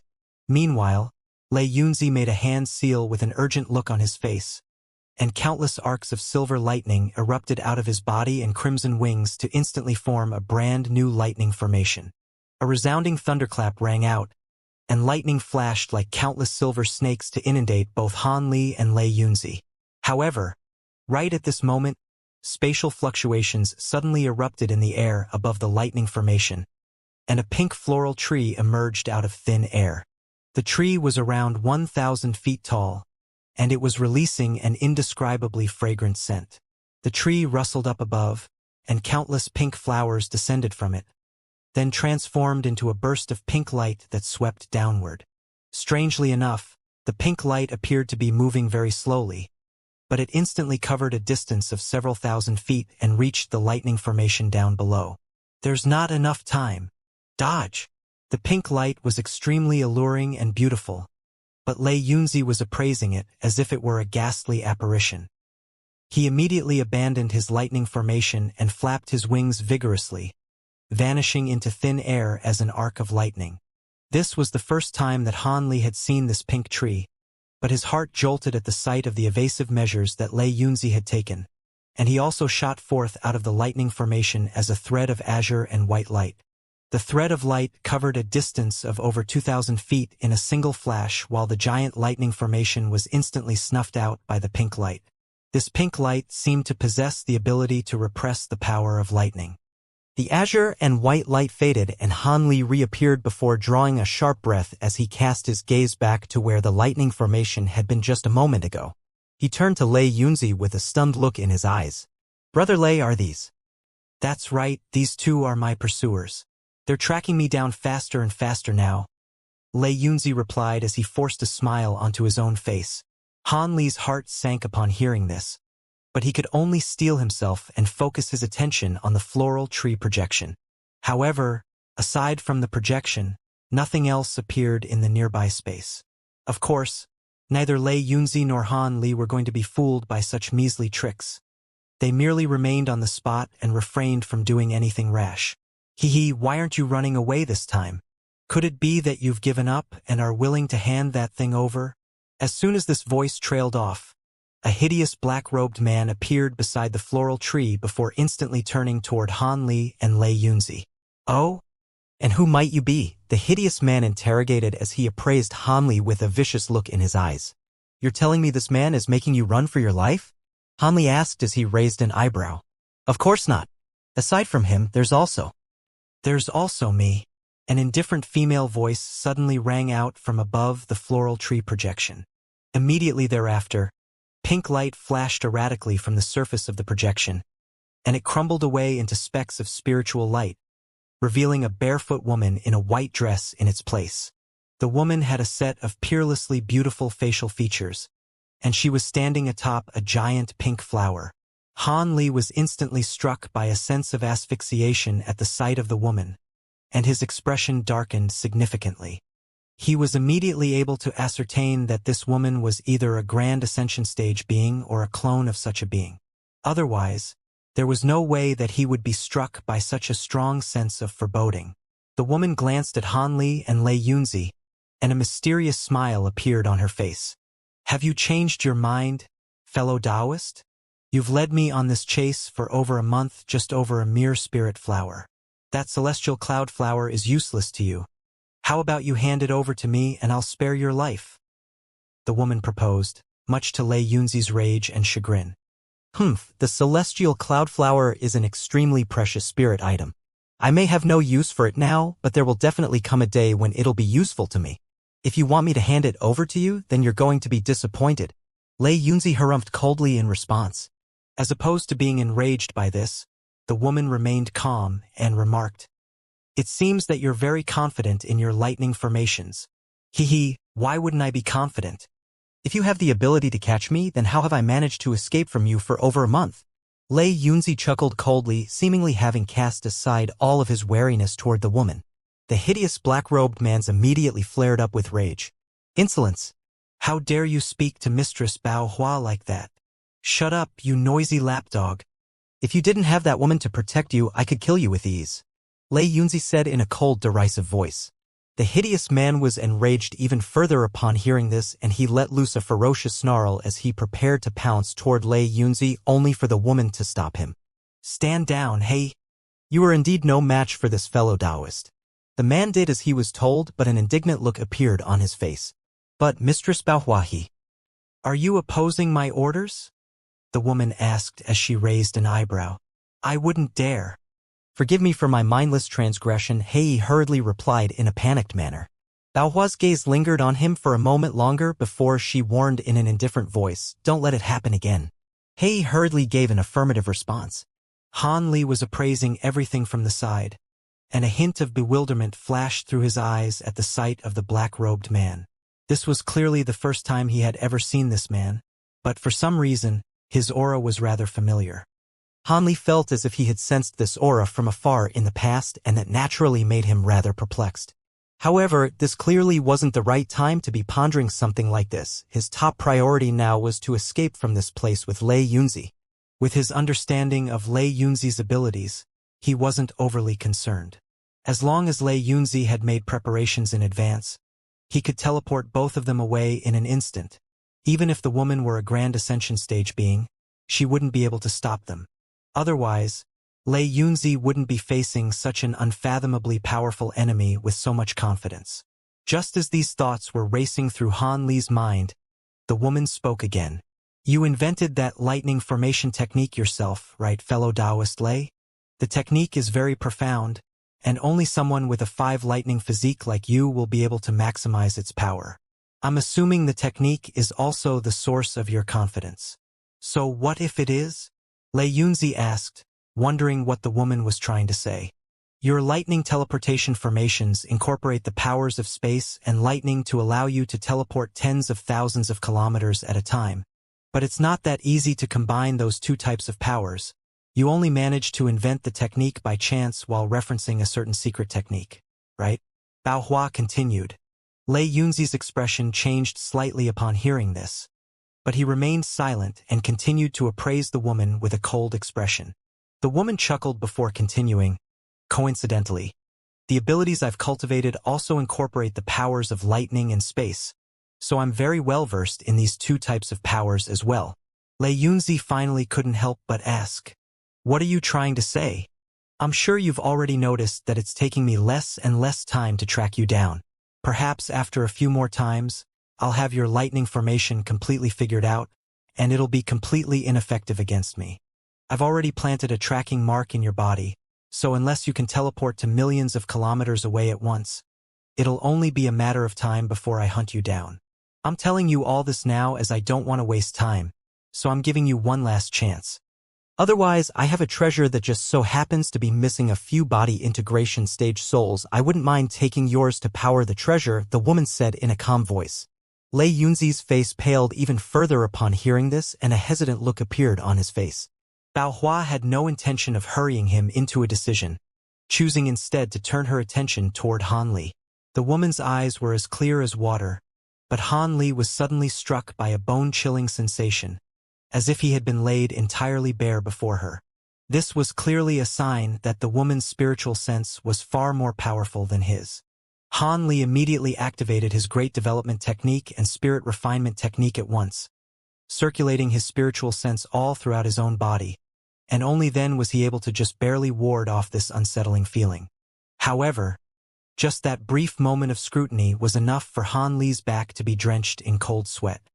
His spiritual sense was already close to that of the average Grand Ascension cultivator, which meant that this woman was most likely an extremely powerful being, even among Grand Ascension stage beings. However, what happened next made Han Li even more astonished. A peculiar look suddenly appeared on the woman's face as she said, "So you were the one who killed my subordinates in the Golden Devil Mountain ranges and took my profound heavenly fortune blade fragment. You've been using my treasure for quite a few years now, isn't it about time you returned it to me?" Han Li's heart jolted with shock, and a thought immediately occurred to him, but he forced a smile onto his own face and replied, "What are you talking about, Senior? I believe this is the first time we've ever met. Looks like you're unwilling to return it to me. So be it, I'll take it back from you myself then," the woman said in an emotionless manner before waving a hand toward Han Li. All of a sudden, a streak of purple light shot out of Han Li's sleeve. It was none other than that purple blade fragment. With nothing more than a casual wave of her hand, the woman had instantly severed Han Li's spiritual sense connection with the blade segment before drawing it back toward herself. Han Li's expression changed drastically upon seeing this, and he reflexively made a grabbing motion, conjuring up a massive azure hand to catch the blade fragment. However, the blade fragment merely vanished into thin air in a flash, leaving the huge azure hand to grab onto nothing. Immediately thereafter, purple light flashed between two of the woman's fingers and the purple blade segment silently emerged. Han Li's expression darkened even further, and by now he had recalled where he had last encountered that black-robed man.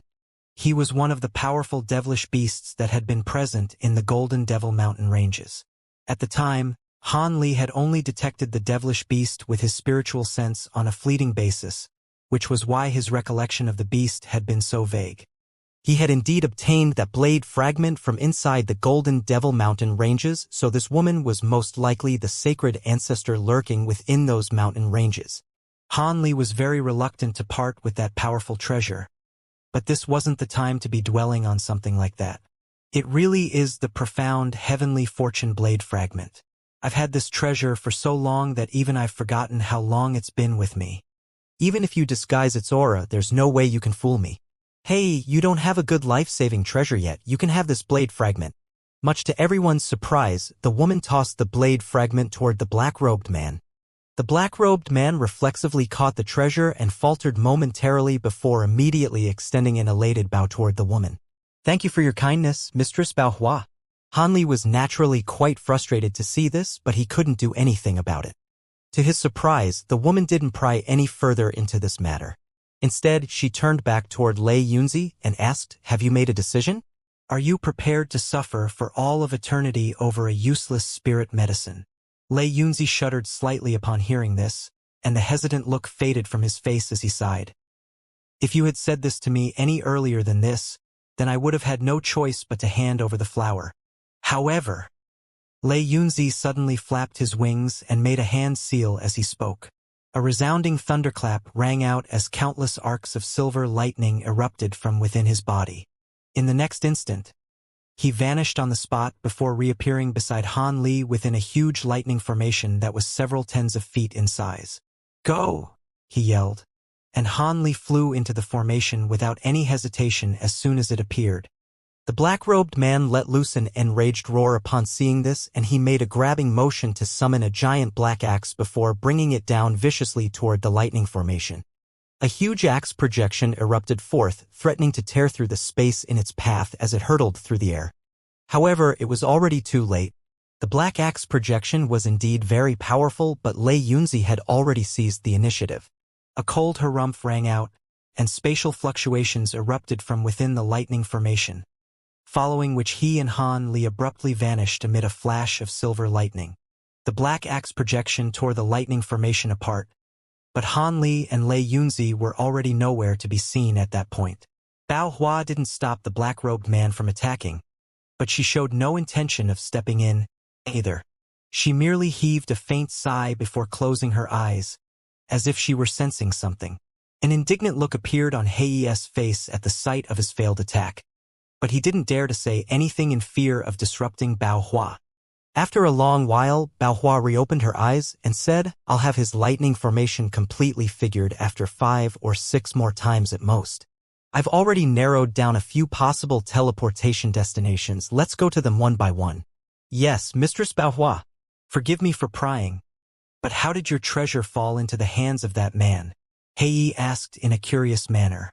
"One of my profound heavenly fortune blade fragments was stolen by that devilish ape in the Golden Devil Mountain ranges. When I awakened and tracked down the ape's hiding place, it had already been slain, so the blade fragment was naturally taken by the one who had killed the ape. During that period of time, many heavenly cloud beings had ventured into the mountain ranges, so it had to be one of them that killed it. At the time, I had an agreement with the Grand Elders of the 13 heavenly cloud races, so I couldn't scour through their territory to recover the treasure. Never did I think that it would have fallen into the hands of a human. I don't know how he managed to get into the Golden Devil Mountain ranges back then, but there's certainly no reason not to take the treasure back from him," Bao Hua explained in a calm manner. "I see. I faced some of those heavenly cloud beings in the past, but I didn't think that there was someone among them capable of killing that body integration stage devilish ape," Hei said as a hint of lingering fear flashed through his eyes. "All right, that's enough talk about that matter. Let's focus on securing the celestial cloud flower now. Setting aside everything else, that flower alone would be able to repress some of my injuries, so we can't let it slip away. Also, the results of my divination indicated that the spirit medicine I'm searching for seems to be in this area as well. Make sure to keep an eye out, Hei. If you can help me find the spirit medicine I need so I can recover all of my powers, I'll be sure to reward you handsomely," Bao Hua promised. "Rest assured, mistress. I'll do everything in my power to help you track down that spirit medicine. It's a pity that you weren't able to determine exactly what this medicine is through your divination. Otherwise, things would be a lot easier," Hei replied. "I've dabbled in some divination techniques, but I'm not exactly well-versed in this area. Unfortunately, both of my most trusted subordinates, Yun and Long, have perished in battle long ago. Otherwise, they'd be able to do all of this in my stead," Bao Hua said as a hint of dejection flashed through her eyes. A solemn look appeared on Hei's face upon hearing this. "I've heard of Master Yun and Master Long as well. They're not sacred ancestors, but the abilities they possess make them a threat even to the average sacred ancestor. In particular, Master Yun is renowned as the second-best divination master in our holy realm. Only Master Xianguang, who specializes in divination techniques, is superior in this area by a sliver. So even you know of them. That's not all that surprising. They truly were once just as renowned as the average sacred ancestor," Bao Hua said as a reminiscent look appeared in her eyes. Hei offered a respectful smile but didn't dare to speak any further on the matter. Not long after that, Bao Hua set her sights on the task at hand again. "Let's go. If we don't set off now, we might have some trouble tracking down that human. Hei naturally had no objections to this. He gave an affirmative response while extending a respectful bow, then instantly flew onto the giant flower as well, standing around 10 feet behind Bao Hua. Bao Hua swept a sleeve through the air, and the giant flower beneath her feet rotated on the spot, releasing countless bursts of pink light as well as a peculiar fragrance. The pink light then faded, and the giant flower was nowhere to be seen. After that, the giant flower appeared in a few more places only to disappear immediately thereafter each time. When the giant pink flower appeared in the air above a dense forest around 4 hours later, Bao Hua suddenly let loose a faint cry of surprise. Immediately thereafter, Hei and Bao Hua re-emerged from within the flower. "Have you tracked down those two, mistress?" Hei asked in an elated manner. "No, but we seem to have bumped into a few unexpected guests," Bao Hua replied as she cast her gaze into the distance. "Guests?" Hei was naturally quite perplexed, and he also hurriedly cast his gaze toward the same direction, but saw nothing for his efforts. However, in the next instant, spiritual light flashed in that direction, and 2 balls of white light appeared without any warning before arriving in the nearby space, traveling at an incredible speed. "Those are the all-encompassing plate and stone devil hall," Hei immediately exclaimed upon catching sight of the 2 massive objects within the balls of white light, and a peculiar look appeared on his face. Bao Hua was also appraising the 2 treasures with a complex expression, but there was a distinctly cold look in her eyes. The people within the 2 treasures had naturally also noticed Bao Hua, and their expressions changed drastically as they hurriedly brought their treasures to a halt. Immediately thereafter, spatial fluctuations erupted and 4 humanoid figures emerged. They were none other than the clones of Yuan Cha and Shui Guang, and they were all appraising Bao Hua with strained expressions. "Sister Bao Hua, I didn't expect to meet you here," Yuan Cha said in a rather stiff and uncomfortable voice. "Yuan Cha? I didn't think I'd see you again, either, especially in this spirit realm. Looks like the sacred sacrifice has already begun. However, I don't think it's appropriate for you to refer to me as sister," Bao Hua said in a calm voice. Yuan Cha's face immediately turned deathly pale upon hearing this. The 3 Shui Guang clones were already cursing their bad luck as soon as they identified Bao Hua, and as Bao Hua cast her frosty gaze toward them, they could only force smiles onto their faces while of them said in a respectful manner, "Shui Guang pays his respects to Mistress Bao Hua. Humph. You seem to have become more powerful. It's quite impressive that you were able to cultivate so many clones. I just so happen to be missing a few servants. You 3 will suffice," Bao Hua said in a cold voice. The 3 Shui Guang clones' faces also turned deathly pale upon hearing this. They glanced at one another and seemed to have instantly arrived at a decision, immediately hurtling back into the jade plate as 3 bursts of black qi. A clear ringing sound erupted from the all-encompassing plate, and black and white qi erupted from the treasure in a frenzy, forming a giant Tai Chi diagram that vanished in a flash. The all-encompassing plate is indeed a very powerful treasure, but unfortunately your true body isn't here. And you're not the owner of this treasure. Don't you think it's too naive of you to harbor hopes of getting away right under my nose? Bao Hua's expression darkened as she made a grabbing motion with one hand. All of a sudden, one of the 7 scorching suns in the sky abruptly began to expand at a rapid rate. The sun warped and blurred slightly, following which a white sun with a diameter in excess of 10,000 feet emerged out of thin air. The white sun radiated scintillating light, as well as scorching heat that instantly raised the surrounding temperature by more than tenfold. It was as if she had truly drawn a sun to her from afar. "Great illusionary sun technique," Yuan Cha exclaimed as her expression changed drastically. Bao Hua cast a cold glance toward her, but remained silent as she pointed a finger at the giant sun in the air. A resounding boom rang out as the sun slowly rotated, releasing countless white threads of light that pierced through space and encompassed the entire area in sight. Yuan Cha raised a hand to summon an antiquated black mirror which transformed into a translucent light barrier that shielded her within. The light barrier managed to keep the threads of light at bay, but judging from the strained expression on Yuan Cha's face, it was clear that she wouldn't be able to keep this up for long. Over 10,000 feet away, the threads of light pierced through space in a certain area, and a resounding boom rang out, following which a giant jade plate tumbled out of thin air. The surrounding threads of light all changed directions and converged toward the jade plate in a torrential downpour. It was as if they had a mind of their own. The entire jade plate was instantly surrounded by countless threads of light, and it was on the verge of being inundated. A roar of fury from Shuiguang rang out, and the jade plate rotated on the spot as it released black and white qi in a frenzy, forming a giant tai chi diagram again that managed to temporarily keep the oncoming attacks at bay. Baohua remained completely expressionless upon seeing this, but she immediately made a grabbing motion toward the jade plate and white light flashed, following which a giant hand that was over 1,000 feet in size emerged out of thin air.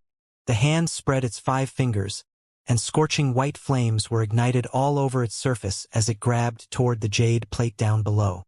Another roar of fury rang out from within the jade plate as the Tai Chi diagram detached itself from the jade plate, then expanded to around twice its original size as it hurtled toward the massive hand. A loud buzzing sound then rang out from the jade plate itself, and the nearby space twisted and blurred as it prepared to teleport away again. As soon as the giant Tai Chi diagram came into contact with the giant hand, the former immediately began to tremor violently before being crushed into pieces as the massive hand's fingers closed around it. The scorching white flames instantly incinerated the fragments of the Tai Chi diagram into nothingness, then swept downward to encompass the jade plate as well. The 3 Shuiguang clones were naturally very alarmed by this, and 3 different voices rang out in unison, begging for mercy and cursing Baohua at the same time. However, the white flames didn't falter in the slightest, and the pristine white jade plate was almost instantly turned into a scorching crimson color in the face of the fierce flames. Once the giant hand grabbed firmly onto the jade plate, 5 white fiery dragons flew out of its fingertips before revolving around the treasure, and the jade plate began to melt away layer by layer. No! A cry of fury and alarm rang out from within the jade plate, following which a miniature pagoda that was only around several inches in size flew out. The pagoda then transformed into a rainbow projection that was over 1,000 feet tall in a flash, and the 5 fiery dragons were forcibly kept at bay. The dragons were still thrashing violently and blasting flames out of their mouths, but the rainbow pagoda projection remained firm and resolute. On top of that, rainbow light flashed from the surface of the projection, and it absorbed a lot of the white flames to bolster itself. However, right at this moment, the giant sun up above began to crash down like a massive mountain at Baohua's behest. The rainbow pagoda projection was indeed extremely profound, but there was no way that the 3 Shuiguang clones could unleash the treasure's full power. Thus, in the face of the massive sun, it only lasted several seconds before crumbling away into pieces. The shattered specks of rainbow light converged to form a miniature pagoda again, but on this occasion, it had completely lost its luster. The massive white sun continued to descend, and the giant plate had no time to react before it was also inundated. Within the scintillating white light, the jade plate began to melt again, and just before it was completely melted into nothingness, 3 streaks of crimson light shot forth out of the jade plate, only to be swept up by the scorching white flames and completely incinerated amid 3 howls of anguish. These 3 clones were each as powerful as a late body integration stage being, but they were completely powerless in the face of Baohua. This was due to the fact that they were merely clones while Baohua's true body was present, and the fact that her great illusionary sun technique repressed most devilish cultivation arts also contributed to this. Otherwise, even though Baohua was once vastly renowned in the Elder Devil realm, there was no way she'd be able to kill the 3 Shuiguang clones so easily in her severely weakened state. Almost at the exact same moment as the deaths of the 3 Shuiguang clones, another Shuiguang clone was seated on a stone chair at the center of a giant devilish pagoda near Deep Heaven City. He was currently listening to a few body integration stage devilish lords report the latest exploits of the devilish army. Not only had the devilish army wiped out all of the large human settlements outside of Deep Heaven City, even some of the smaller major families and sects had been eradicated. Now, it was time to begin planning how they were going to completely surround Deep Heaven City. Just as Shuiguang was listening intently to the ideas being offered by his subordinates, his expression suddenly changed drastically, and he abruptly rose to his feet as he let loose an enraged roar. Impossible! How could the 3 of them have been killed all at once? The other devilish lords were naturally given quite a fright by his abrupt furious outburst, and they all glanced at one another with bewildered expressions. "May I ask what happened, Master Xueguang?" one of the more prominent devilish lords asked in a careful manner following a brief hesitation. A series of thoughts flashed rapidly through Xueguang's mind, and the rage on his face quickly faded as he adopted his usual calm expression. "I sent out 3 of my guards to do something for me and planted some of my spiritual sense within them, but they screwed up. It's all right, though, I'll just send some others to get the job done." This ambiguous response left a lot more to be desired, but the other devilish lords naturally didn't dare to pry any further. As such, they could only change the subject and begin discussing their plans to surround Deep Heaven City again. As for Xueguang, he sat back down onto his chair with a calm expression, as if that enraged outburst really had been nothing more than a momentary loss of composure. Deep within a crimson river in the Elder Devil realm, a roar of fury also rang out without any warning. The thunderous roar caused the water in the lake to ripple violently, but all of a sudden, the voice abruptly cut off, and no further sounds could be heard. In the spirit realm, the light barrier formed by Yuan Cha's black mirror also immediately shattered as soon as the giant sun descended upon it. The scorching white flames being released by the sun swept downward without any mercy, and Yuan Cha's face paled even further as she cried for help in a panicked voice.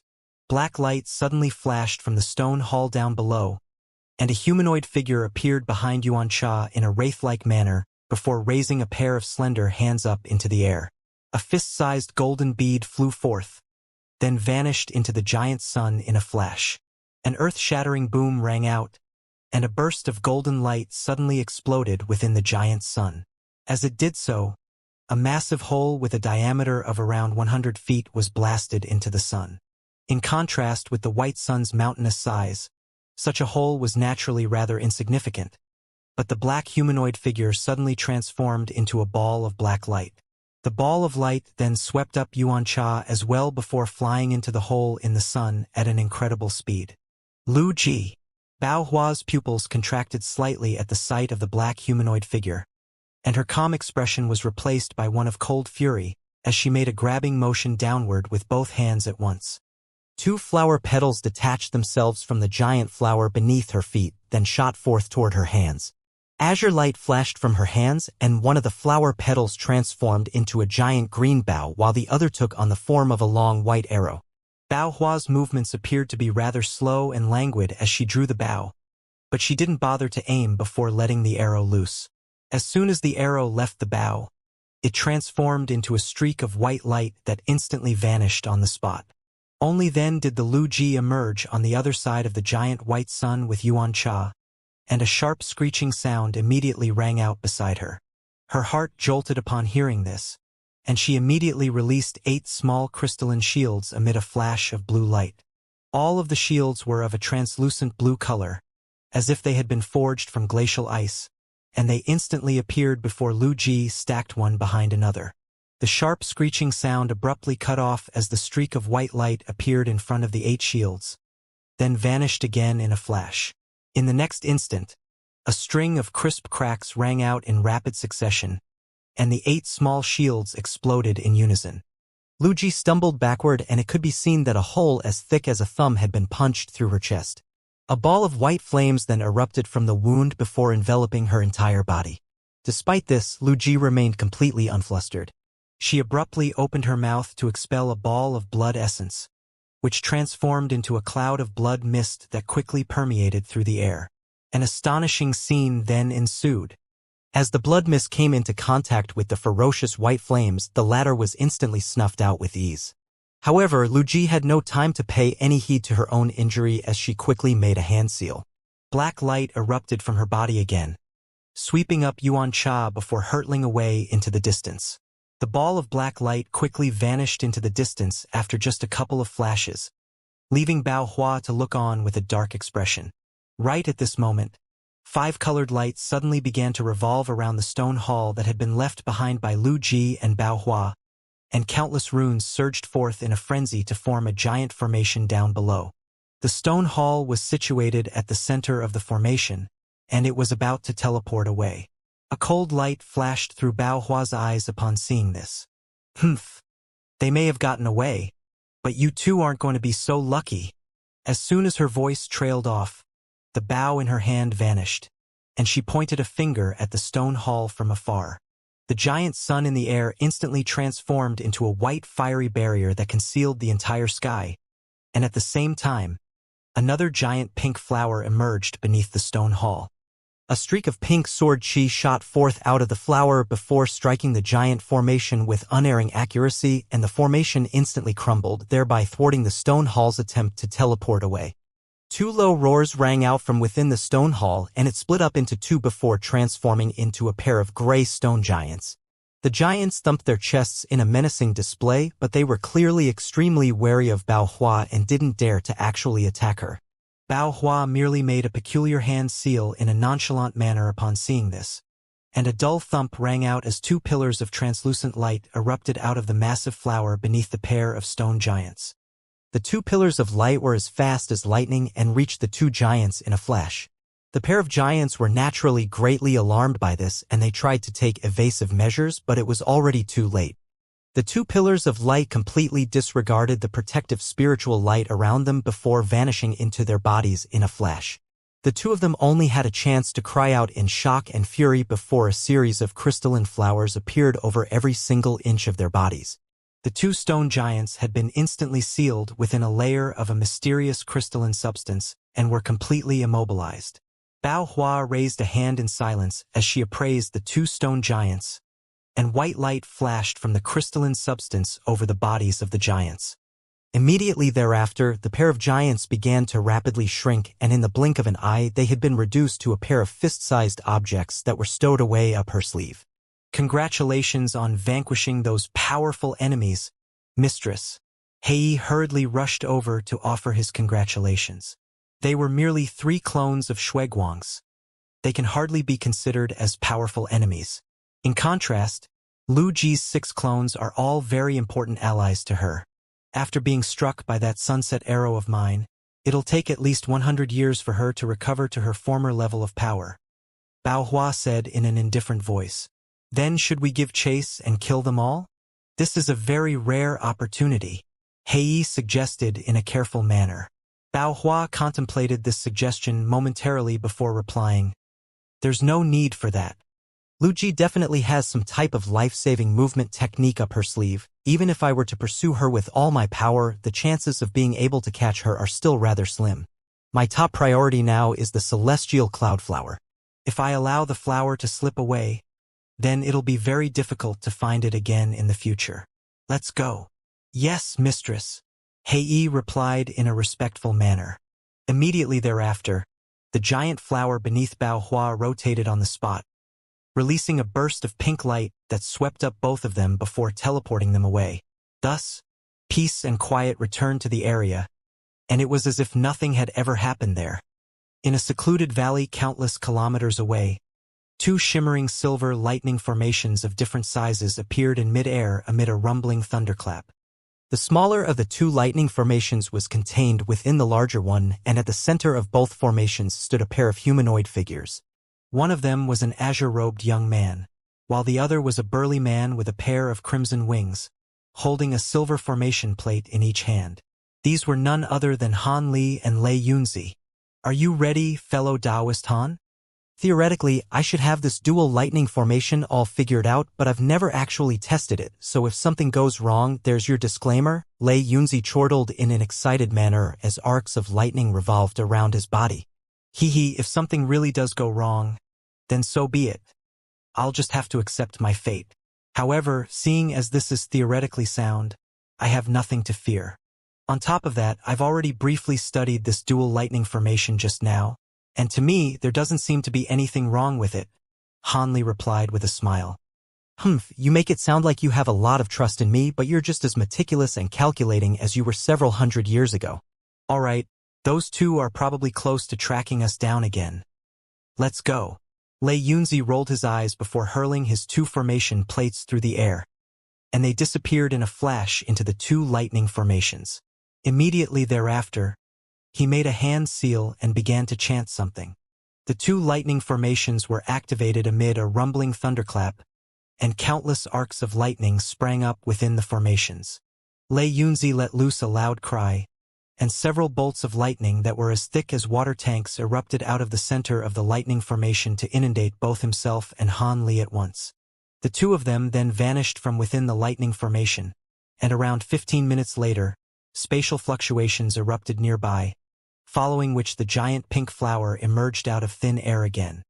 The petals of the flower slowly spread open to reveal Baohua and Hei, and the former's expression changed slightly as she cast her gaze toward the spot where the dual lightning formation had once been situated. Why are the fluctuations completely different from those of his past teleportations? Even I can't sense their potential teleportation destination anymore. Baohua murmured to herself in a surprised manner. That's impossible. Aren't you already close to figuring out that man's lightning formation? How did this happen? Hei exclaimed. Not only that, but I'm also no longer able to sense the tracking mark I planted in him, which means that he's either dead or really managed to teleport to millions of kilometers away. Baohua mused.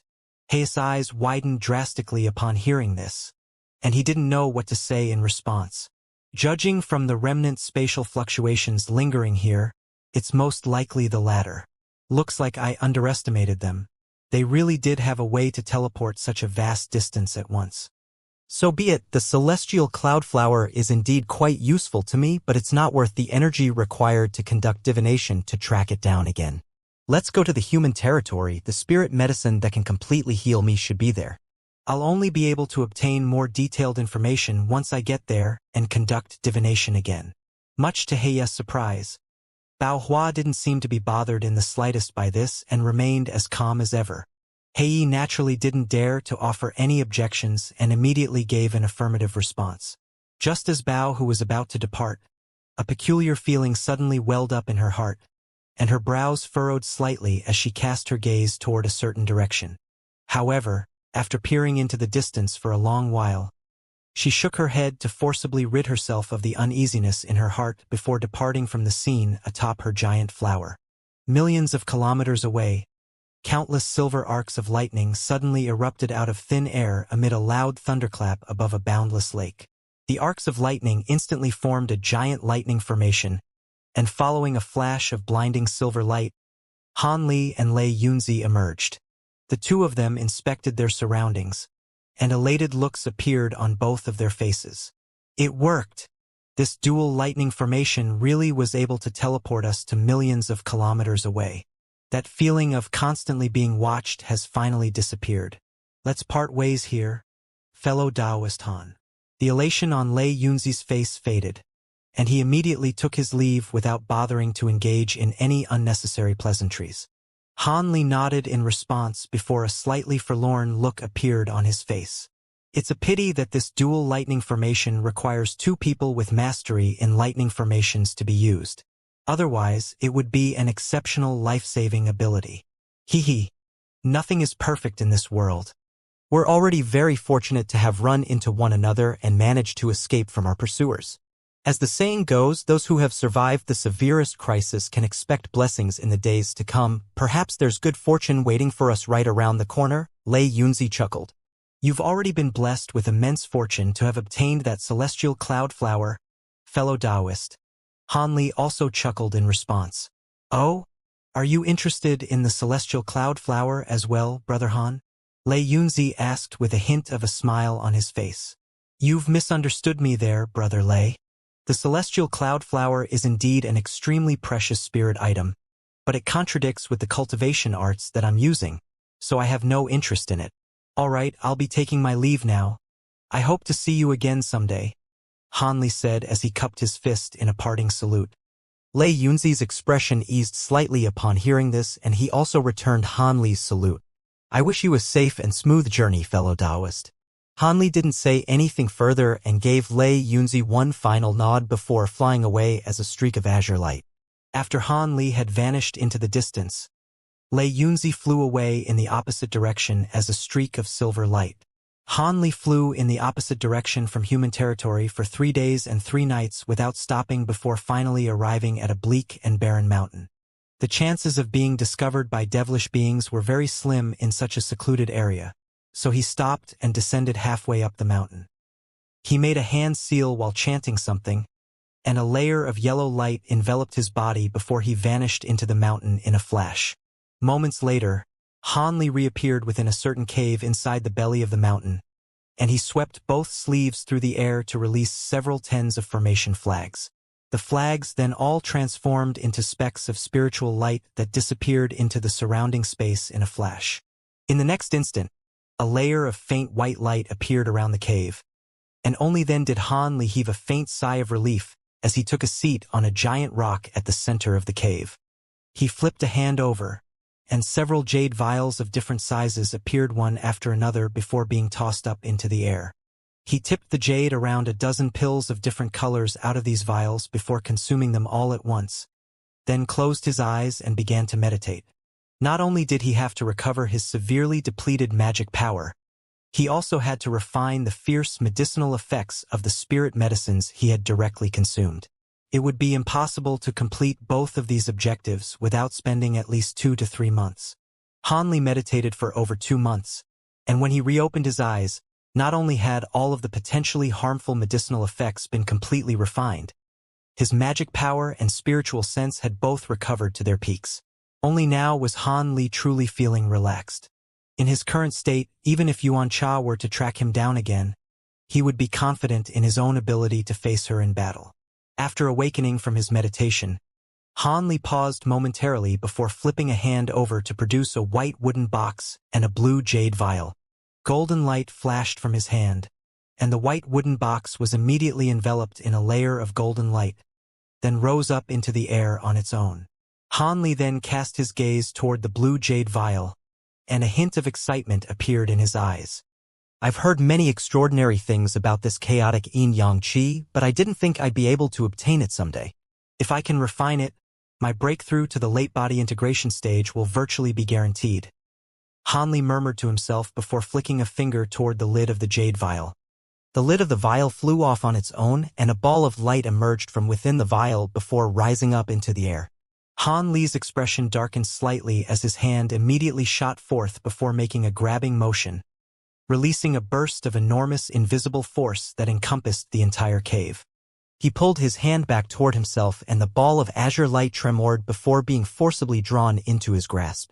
Hanli cast his gaze down toward the ball of azure light and began to carefully appraise it through narrowed eyes. Within the azure light were 2 pea-sized specks of light, one black and one white. Blue light flashed through Hanli's eyes, and the 2 specks of light that were originally slightly blurry immediately became clearer to him. However, in the instant that he got a clear look at the 2 specks of light, he immediately shuddered as a blank look appeared on his face, and he was completely rooted to the spot. After a long while, a conflicted look suddenly appeared on Hanli's face, and he gritted his before throwing up a mouthful of blood while abruptly falling backward. What a powerful illusion of reincarnation! This chaotic yin-yang qi really is just as fearsome as the legends proclaim it to be. If it weren't for the fact that I managed to snap back to reality at the final moment, I would have completely lost myself for eternity within the worlds formed by the chaotic yin-yang qi. Hanli murmured to himself with a hint of lingering fear in his eyes.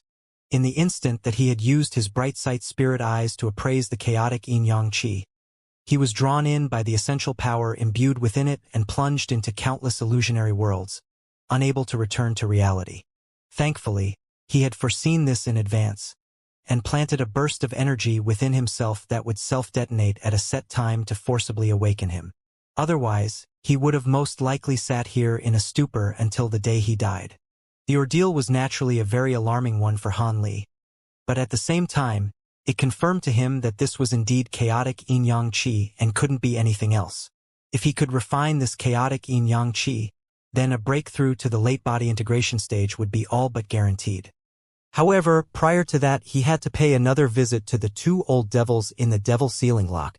With that in mind, he suddenly pointed a finger at the azure ball of light, and a dull thunderclap rang out as a thin golden arc of lightning shot forth from his fingertip. The arc of lightning plunged into the azure ball of light in a flash, then immediately shot back. The black and white specks of light within the azure light remained completely unmoved, and it was as if nothing had ever happened. However, a content look appeared on Hanli's face, and he pointed a finger at the blue jade vial, upon which the vial expelled a burst of white light that swept up the ball of azure light before drawing it into the vial. Hanli swept a sleeve through the air to stow the jade vial away, then turned his attention to the wooden box that was hovering in midair. He opened his mouth to expel a string of beads, then laid a hand onto the top of his own head before slowly closing his eyes.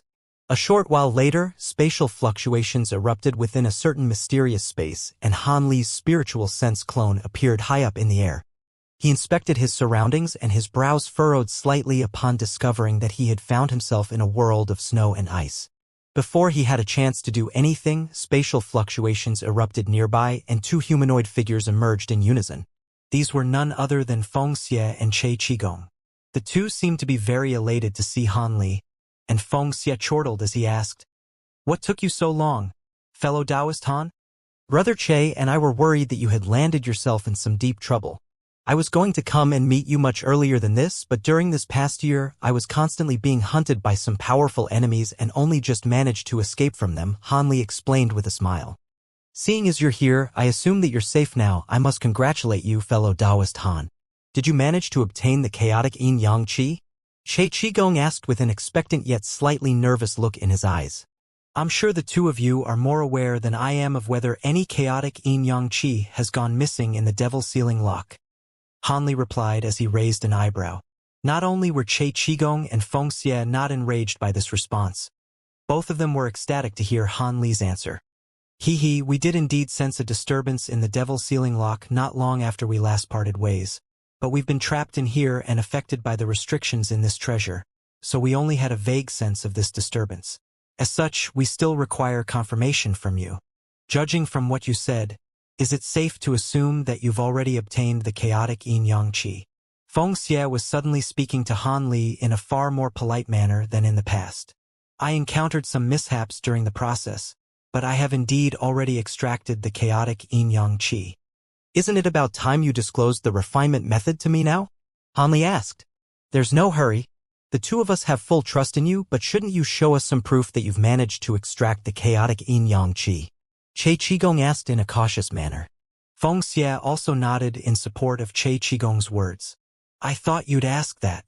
Hanli had anticipated such a request, and he abruptly rubbed his hands together, then thrust them toward Wuxia and Che Qigong. An arc of golden lightning erupted out of the palm of each hand, and they hurtled directly toward the pair of old devils. The two devils' hearts stirred upon seeing this, and one of them made a grabbing motion while the other opened his mouth wide. Thus, one of the golden arcs of lightning was caught by Wuxia, while the other was devoured by Che Qigong. Both of them closed their eyes and directed their spiritual sense toward their respective arc of lightning, and Hanli merely waited in silence with his arms crossed. After just the span of a few breaths, Wuxia and Che Qigong opened theirs almost in unison, and content looks appeared on both of their faces. There's no mistaking it. The aura is very feeble, but it definitely is the aura of chaotic yin-yang qi. "Now that we've confirmed that, let's discuss the terms of our collaboration," Wuxia said as an excited look reappeared on his face.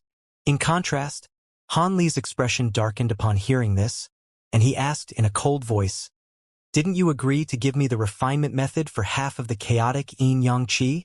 Have you changed your mind?" "Not at all, fellow Taoist Han. The original terms of our agreement naturally won't change, but further consideration must be taken when deciding how exactly we're going to facilitate the exchange. Otherwise, how will we decide whether we should hand over the refinement method first or if you should give us the chaotic yin-yang qi first?" Che Qigong chuckled. "I see. We're all bound by vows, but in the face of such an important treasure, vows of this nature are indeed rather lacking in gravity," Hanli said as his expression eased slightly. "Indeed, and that's why fellow Taoist Feng and I have thought of a way to facilitate the exchange that should be satisfactory for both sides. Would you like to hear it, fellow Taoist Han?" Che Qigong asked. "Sure, go ahead," Hanli replied in an indifferent manner. "It's actually very simple. We'll split the exchange process into several parts. We'll give a part of the refinement method first, and if you find it to be genuine, you can give us part of the chaotic yin-yang qi that you promised to us. After that, we'll continue to give you parts of the refinement method in exchange for portions of chaotic yin-yang qi. At the end of this process, there will only be a tiny amount of chaotic yin-yang qi you'd still owe us, and I'm sure you wouldn't be willing to incur the risk of backlash from inner demons over such a small amount of chaotic yin-yang qi. Similarly, we wouldn't be willing to relinquish that final portion of chaotic yin-yang qi just to withhold the final section of the refinement method, either Xianxia proposed. Han Li remained silent upon hearing this, but the contemplative look in his eyes indicated that he was clearly carefully considering this proposal. The two devils were confident that Han Li would agree, but they still couldn't help but grow a little nervous. However, both of them were beings who had lived for countless years, and they were more than capable of maintaining poker faces as they awaited a decision from Han Li. "That's a good idea. We'll do as you say," Han Li finally decided. Xianxia was ecstatic, and he immediately replied, "Hehe, you've definitely made a wise decision. Fellow Taoist Han, let's begin our exchange right away. This is the first section of the refinement method. If you see no problems with it, then you must hand over the first portion of chaotic yin-yang qi to us within 3 days. If you're unable to do so in time, then we'll be giving up on this exchange. If that happens, not only will you have to suffer backlash from your inner demons, you'll also have no way of ever refining the chaotic yin-yang qi." Han Li merely nodded in response, and Che Qigong waved a sleeve upon seeing this, sending a ball of white light flying toward Han Li. Han Li raised a hand to catch the ball of white light, upon which it was revealed to be a pristine white jade slip. "I'm going to study this section of the refinement method, and I'll return as quickly as I can once I arrive at a verdict. I'll be taking my leave now," Han Li said as he cupped his fist in a farewell salute, then disintegrated into specks of spiritual light. "Do you think he'll uphold his end of the deal, Brother Che?" Xianxia asked after Han Li had departed from this space. "Aside from us and Shuiguang, there's virtually no one else who's aware of the refinement method for chaotic yin-yang qi. If he wants to be able to refine it, then he has no choice but to fulfill his side of the exchange. After all, giving up half of his chaotic yin-yang qi is surely better than keeping all of it but being unable to use any of it. Besides, we're currently in the midst of the sacred sacrifice.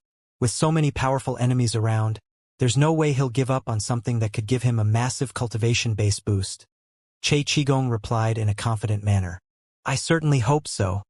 Hee with this chaotic yin-yang qi, it won't be long until we can get out of here.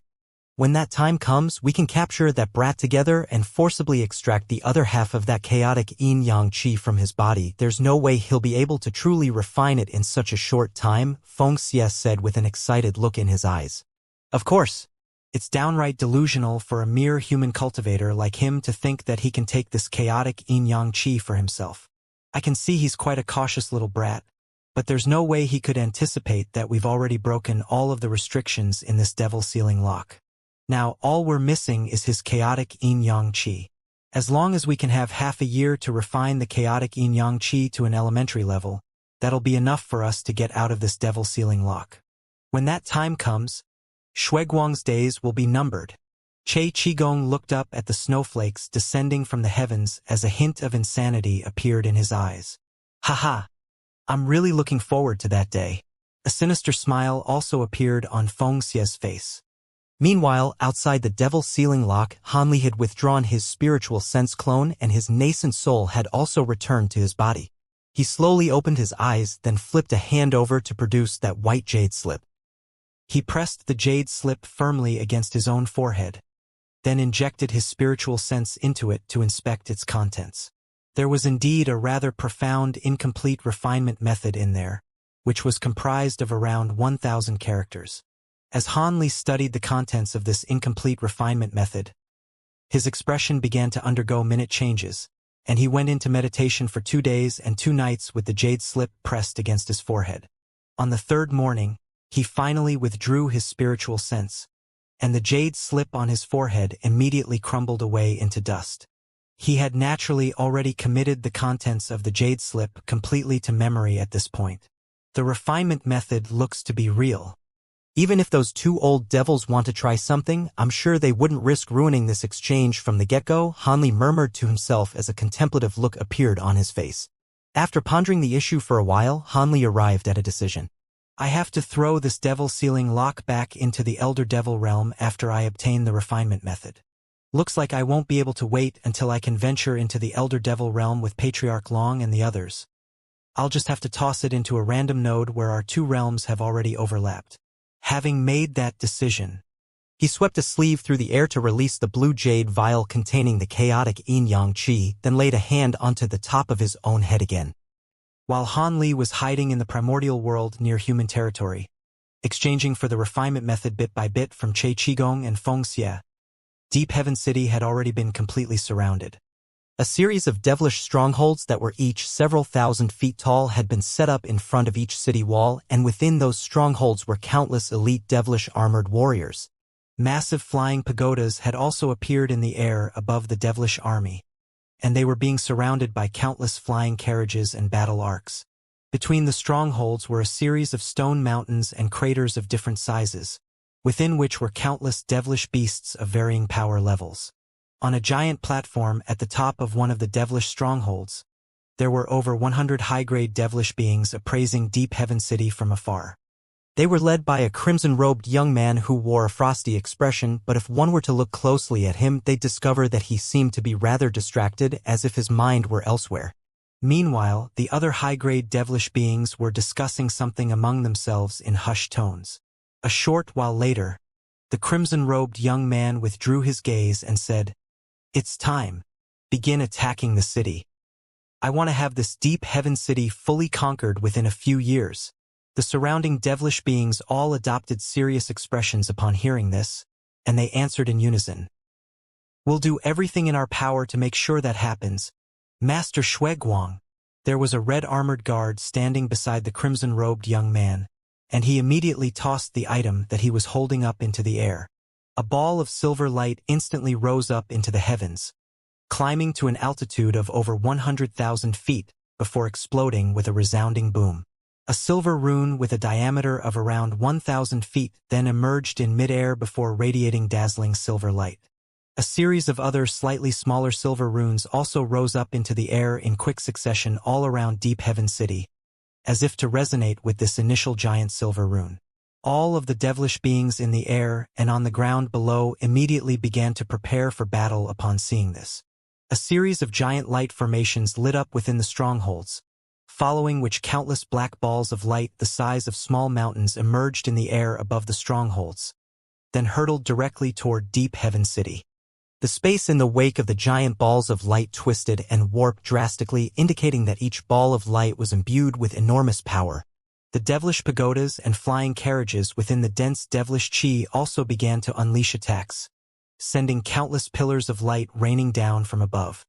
Even before these attacks had struck the protective restrictions set up over Deep Heaven City, rows of formations appeared in the air above the city walls. 5-colored light flashed, and countless fireballs, wind blades, ice spikes, and other magic attacks surged forth in a frenzy to clash with the attacks unleashed by the devilish army.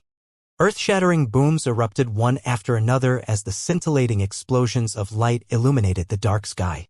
Under the illumination of this light, one could make out groups of devilish beasts charging toward Deep Heaven City like hundreds of giant pythons. Some of these devilish beasts were galloping along the ground. Some were gliding along at low altitudes, and some were flapping their wings vigorously as they soared higher up in the air. At the same time, a group of flying carriages and giant arcs were also slowly advancing toward the city. All of a sudden, groups of armored devilish warriors emerged near the giant flying devilish beasts. These warriors were either standing atop devilish clouds or seated on devilish steeds. Thus, the devilish assault against Deep Heaven City officially commenced. Deep within a lush forest, a fair-skinned beauty in a suit of black armor was seated beneath a massive tree with her eyes closed in meditation. Standing beside her was another woman in a blue palatial dress, who was appraising her with a concerned expression. After a long while, the black-armored woman exhaled and slowly opened her eyes. "Have you fully recovered, Sister Luji?" Xianxia hurriedly asked as an elated look appeared on her face. If Bao Hua's sunset true flames were that easy to recover from, then she wouldn't have been so renowned in our holy realm. "I've taken some spirit pills, but I've only just barely managed to repress my injuries. Unless I go into seclusion for at least a century, there's no way I could fully recover. However, It's pretty clear that Bao Hua is also yet to recover from her injuries. Otherwise, this clone of mine definitely wouldn't have been able to survive her sunset arrow, Lu Ji replied. Indeed. However, the fact that our true bodies are unable to descend into this realm places us at a severe disadvantage against her. Yuan Cha sighed with a complex look on her face. We would indeed be no match for her on our own, but the current Bao Hua is no longer the same renowned sacred ancestor she once was. We have a devilish army at our disposal. There's no need for us to face her alone. However, after we get back, make sure that you don't go anywhere by yourself unless it's absolutely necessary. Only by staying in the devilish army will we be able to ensure our own safety, Lu Ji said in a cold voice. Thank you for your words of caution, sister, but judging from Bao Hua's personality, I don't think she'd be all that keen on hunting down a few clones of ours, and it wouldn't help her current situation anyway. She must be aware that the sacred sacrifice has already commenced, yet she still dares to appear here. She must have some type of ulterior motive, Yuan Cha said in a cautious manner. Ulterior motive? What motive can she have other than to recover from her injuries and regain her magic power? Lu Ji chuckled coldly in response. That's true. Bao Hua is quite a renowned divination master in our holy realm. Could it be that she's here because she's tracked something down that can help her make a recovery? I don't think she'd be willing to take such a risk otherwise. Lu Ji faltered slightly upon hearing this before a contemplative look appeared in her eyes. Perhaps so. Let's set this matter aside for another time. For now, I'll take you back to human territory. As long as we can reunite with your other clone, we'll have nothing to worry about, Yuan Cha suggested. I didn't go through all this trouble to sneak into the realm behind the backs of those old geezers just to hide somewhere like a coward. I came here to secure more benefits for the two of us. According to the agreement forged between the sacred ancestors, all of us sacred ancestors will receive ownership rights over half of the human territory we managed to conquer in the spirit realm.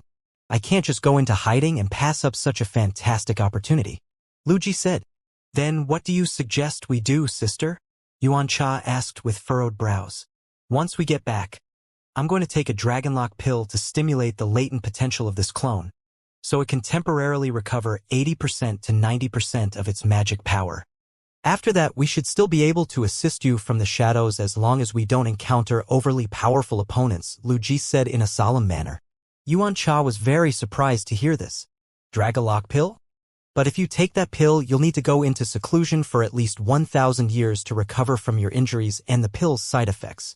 So be it. If we can reap enough benefits, it's hardly of any consequence if this mere clone of mine has to go into seclusion for 1,000 years. During this time, I'll have to trouble you to protect me so this clone doesn't perish, Lu Ji said. Rest assured, I descended into the spirit realm for the sole purpose of assisting you, sister. Who would have thought that we'd encounter Bao Hua here? Thinking back to the bond we once shared, it really is quite sad that things have turned out like this, Yuan Cha said with a wry smile. Humph. Bao who chose a path that diverged from ours, so we were always destined to be enemies. The winner takes all while the loser gets nothing. That's always been the case in our holy realm. If I had been defeated on that day instead, the fate I would have suffered definitely would have been a lot more tragic than Bao Hua's current situation, Lu Ji harumphed coldly in response. Perhaps. However, Bao Hua is one of the 3 great patriarchs of our holy race. It'll be very difficult to completely erase her influence. It's not very apparent on the surface, but deep down, I can tell that there are still many people who are loyal to her, Yuan Cha sighed. As a matriarch, her influence naturally far exceeds that of us sacred ancestors. However, no matter how much influence one possesses, their influence still won't be able to stand the test of time. In 30,000 or 40,000 years, there may still be people who remember her and are loyal to her, but after 100,000 years or even 1,000,000 years, her influence will definitely cease to exist. Even so, we can't just allow her to roam this area. Once my true body is able to descend into this realm, I'll organize a group of people to specifically target her. We naturally can't put an end to her life, but at the same time, we definitely can't allow her to foil our plans, Lu Ji said in a cold voice. Seeing as you've already made a decision, I naturally have no objections. Now that you've managed to repress your injuries, let's return to human territory right away. Back when we had first set off, the restrictions of the Spirit Sovereign City had already been almost completely whittled down. Perhaps we'll be able to conquer the city as soon as we get back, Yuan Cha said as a hint of excitement suddenly appeared on her face. In contrast, Lu Ji was a lot calmer. The army being led by my other clone consists of elite forces that were handpicked by me. It can rank among the top 3 of all of the armies that have descended into the spirit realm, so it would be surprising to me if it couldn't conquer a single human city. That's true. Otherwise, that clone of yours wouldn't have had the spare capacity to send me out to foil the humans' plans. Yuan Cha chuckled. Let's go. Hopefully, everything progresses as smoothly as we imagine, Lu Ji said as she looked up into the sky. It's a pity that we let that Han brat get away, Yuan Cha grumbled as a frustrated look appeared on her face. Lu Ji merely smiled and remained silent before opening her mouth to expel a ball of red light. The red light contained a translucent red flying carriage that was only several inches in size. The carriage was extremely intricate, and it instantly swelled to several tens of feet in size at her behest. Yuan Cha flew onto the carriage without any hesitation, and Lu Ji also rose to her feet before slowly drifting onto the carriage. In the next instant, the flying carriage sped away into the distance as a streak of red light. 5 months later, the Spirit Sovereign City, one of the 3 sovereign cities of the human race, was finally conquered by the devilish army. Not only were all of the human cultivators in the city killed, even the body integration stage elders hadn't managed to escape. However, those elders had left the devilish army a huge memento to remember them by self-detonating together to kill the same number of devilish lords, as well as thousands of high-grade devilish beings. The only one who managed to escape was the newly appointed Spirit Sovereign, who unleashed an incredible ability to enhance her powers to an unfathomable degree. In the end, she was able to carve out a path of escape for herself, and even though she had sustained severe injuries, she managed to flee in the end. Following that battle, no further news of the Spirit Sovereign arose. In a fit of fury, the high-grade devilish beings of the devilish army slew all of the human cultivators they had captured, and felled the gargantuan tree that was the symbol of the Spirit Sovereign City. The entire city was destroyed, and very few buildings were left standing. However, the devilish army had also suffered heavy losses during this battle. As such, instead of immediately continuing onward to sweep through the nearby area, they rested and recuperated in the remains of Spirit Sovereign City, and began to replenish their lost devilish beasts through the passageways leading to the Elder Devil realm. What was quite astonishing to the remaining human forces in the Tianling region was that the devilish army was beginning to build devilish fortresses and strongholds on the territory they had conquered. They were also beginning to plant some inky black devilish trees that released devilish chi in the nearby area, and it seemed that they were planning to settle permanently in the spirit realm. This was naturally quite an alarming discovery, and these human forces did everything in their power to inform the human settlements in other areas of this information. Not long after that, all of the most prominent human settlements had been made aware of this, including Deep Heaven City. On the surface, they didn't display much of a reaction to this, but things were not so calm behind the scenes. In the primordial world, around a dozen pagodas that were around 1,000 feet tall had appeared at the center of a dense primitive forest on the edge of the Wood Tribe's territory. These pagodas were linked by sections of gray city walls to form a small stronghold with a diameter of around 500 meters. Within this stronghold, dense devilish chi churned, and groups of armor-clad devilish beings could be seen patrolling the city walls. In the air above the stronghold was a black hole with an area of around an acre. This one of the nodes where the Elder Devil realm had overlapped with the Spirit realm. However, compared to the supernodes that had appeared on human territory, this one was completely insignificant and diminutive. The red-skinned devilish beings that were patrolling the stronghold all possessed rather lackluster cultivation bases, and they didn't seem to be true devilish elites. This was quite a normal occurrence. After all, the Elder Devil race certainly wasn't going to send its elite forces to such a tiny spatial node. In fact, if it weren't for the fact that the number of nodes on the Wood Tribe's territory was far lesser than those of the human and demon territories, there wouldn't even be any devilish strongholds set up here. Judging from the large clusters of charred trees and the countless craters that riddled the surface of the ground, one could see that many battles had taken place here, but the losers of those battles clearly weren't these devilish beings. Of course, this was also because the Wood tribe wasn't paying much heed to such a small devilish node. Instead, they were directing the vast majority of their forces toward the giant nodes that actually posed a threat to the Wood tribe. However, to the local Wood tribe settlements, these smaller nodes posed a serious threat. As such, every once in a while, they would organize a group of warriors to attack the stronghold. But unfortunately, their efforts had all been in vain thus far. Furthermore, this devilish stronghold was able to constantly draw power from the devilish node up above, so it was steadily becoming more powerful. This naturally sowed even more panic among the nearby Wood tribe settlements, and the frequency of the attacks they unleashed increased even further. On this day, a group of Wood tribe beings appeared several tens of kilometers away from the devilish fortress. They were clad in yellow and green wooden armor, and they were slowly advancing toward the fortress using movement techniques. There was a high level of variance in the cultivation bases of these Wood tribe beings, but they were all moving in a very stealthy manner and seemed to be quite well trained. They were led by a spatial tempering stage elderly man and a late deity transformation stage middle-aged couple, and these three were also the ones with the highest cultivation bases in the group. The three of them were traveling at the forefront of the group while carefully conversing with one another through voice transmissions. "Thank you for lending us your assistance, Elder Zhu. If you can help us take down this devilish fortress, we'll be sure to thank you with a handsome reward for your efforts," the middle-aged man said in a grateful manner. "There's no need to thank me. I'm also a member of a Wood tribe, so it's only right that I contribute to the resistance against these devilish beings. However, I've taken quite a risk by coming here and leaving my family exposed, so we'll have to take care of matters here as quickly as possible," the elderly man said in a slightly concerned manner. "Rest assured, Elder Zhu. We've brought along all of the most powerful forces we have, and we also intend to end things in one final battle. Otherwise, the longer things drag on for, the more detrimental it'll be to us. Through our last battle, we were able to determine that the most powerful cultivators in the fortress are only 4 deity transformation stage devilish beings. With your help, I'm sure we'll be able to take them down."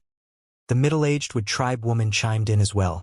"If that's all they have, then you can leave them all to me while all of you focus on destroying that devilish node. Without that thing hanging over our heads, those devilish beings won't pose a threat to us any longer," the elderly man said. The middle-aged couple exchanged a glance upon hearing this before nodding in agreement. "All right, we'll do as you say, Elder Zhu. After we destroy that node, we'll help you kill those high-grade devilish beings." The elderly man's expression eased after receiving this affirmative response, and the three of them discussed strategy for a while longer before focusing on forging ahead. However, regardless of whether it was the 3 high-grade Wood tribe beings or the thousands of other Wood tribe beings with them, none of them noticed a pair of spirit eyes that were flashing with blue light, appraising them from within a dark cloud in the sky above the forest. The owner of the pair of spirit eyes was none other than Han Li, and he glanced at the group, then cast his gaze toward the devilish fortress with a contemplative look in his eyes.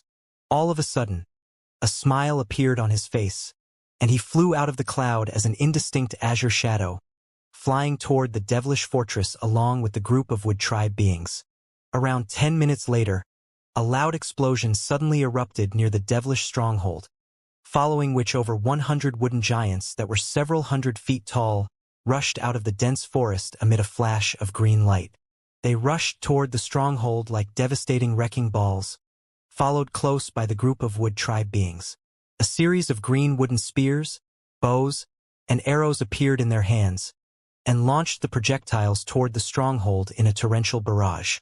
All of the spears and arrows that were launched instantly swelled to several times their original size before crashing into the protective light barrier around the stronghold, sending ripples running along its surface amid an incessant string of resounding booms.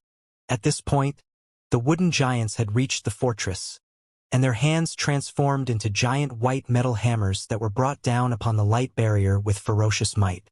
The light barrier began to tremor violently, and it seemed to be on the brink of crumbling away.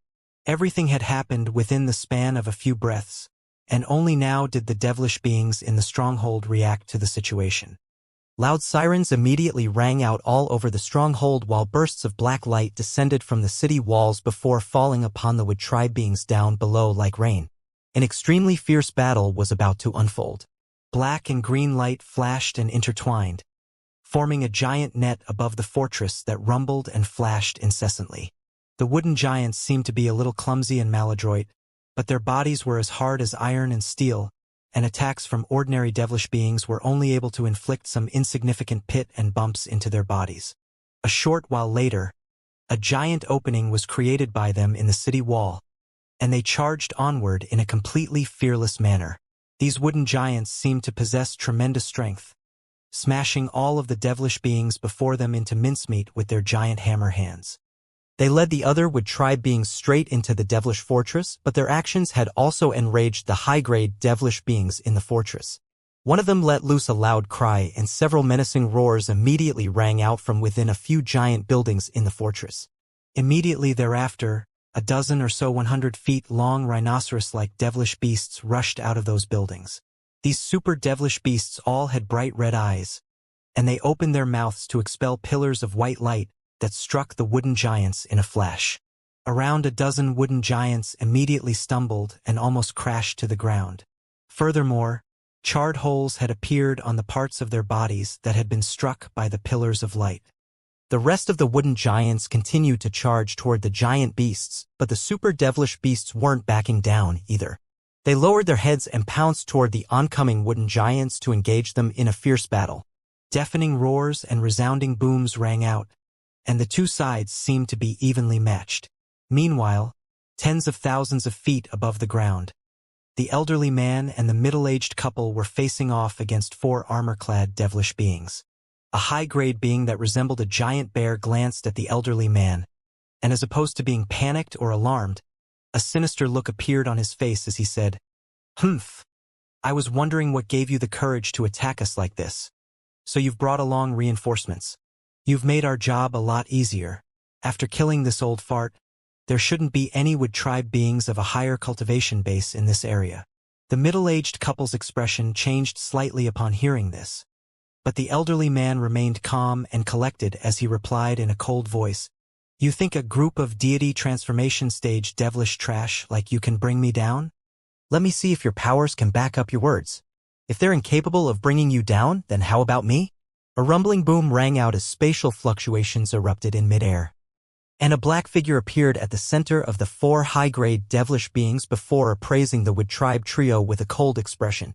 This was a man in a brocade robe with a pair of horns on his head, and there was a ruthless look in his small triangular eyes. The elderly man's heart immediately sank upon seeing this. This was a late spatial tempering stage devilish being. While he was only at the early spatial tempering stage, he was most likely no match for this new enemy.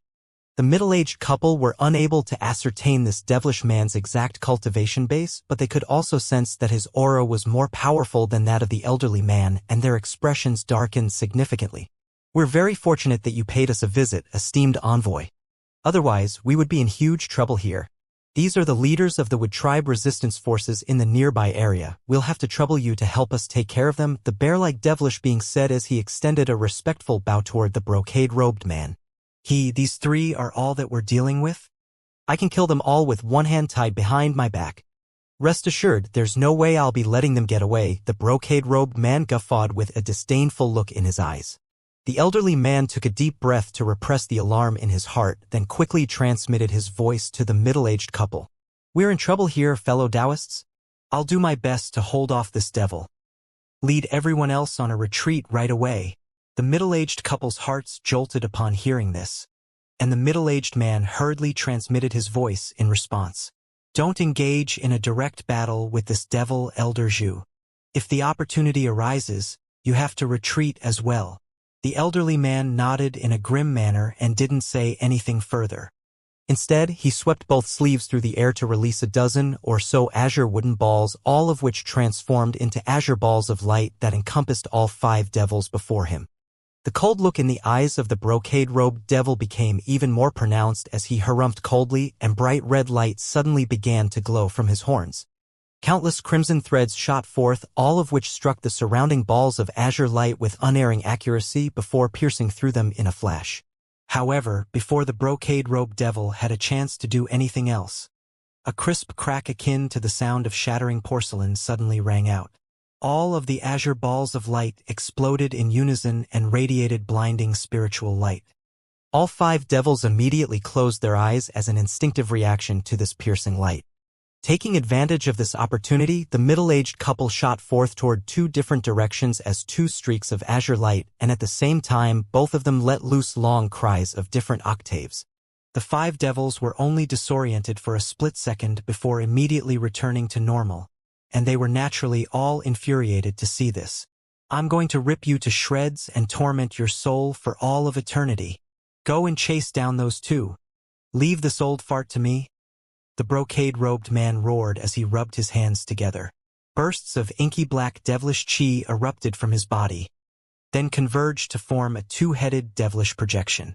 The devilish projection was rather blurry and indistinct, and one could only just barely make out its rough form, but it was extremely fast and pounced toward the elderly man in a vicious manner. The elderly man remained calm as he opened his mouth to release several streaks of yellow sword chi. The sword chi formed a sword barrier that shielded him from the oncoming devilish projection, and he seemed to be content to merely defend himself against his opponent's attacks. The devilish projection immediately gained a significant upper hand as soon as it clashed with the sword chi, but it was unable to immediately break through the barrier to kill the elderly man. The 4 deity transformation stage devilish beings shared a few hesitant glances upon seeing this, then split up into 2 groups to pursue the 2 streaks of azure light. Meanwhile, the wood tribe beings who had just stormed into the fortress down below all displayed expressions of surprise upon hearing the long cries from the middle-aged couple, but they immediately turned around and flew back the way they had come without any hesitation. However, on this occasion, the devilish beings weren't willing to let them leave so easily. They let loose fierce war cries as they rushed out of the stronghold to pursue the retreating wood tribe beings, and none of the wooden giants were able to assist them as they were still locked in battle with the giant rhinoceros beasts. Thus, the entire stronghold was instantly plunged into a state of chaos. Meanwhile, no one noticed a faint azure shadow appear high up in the air right below the devilish node, then reverted back to its original form, revealing itself to be Hanli. The node was covered by a layer of inky black devilish chi, and there were over 100 devilish beings on a dozen or so battle canoes guarding the node. They were clearly far more powerful than the average devilish being in the stronghold, and they remained completely unmoved by the battle taking place below them. These devilish beings were naturally greatly alarmed to see someone suddenly appear before them, but before they had a chance to do anything, Hanli swept a sleeve through the air to release his azure bamboo cloudswarm swords, which transformed into hundreds of azure threads that instantly vanished into thin air. In the next instant, all of the devilish beings and their flying treasures were shredded by streaks of azure sword chi, following which Hanli opened his mouth to expel a ball of silver flames. The silver fireball exploded as soon as it emerged, scattering through the air as countless silver sparks. The remains of these devilish beings and their battle canoes were set alight as soon as they came into contact with these silver flames, and they were incinerated into nothingness. Immediately thereafter, layers of 5-colored light appeared over Hanli's body as he quickly made a hand seal, and he flew directly into the dense devilish chi. This devilish chi was clearly supposed to be some type of restriction, but it merely gave way to the 5-colored light around Hanli's body.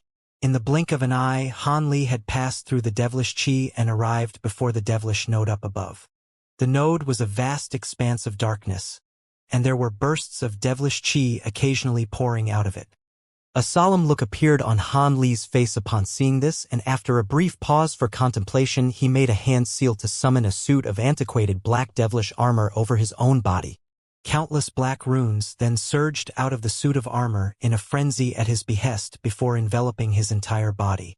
Immediately thereafter, extremely dazzling and vibrant light erupted from his body, and he transformed into a giant 5-colored heavenly phoenix. The heavenly phoenix gave off an extremely authoritative aura, and it flapped its wings to send faint fluctuations rippling through the nearby space, instantly eradicating all of the oncoming gusts of black wind. The giant heavenly phoenix then flew directly into the massive black hole. 5-colored light flashed within the black hole, and the heavenly phoenix abruptly vanished. With the heavenly phoenix's innate spatial abilities and Hanli's past experience with spatial rifts, he naturally wasn't going to see this mere devilish node as much of an obstacle. After all, even normal devilish lords could pass through this node. There should definitely be no issues for him. The only thing that he was wary of was that there could be some extremely powerful devilish beings situated on the other side of the node, in which case he would be landing himself in a lot of hot water. However, the chances of this happening in such a small node was virtually negligible. After flying through the devilish winds for a while and breaking through a dozen or so barriers formed by spatial power, specks of light began to appear up ahead. Hanli was ecstatic to see this, and he flapped his wings vigorously.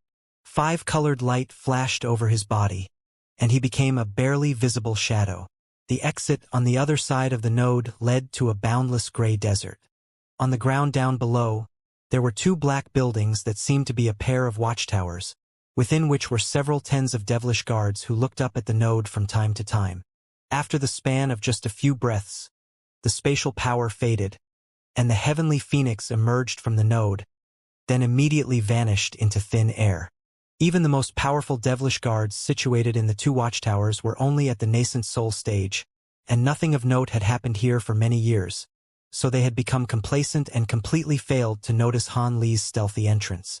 The heavenly phoenix emerged in the distant sky before reverting back to its human form, and Han Li heaved a faint sigh of relief as he cast his gaze back toward the node with a slightly peculiar look in his eyes. His infiltration into the Elder Devil realm had been far smoother than he had anticipated, and he hadn't been made to use any of the measures he had painstakingly prepared. This naturally made him quite elated. Han Li began to inspect his surroundings in this realm that the human race proclaimed to be a hellish cesspool of a world. The sky was of a faint yellow color, and there was no cloud or mist to be seen. There were 3 crimson suns overhead, and aside from that, everything else seemed to be quite similar to what things were like in the spirit realm. The only other striking difference that could be sensed was that the spiritual chi here was clearly a lot less abundant than it was in the spirit realm, and there was faint devilish chi drifting all throughout the surrounding air. However, this devilish chi was not very pronounced, and it could easily be missed if someone weren't paying attention to it. This was a rather surprising sight for Han Li. However, he hadn't ventured into the Elder Devil realm to conduct geographic research. He had something important that he had to do.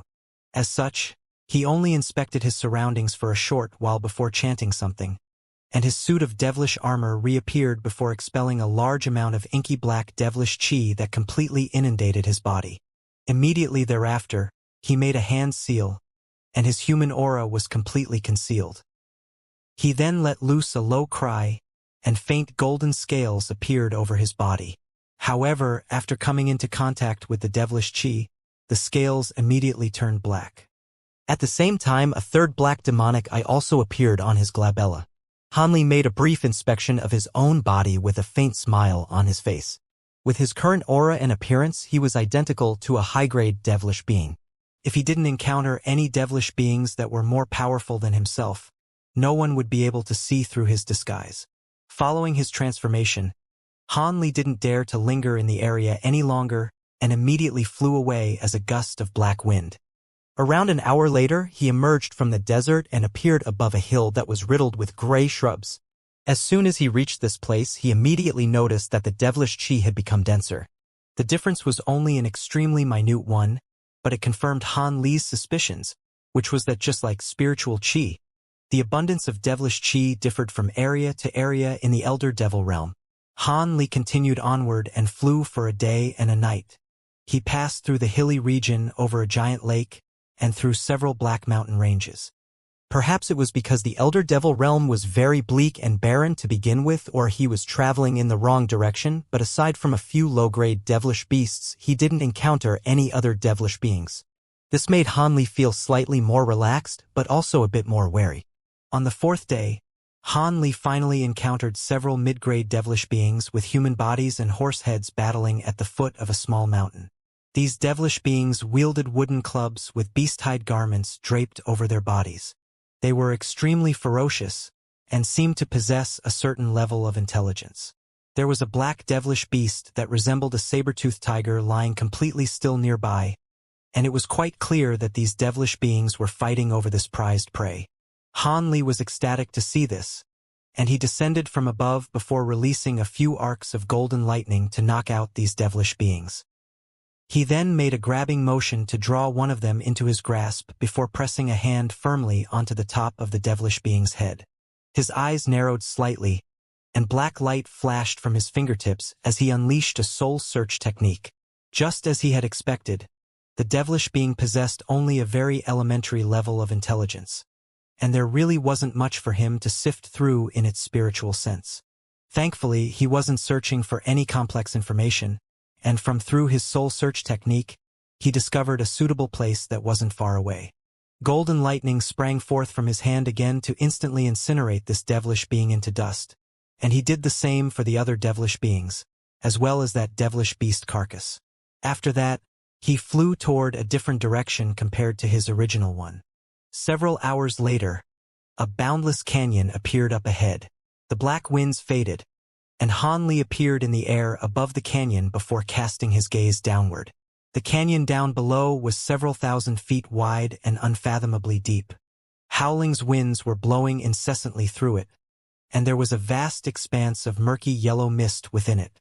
Han Li descended into the canyon without any hesitation as gray light flashed over his body, and the fierce winds faded as soon as it came into contact with this gray light.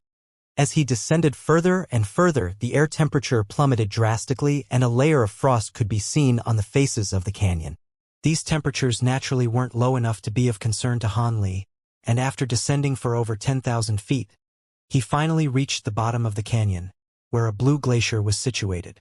Theoretically speaking, the temperatures here should have frozen this river completely solid, but it showed no signs of freezing over at all. However, there were thick layers of blue ice on either side of the river, and fierce winds were howling in the air over 100 feet above the glacier. Han Li hovered in the air several tens of feet above the glacier, and he swept his gaze downward, upon which a hint of surprise appeared on his face. This river is indeed rather peculiar. It's so calm and still on the surface, but it's as violent as a waterfall deeper down. It most likely leads straight to an underground river. On top of that, the glacial power here is also rather peculiar. Han Li murmured to himself. Right at this moment, a burst of hissing rang out from the fierce winds up above, and two extraordinarily fast streaks of blue light shot forth, reaching Han Li in a flash. This was a pair of translucent blue flying snakes with triangular heads and black crowns that resembled those of roosters. Just from their appearance alone, it was quite clear that they possessed lethal poison. Han Li's expression darkened upon seeing this, and his hands shot forth in a blur to catch the two flying snakes before crushing them without any hesitation. The two snakes didn't even have a chance to utter one final sound before they were instantly killed. Han Li tossed the bodies of the flying snakes into the water down below. They were instantly frozen solid before slowly sinking into the river, vanishing into its depths in the blink of an eye. Han Li closed his eyes before releasing his spiritual sense to track the progress of the two snake carcasses, following which a content look soon appeared on his face. As expected, they were swept away. I don't know where this glacier will lead to, but I'm sure something that's tossed into it will have a very low likelihood of being discovered. Han Li murmured to himself as he flipped his hand over to produce a pristine white wooden box. He took a rather forlorn glance at the wooden box but gritted his teeth and tossed it downward in the end. A layer of blue ice instantly appeared over the surface of the wooden box, and it also sank into the glacier. Han Li stared down into the depths of the glacier in silence, and after close to an hour had passed, he heaved a faint sigh as the expression on his face eased slightly. At this point, the wooden box had already disappeared into the underground river. He was quite reluctant to part with the treasure, but it contained two sacred ancestors, so it was naturally best to get rid of it as early as possible. He didn't know whether those two devils would be able to escape from the confinement of the devil sealing lock someday. But from this day forth, they no longer had anything to do with him. The Elder Devil Realm naturally wasn't a place to linger in for an extended period of time, so Han Li didn't hesitate any longer as he flew out of the canyon before embarking on a journey back to the spirit realm. Meanwhile, within the space inside the wooden box that was drifting along the underground river, Che Qigong was meditating in a cave-like secret chamber with black and white light flashing over his body, seemingly cultivating something. Within a mysterious stone hall elsewhere in the same space, Xianxia was doing the same thing while seated atop a futon. Both of them were completely oblivious to what was going on outside the wooden box, and if they were aware, they would most likely be cursing Han Li with all of the derogatory terms in their vocabulary. After all, Han Li had just unintentionally foiled their plan to secure the other half of the chaotic yin-yang qi through his cautious actions. The return journey proved to be a very smooth one for Han Li. Flying at full speed, he returned to the Yellow Desert in just a day, and the devilish node soon appeared up ahead.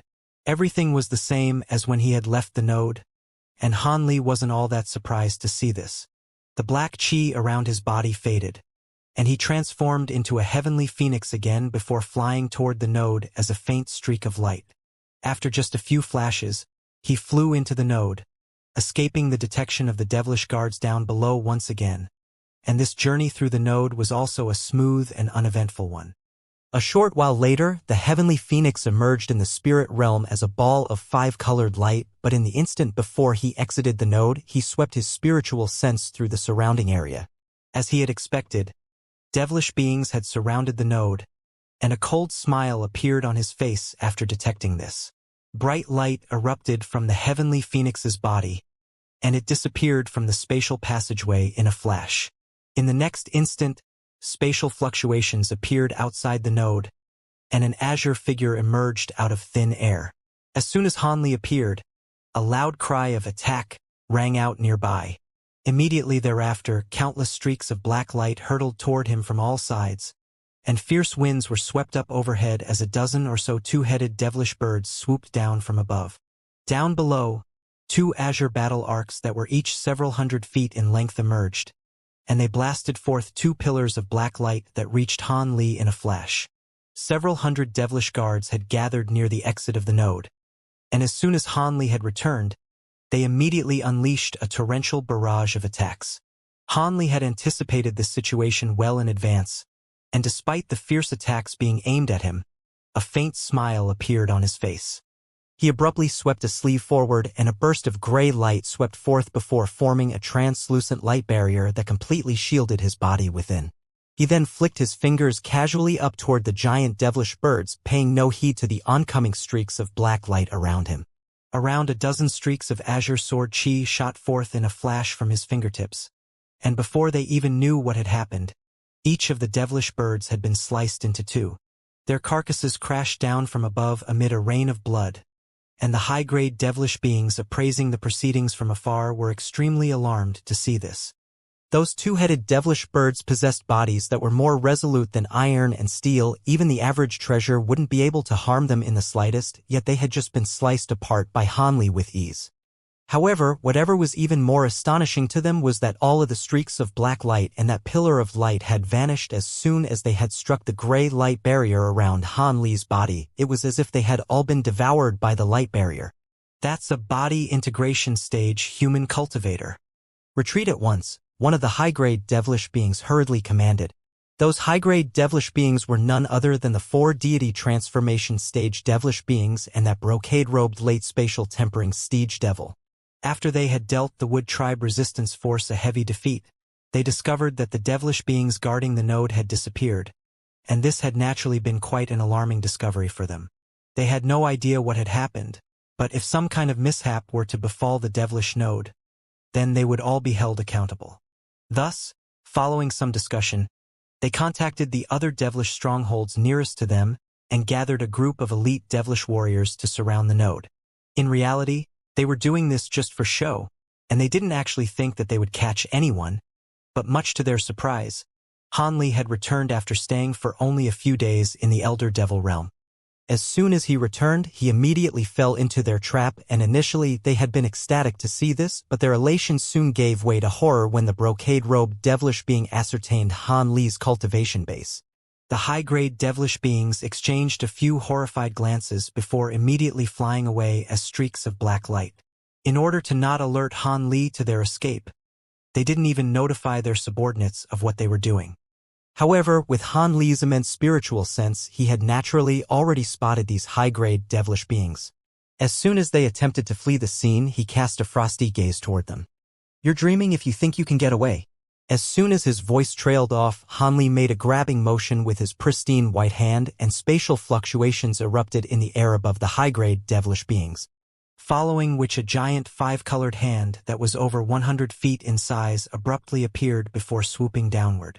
The high-grade devilish beings were horrified to see this, and they accelerated with all their might while releasing all types of treasures to attack the giant hand. They weren't actually expecting their treasures to destroy the hand.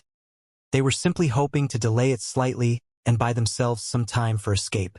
However, in the instant that the treasures struck the massive hand, the hand immediately exploded into a vast expanse of 5-colored glacial flames that encompassed an area of around an acre. The 5-colored glacial light swept downward, and the 5 high-grade devilish beings were all instantly frozen solid. Only then did the devilish beings that had surrounded Han Li realize what was happening, and they immediately flew into a blind panic.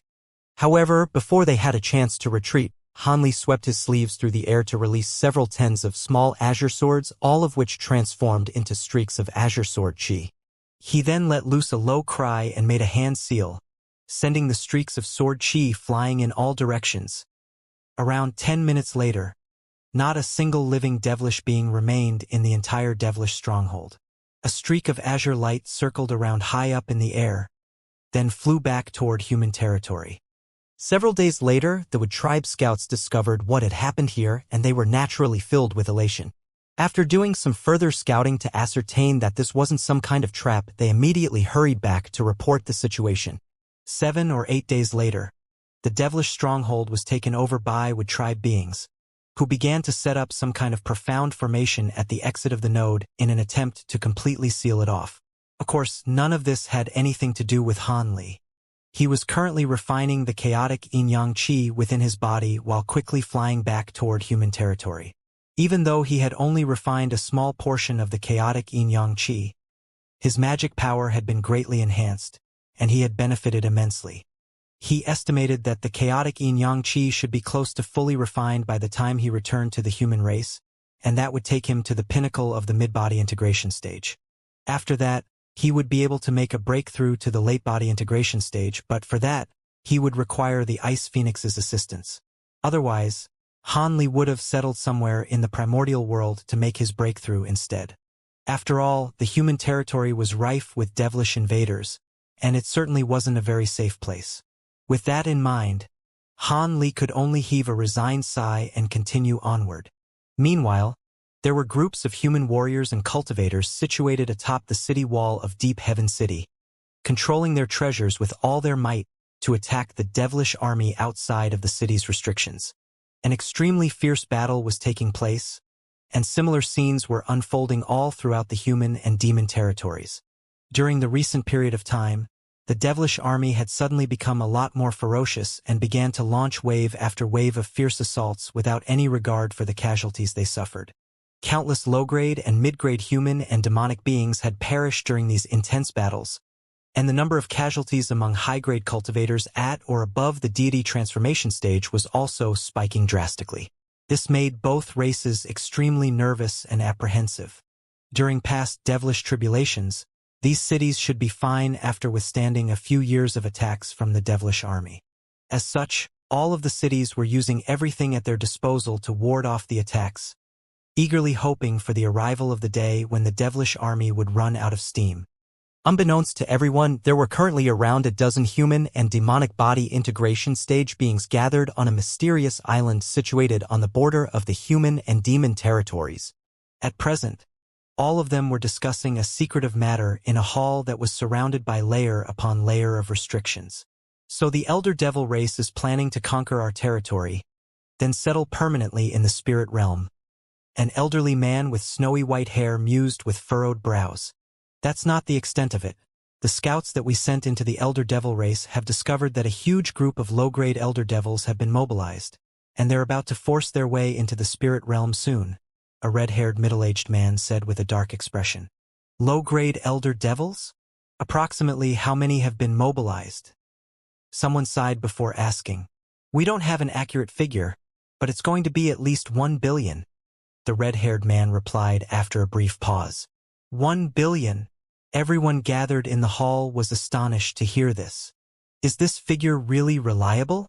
There aren't that many pure Elder Devils in the entire Elder Devil realm. 1 billion will comprise of close to 10% of all of the Elder Devils in the Elder Devil realm. How are the sacred ancestors willing to take such a huge risk? A white-robed elderly woman asked. The information we've received is definitely reliable. Many of the cities inhabited by the Elder Devils have already been completely vacated. 1 billion is already only a conservative estimate, the red-haired man replied in a confident manner. It looks like those devilish beings are preparing for an all-or-nothing invasion. It's a pity that we were unable to ascertain the reason behind their act of desperation, even after we sent so many scouts into the Elder Devil realm to investigate.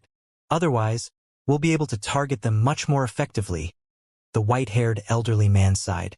It seems that only the sacred ancestors are aware of the reason behind this desperate devilish invasion. Even the average devilish lord has been kept completely in the dark.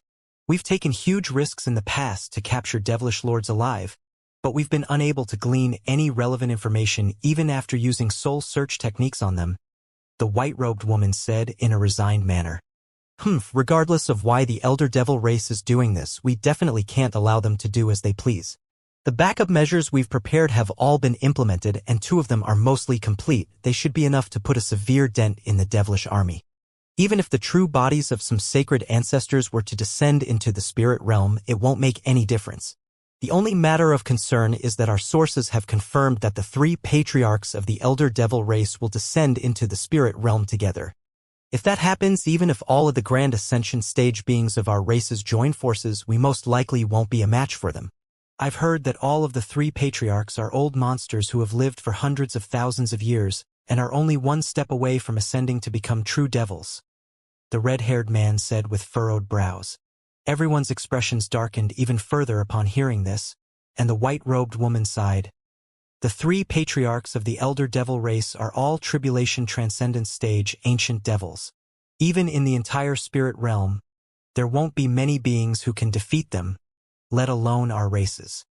The only beings that would be capable of defeating those patriarchs would be the true spirits revered by the major races, but our races are far too weak. Where are we going to find a true spirit that would be willing to help us? If we can't find a way to counter the 3 patriarchs, our fate will be sealed even if we can withstand the attacks from the devilish army.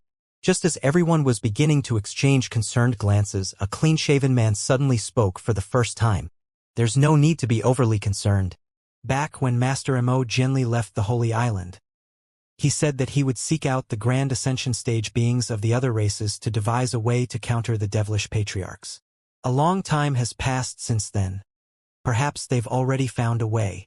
Is that true, fellow Taoists soon? Why haven't we ever heard of this? The red-haired man hurriedly asked as a surprised look appeared on his face.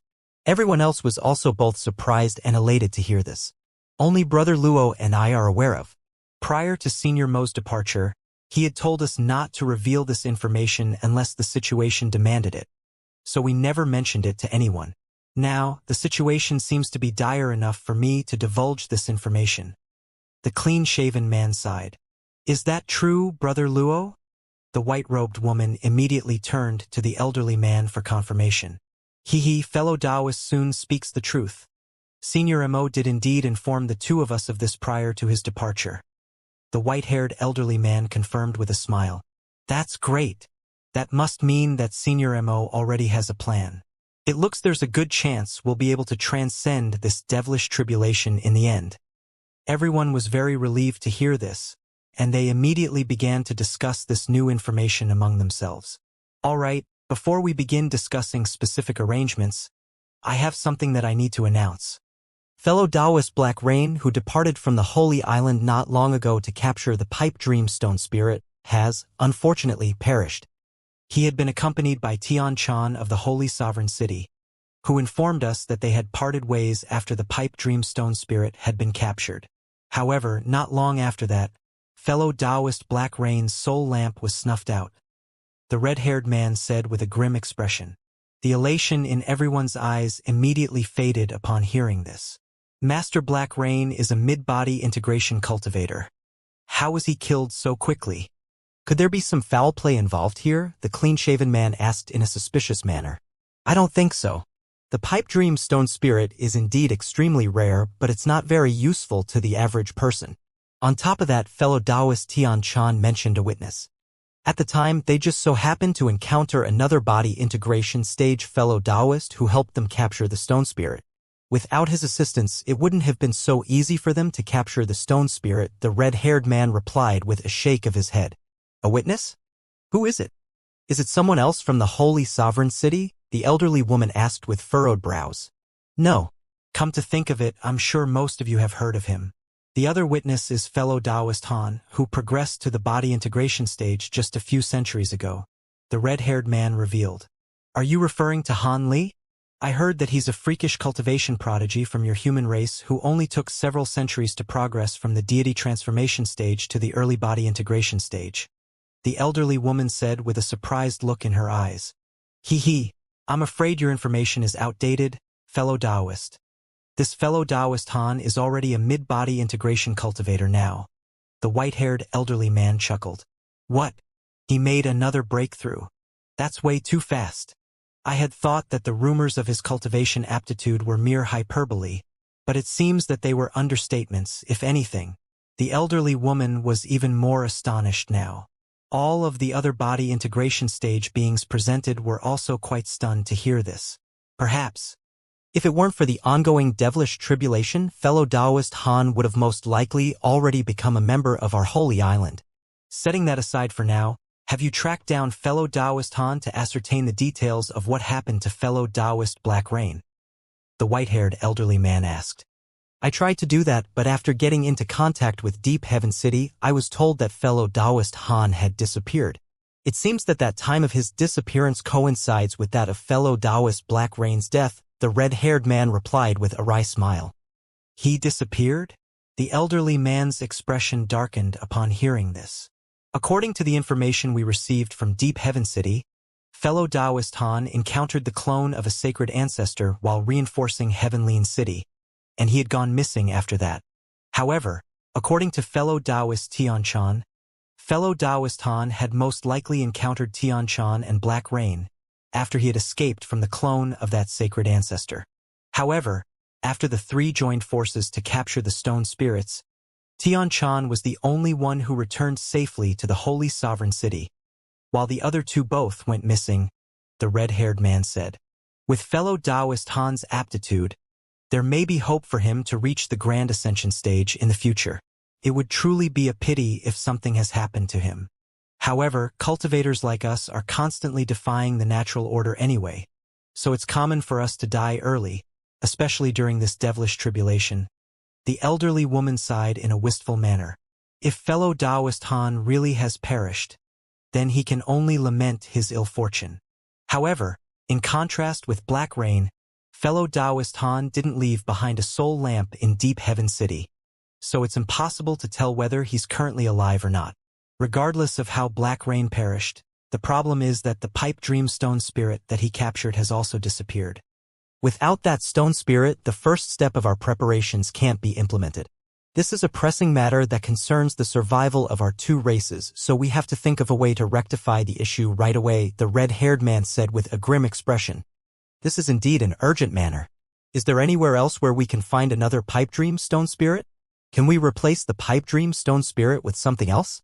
Do we not have a backup plan prepared in case of this exact situation? Everyone quickly began to offer their opinions and insights. A pipe dream stone spirit is far from easy to find.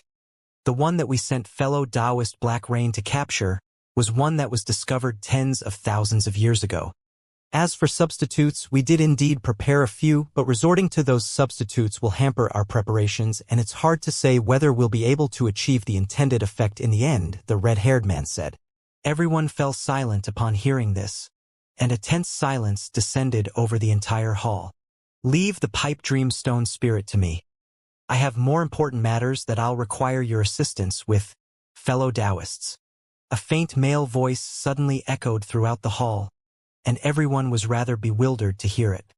An ecstatic look immediately appeared on the red-haired man's face, and he sprang up from his chair as he exclaimed, Senior Ao Shao, is that you?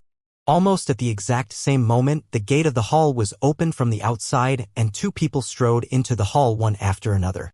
The first person was a man who appeared to be in his 30s with a faint smile on his face. He wore a set of silver robes and had a head of long black hair that trailed down to his waist. Behind him was a stunning silver-haired beauty with skin as fair as snow, and shimmering silver locks that looked as if they had been forged from pure silver. "We pay our respects to Senior Ao Xiao and welcome Senior Ao Xiao to the Holy Island." All of the people in the hall were ecstatic to see the silver-robed man, and they hurriedly rose to their feet before extending respectful bows. This man was the only grand ascension stage being of the demon race, the vastly renowned Patriarch Ao Xiao. No need for formalities. I can see that there's a mix of familiar faces and ones that I'm only now seeing for the first time here, the silver-robed man said with a smile. "Please take a seat, Senior Ao Xiao," the white-haired elderly man said as he hurriedly vacated the main seat in the hall. Patriarch Ao Xiao nodded before taking a step forward, and everyone felt their vision blur before he somehow appeared in front of the chair, then calmly took a seat.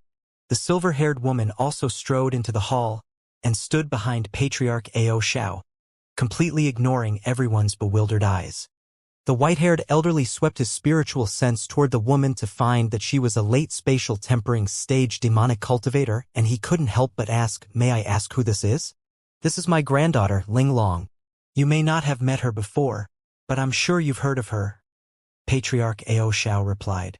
A hint of surprise flashed through the elderly man's eyes upon hearing this, and he said in a polite manner, "Oh, it's Fairy Ling Long. Please forgive me for my rudeness." Indeed, this woman was none other than Silvermoon, who had parted ways with Han Li in the human world over 1,000 years ago. Of course, the Silvermoon was different from the Silvermoon of the past. She had fused the split soul and possessed the complete soul of Silvermoon. Everyone else was also rather surprised to hear who this woman was. The Holy Island held a very special status among both the human and demon races, so the beings on the island naturally paid close attention to the 7 demon monarchs that ruled over the demon race. Fairy Ling Long was Wolf Monarch Tian Kuei's concubine, and she had once been sealed in the human world for many years. All of the elders of the Holy Island had heard about how her relationship with Wolf Monarch Tian Kuei had become rather strained following her return to the spirit realm, even though this was only the first time that they had met her. Silvermoon paid no heed to this and merely stood in silence behind Patriarch Ao Xiao with her head slightly lowered. "Senior Ao Xiao, to what do we owe this pleasure? Have you recovered from your last tribulation transcendence?" The red-haired man asked in a respectful manner. "My last tribulation transcendence was indeed a bit of an ordeal, but after resting for so many years, I've already completely recovered. Otherwise, I wouldn't have appeared here. As for why I came to the Holy Island, I was naturally invited here by fellow Taoist Mo," Patriarch Ao Xiao said with a faint smile. "Does this mean you've already met Senior Mo? That's fantastic news." He also fell completely into obscurity after leaving the Holy Island all those years ago, and we've been very concerned about him, the clean-shaven man said as an ecstatic look appeared in his eyes. He's not even as old as I am. There's no need to be concerned for him." "All right, I won't waste any further time with my rambling.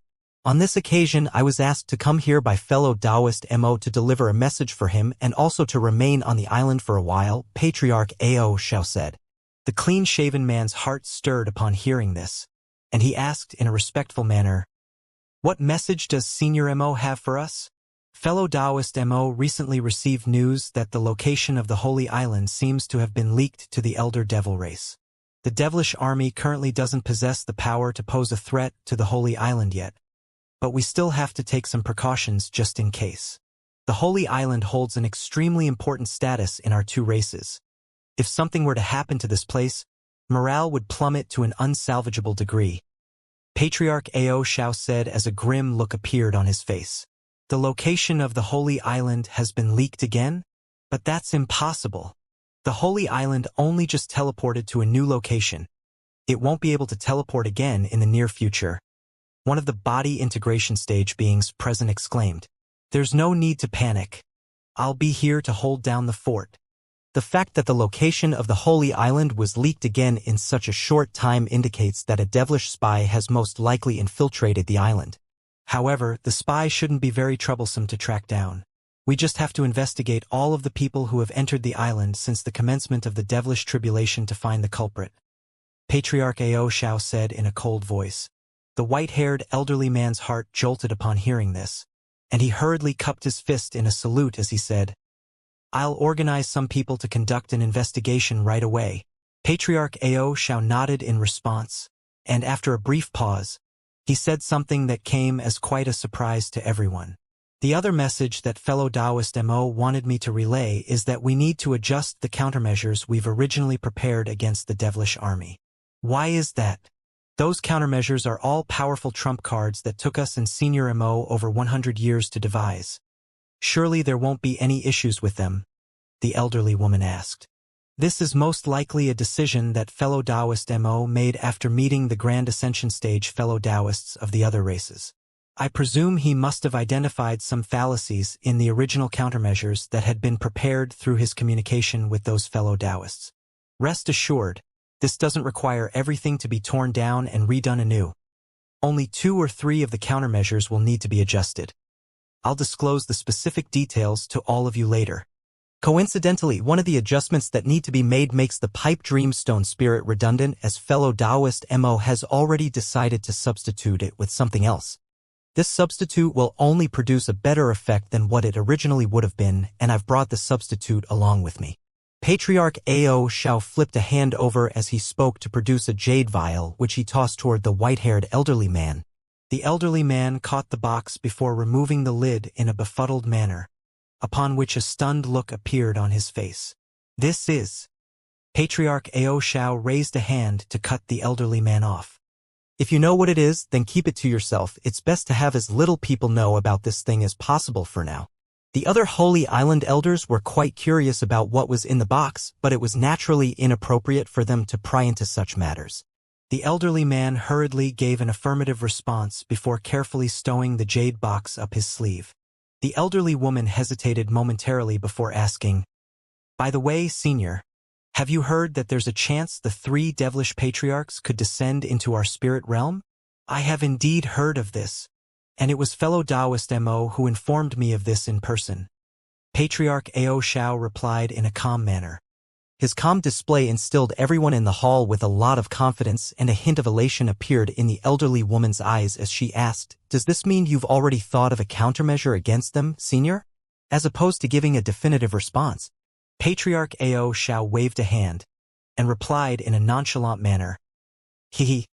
Even the average sacred ancestor has to expend a vast amount of power to get their true body to descend into the spirit realm, let alone the 3 devilish patriarchs.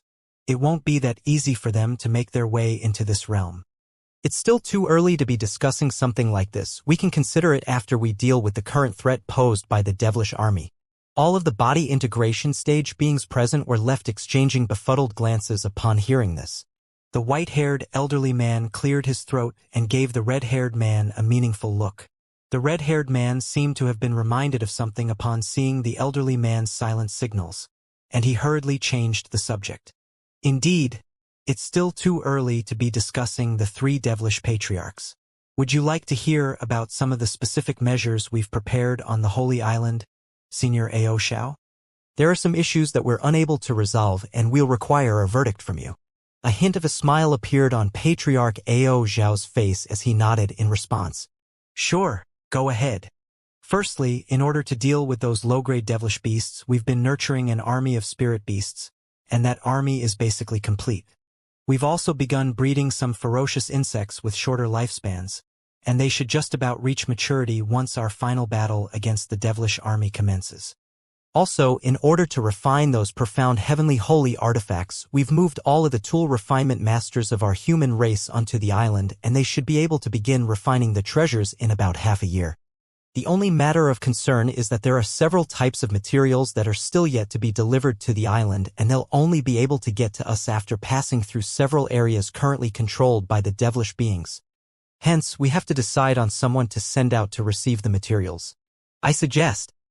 The red-haired man seemed to be responsible for taking care of all general matters on the island, and Patriarch Ao Shao listened in silence to his report.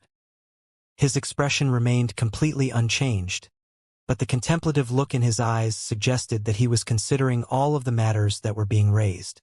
After the red-haired man finished, some of the other people in the hall also stepped forward to report some other matters. Only after 2 hours had passed did everyone finish delivering their reports. After hearing what everyone had to say, Patriarch Ao Shao didn't make a single decision. Instead, he suddenly rose to his feet with a smile and said, "It sounds like you've all done quite well. These are all matters that you can take care of on your own. There's no need for an old geezer like me to go around barking orders. I'm rather weary from my journey to get here, so I'll be going to rest now." Everyone else exchanged a few wide-eyed glances upon hearing this. The red-haired man was the first to react, and he hurriedly rose to his feet before extending a respectful bow. "In that case, please allow me to organize a place for you to stay, Senior." Patriarch Ao Shao nodded before making his way out of the hall in an unhurried manner, followed closely by Silvermoon. Only then did everyone else in the hall react to the situation, and they all stood up to bid Patriarch Ao Shao farewell. Just as Patriarch Ao Shao had made it to the entrance of the hall, a thought seemed to suddenly occur to him, and he turned back before pointing at two of the people in the hall as he said, "By the way, you two, come and see me later. I have something to discuss with you." The people that he had pointed to were the white-haired elderly man and a tall and thin man who had barely spoken at all. The two of them faltered slightly before hurriedly giving an affirmative response. Patriarch Ao Shao nodded before departing from the hall, and as soon as he left, a middle-aged woman who appeared to be in her 40s turned to the tall and thin man before asking, "Do you know Patriarch Ao Shao, fellow Taoist Su? One of my seniors is an old acquaintance of Senior Ao's. So I did see him from afar a few times," the man replied in an ambiguous manner. "Oh? Then do you know why Senior Ao could be looking for you?" the middle-aged woman asked. "How would I know? I'm just as confused as you are, fellow Taoist. Also, Senior Ao didn't just ask to see me on my own. He instructed both myself and Brother Luo to go and see him, so he must have something to tell us," the man replied with a shake of his head. The middle-aged woman merely smiled and didn't pry any further into the matter. Following Patriarch Ao Zhao's departure, the rest of the people in the hall didn't have any intention of staying behind either. After continuing their discussion for a short while longer, the white-haired elderly man announced the conclusion of the meeting, and everyone departed from the hall. Meanwhile, the red-haired man had already taken Patriarch Ao Shao and Silvermoon to a secluded area on the island. Not only was this the area on the island with the greatest abundance of spiritual qi, there were 7 or 8 independent pavilions that were spaced out very far apart from one another. Not only were these pavilions extremely intricate and well-constructed, they each had a designated tool refinement chamber, pill refinement chamber, and secret chamber for cultivation purposes. After leading Patriarch Ao Shao to this place, the red-haired man asked him to choose a pavilion himself, only for Patriarch Ao Shao to merely pick a pavilion at random. The red-haired man naturally didn't dare to state any objections, and after organizing a group of servants for him and Silvermoon, he immediately departed. Patriarch Ao Shao sat on the main seat in the hall and raised a hand in an expressionless manner to dismiss the servants in the room. Thus, he and Silvermoon were the only people left in the hall. He sat on his chair in silence and narrowed his eyes slightly, seemingly contemplating something. All the while, Silvermoon stood peacefully beside him, content to remain silent as well. "At your current cultivation base, there's no reason why you shouldn't have made a breakthrough to the body integration stage with all of the pills I've given to you. However, you've failed thrice in the past century. It seems that the only thing holding you back is your inability to get over your own inner demons. If you fail another breakthrough attempt, then you'll most likely find it very difficult to ever make a breakthrough," Patriarch Ao Shao suddenly said. Silvermoon lowered her head slightly and replied, "Sorry for disappointing you with my incompetence, grandfather. Looks like it'll be very difficult for you to undo the knot in our heart. Ever since you returned from that lower realm, you've given Tian Kuei the cold shoulder and even moved in to live with me. I've never forced you to tell me the reason for this, and I haven't forced you to return to Tian Kuei either, as I wanted you to iron out your own mental state. However, not only has your mental state not improved, the knot in your heart has only grown more convoluted during these past years." Ao Shao sighed with a shake of his head, and even though the tone he was using was quite benevolent, the faint tinge of disappointment in his voice was still quite apparent. "Grandfather, Tian Kuei and I." Silvermoon raised her head to argue something, but Patriarch Ao Shao merely raised a hand to cut her off. "There's no need for you to explain anything. I know what you want to say. Tian Kuei took advantage of my time in seclusion to break his promise to me, planning to harvest your origin in physique even before you had reached the body integration stage. He failed to do that, so he employed other underhanded methods to split your soul into two, causing you to suffer through the agony of a split soul for over 1,000 years. After that, you descended into that lower realm and tampered with the star-defying plate so that you couldn't return to the spirit realm in time. Do you really need me to run through everything he did? A furious look suddenly appeared on Patriarch Ao Zhao's face as he spoke, and he slammed his hand down onto the copper armrest of his chair. A burst of white flames flashed and the armrest was completely erased from existence. You know about all of this, grandfather? Silvermoon shuddered as her face paled drastically. Do you really think I'm so old and senile that I don't even know when someone's mistreating my granddaughter? If it weren't for the fact that I don't have much time left and he's the only junior I can entrust the wolf race to, I would have tortured him to death long ago. Patriarch Ao Zhao harumphed coldly. Silvermoon's face paled even further upon hearing this, and a wry smile appeared on her face as she said, "The blame can't be entirely pinned on him. Technically, I'm his main concubine, and his cultivation base hadn't progressed in many years.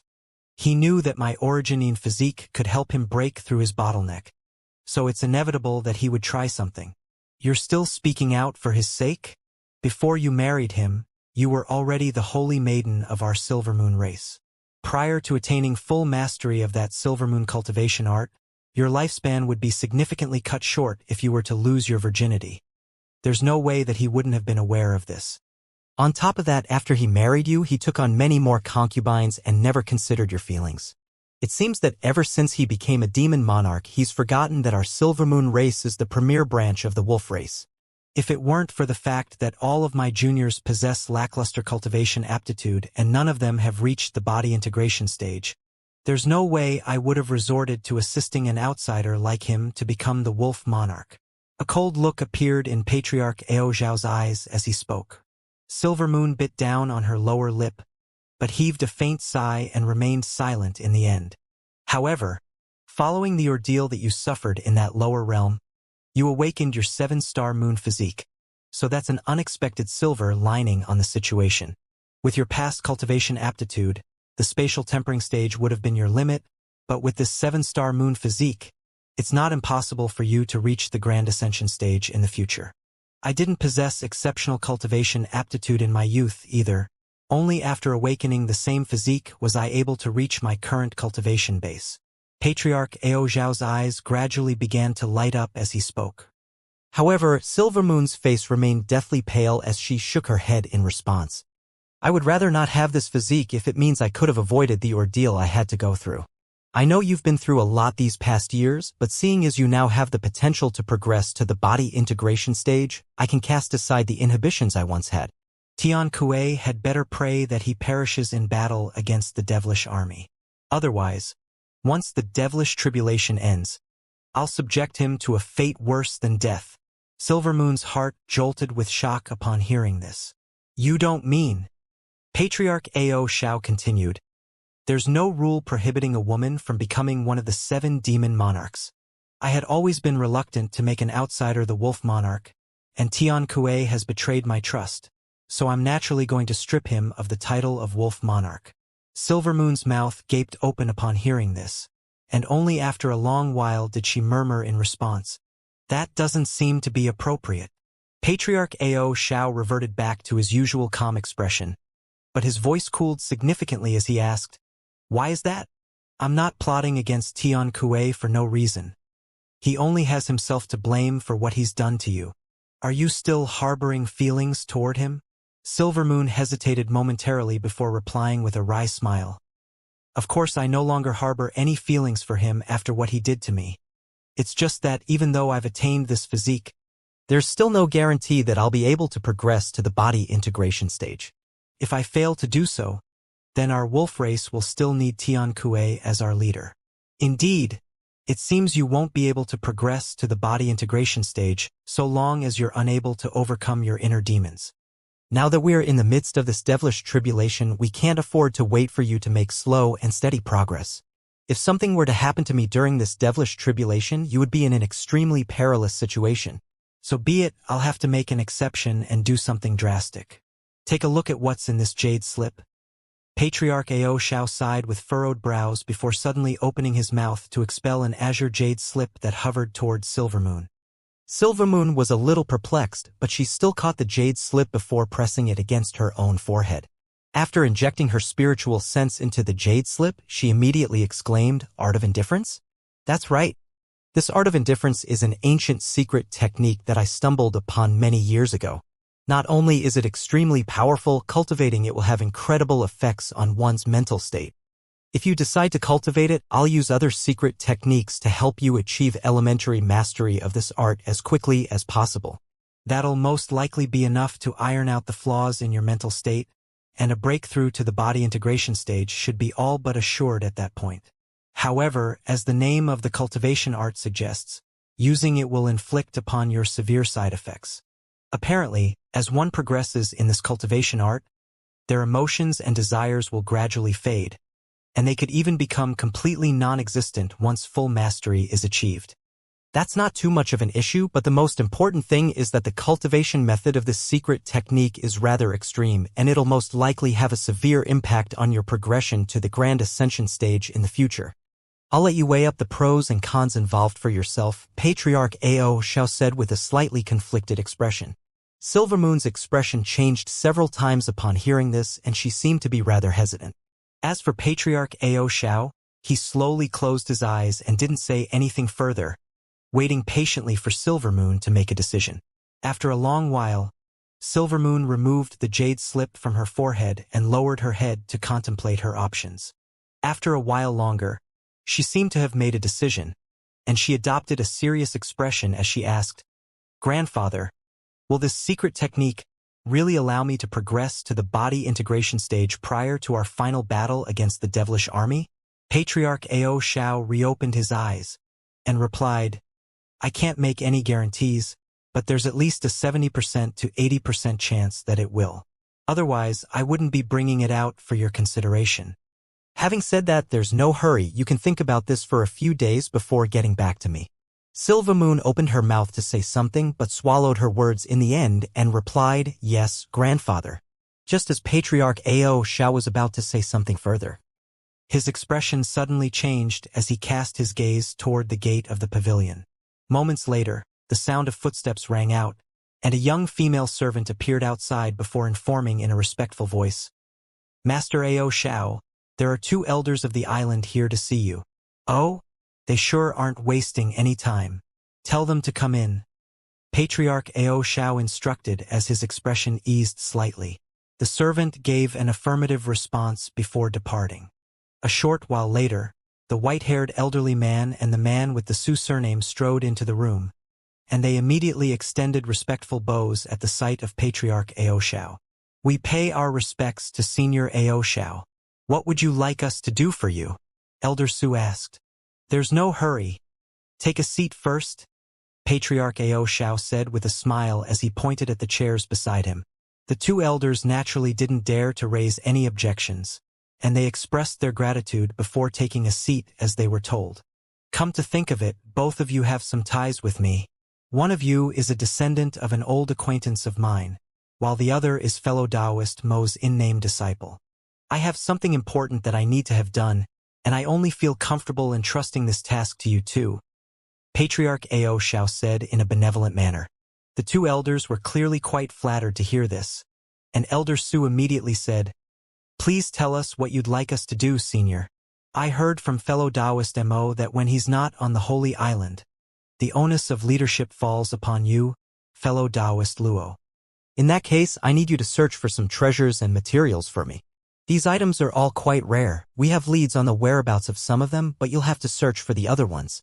My only requirements are that these things have to be gathered in secret, and that they be gathered as quickly as possible," Patriarch Ao Xiao replied.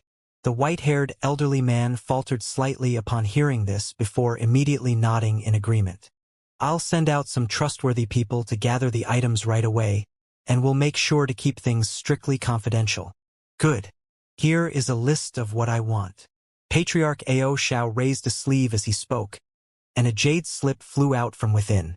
The white-haired elderly man immediately stood up and caught the jade slip before stowing it away up his sleeve without even looking at it, showing through his actions that he was going to do his best to track the items in the jade slip regardless of what they were. A pleased look appeared on Patriarch Ao Zhao's face upon seeing this, and he turned to Elder Su next. Junior Su, I need you to take a trip to the primordial world to meet a few mighty figures from the other races. As for what you need to do after you meet up with them, that's all recorded in this jade slip. Make sure to keep what you're doing a secret from the rest of the island as well. I'll be sure to do so, Elder Su replied in a respectful manner as he also rose to his feet. These two tasks concern the three devilish patriarchs, and fellow Taoist Mo is aware of them as well. I'll only give you a maximum of 5 years to complete these tasks. If you exceed that time limit, severe consequences could follow, do you understand? A serious look appeared on Patriarch Ao Zhao's face as he spoke. The two body integration stage elders were ecstatic to hear that countermeasures were being prepared against the devilish patriarchs, and they exchanged an elated glance before vowing, "Rest assured, Senior, we'll be sure to complete the tasks in time even if it costs us our lives. All right, that's all for now. Go and get started on that right away, and make sure the tasks are completed as soon as possible." Patriarch Ao Zhao instructed as he raised a hand to toss another jade slip toward Elder Su. The two elders didn't dare to say anything further, and they both extended respectful bows before departing from the pavilion. Following their departure, Silvermoon's brows furrowed slightly as she asked, "Grandfather, are those two trustworthy? Aren't there already devilish spies who have infiltrated the Holy Island? If even these two are untrustworthy, then no one is trustworthy. They were recommended to be by Mo Jianli as neither of them have left the Holy Island in the past 1,000 years. Besides, if they really were devilish spies, do you think I would have failed to identify them? At the very least, there shouldn't be any major issues with the Holy Island elders that we saw earlier, and that's already very good news." Patriarch Ao Zhao replied with a faint smile. Silvermoon's expression eased slightly upon hearing this, and she extended a curtsy toward Patriarch Ao Zhao as she said, "In that case, it seems I was overthinking things. I'll be going to rest now." Patriarch Ao Zhao nodded with a tender look in his eyes. "Go on. We've been traveling for several months, so you're indeed in need of some rest. You have some rest too, grandfather. You only just recently recovered from your tribulation transcendence. Don't pile too much work on yourself," Silvermoon replied. "Haha, do you really think I've become a useless old man?" Ao Zhao chuckled in a nonchalant manner. Silvermoon smiled and said, "Not at all. With your current appearance, no one would bat an eyelid even if I were to claim that you were my brother. You're far from an old man." After that, she turned and strode out of the room, and her sprightly footsteps indicated that her mood had improved significantly. Following Silvermoon's departure, Patriarch Ao Zhao's smile faded, and he sighed to himself, "I really hope she doesn't decide to cultivate that art of indifference." Despite what he was saying, he displayed no intention to go after Silvermoon and merely closed his eyes as he began to meditate in his chair. After a while, he opened his eyes and suddenly said, "Show yourself. I pay my respects to Master Ao Zhao." A female voice rang out nearby, and spatial fluctuations erupted, following which a semi-transparent figure appeared several tens of feet away from Patriarch Ao Zhao. The figure then gradually became clearer and revealed itself to be a slender woman in a tight-fitting black robe. She wore a copper wolf head mask, and her hands were also sheathed in a pair of black gloves, so she wasn't revealing even a single sliver of skin. "Welcome back, Liao Ying. Even after so many years, this get-up of yours still hasn't changed at all," Patriarch Ao Zhao said as a hint of amusement appeared in his eyes.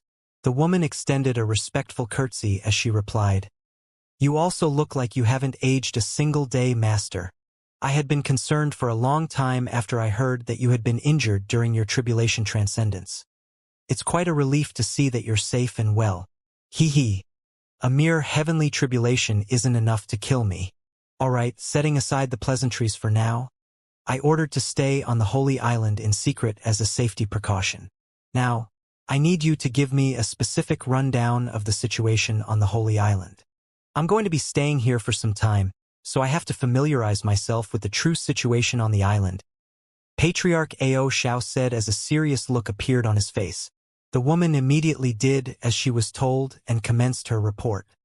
"The current situation on the Holy Island is not very optimistic, and that's mainly due to the devilish Patriarch Ao Shao listened intently to her report and asked questions for further elaboration whenever there was something that he didn't quite understand. The woman would give an answer if she had one, or merely shake her head in response to the questions that she didn't know the answer to. At the conclusion of her report, the woman abruptly fell silent, while Patriarch Ao Shao sat in his chair with a contemplative expression.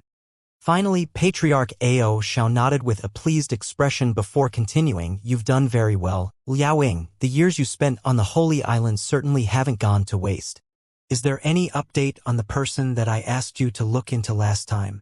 The woman's brows furrowed slightly, and she was silent for a moment before replying in a truthful manner. "I've done my best to gather information on that man, but he hasn't ever set foot on the Holy Island, and there are many rumors about him but very little detailed information that I could find. On top of that, he seems to be very focused on his cultivation and rarely interacts with anyone, which is probably why he was able to make such extraordinary progress in his cultivation base in such a short time. I've already organized all of the information that I have on him. Would you like me give it all to you now? Most of the information I have are unsubstantiated rumors, so do take care when reading through it. Regardless of whether the information is real or not, I have to take a look at it. It's only been less than 2,000 years since he ascended to the spirit realm, and he's already forged such a resounding reputation for himself. Most importantly, he's the main factor behind the flaws in Ling Long's mental state. Let me see exactly what makes him so special." Patriarch Ao Shao said as a cold look appeared in his eyes. The black-robed woman gave an affirmative response before raising a hand to release a ball of azure light. Patriarch Ao Shao made a grabbing motion and to draw the ball of azure light into his hand, then injected his spiritual sense into it. After a short while, he finished examining the information, but seemed to be rather displeased by what he had seen. "Why is there so little information? And most of this stuff is downright absurd. You're telling me that he was able to match a late body integration cultivator in battle at just the early body integration stage? Do you even believe this yourself?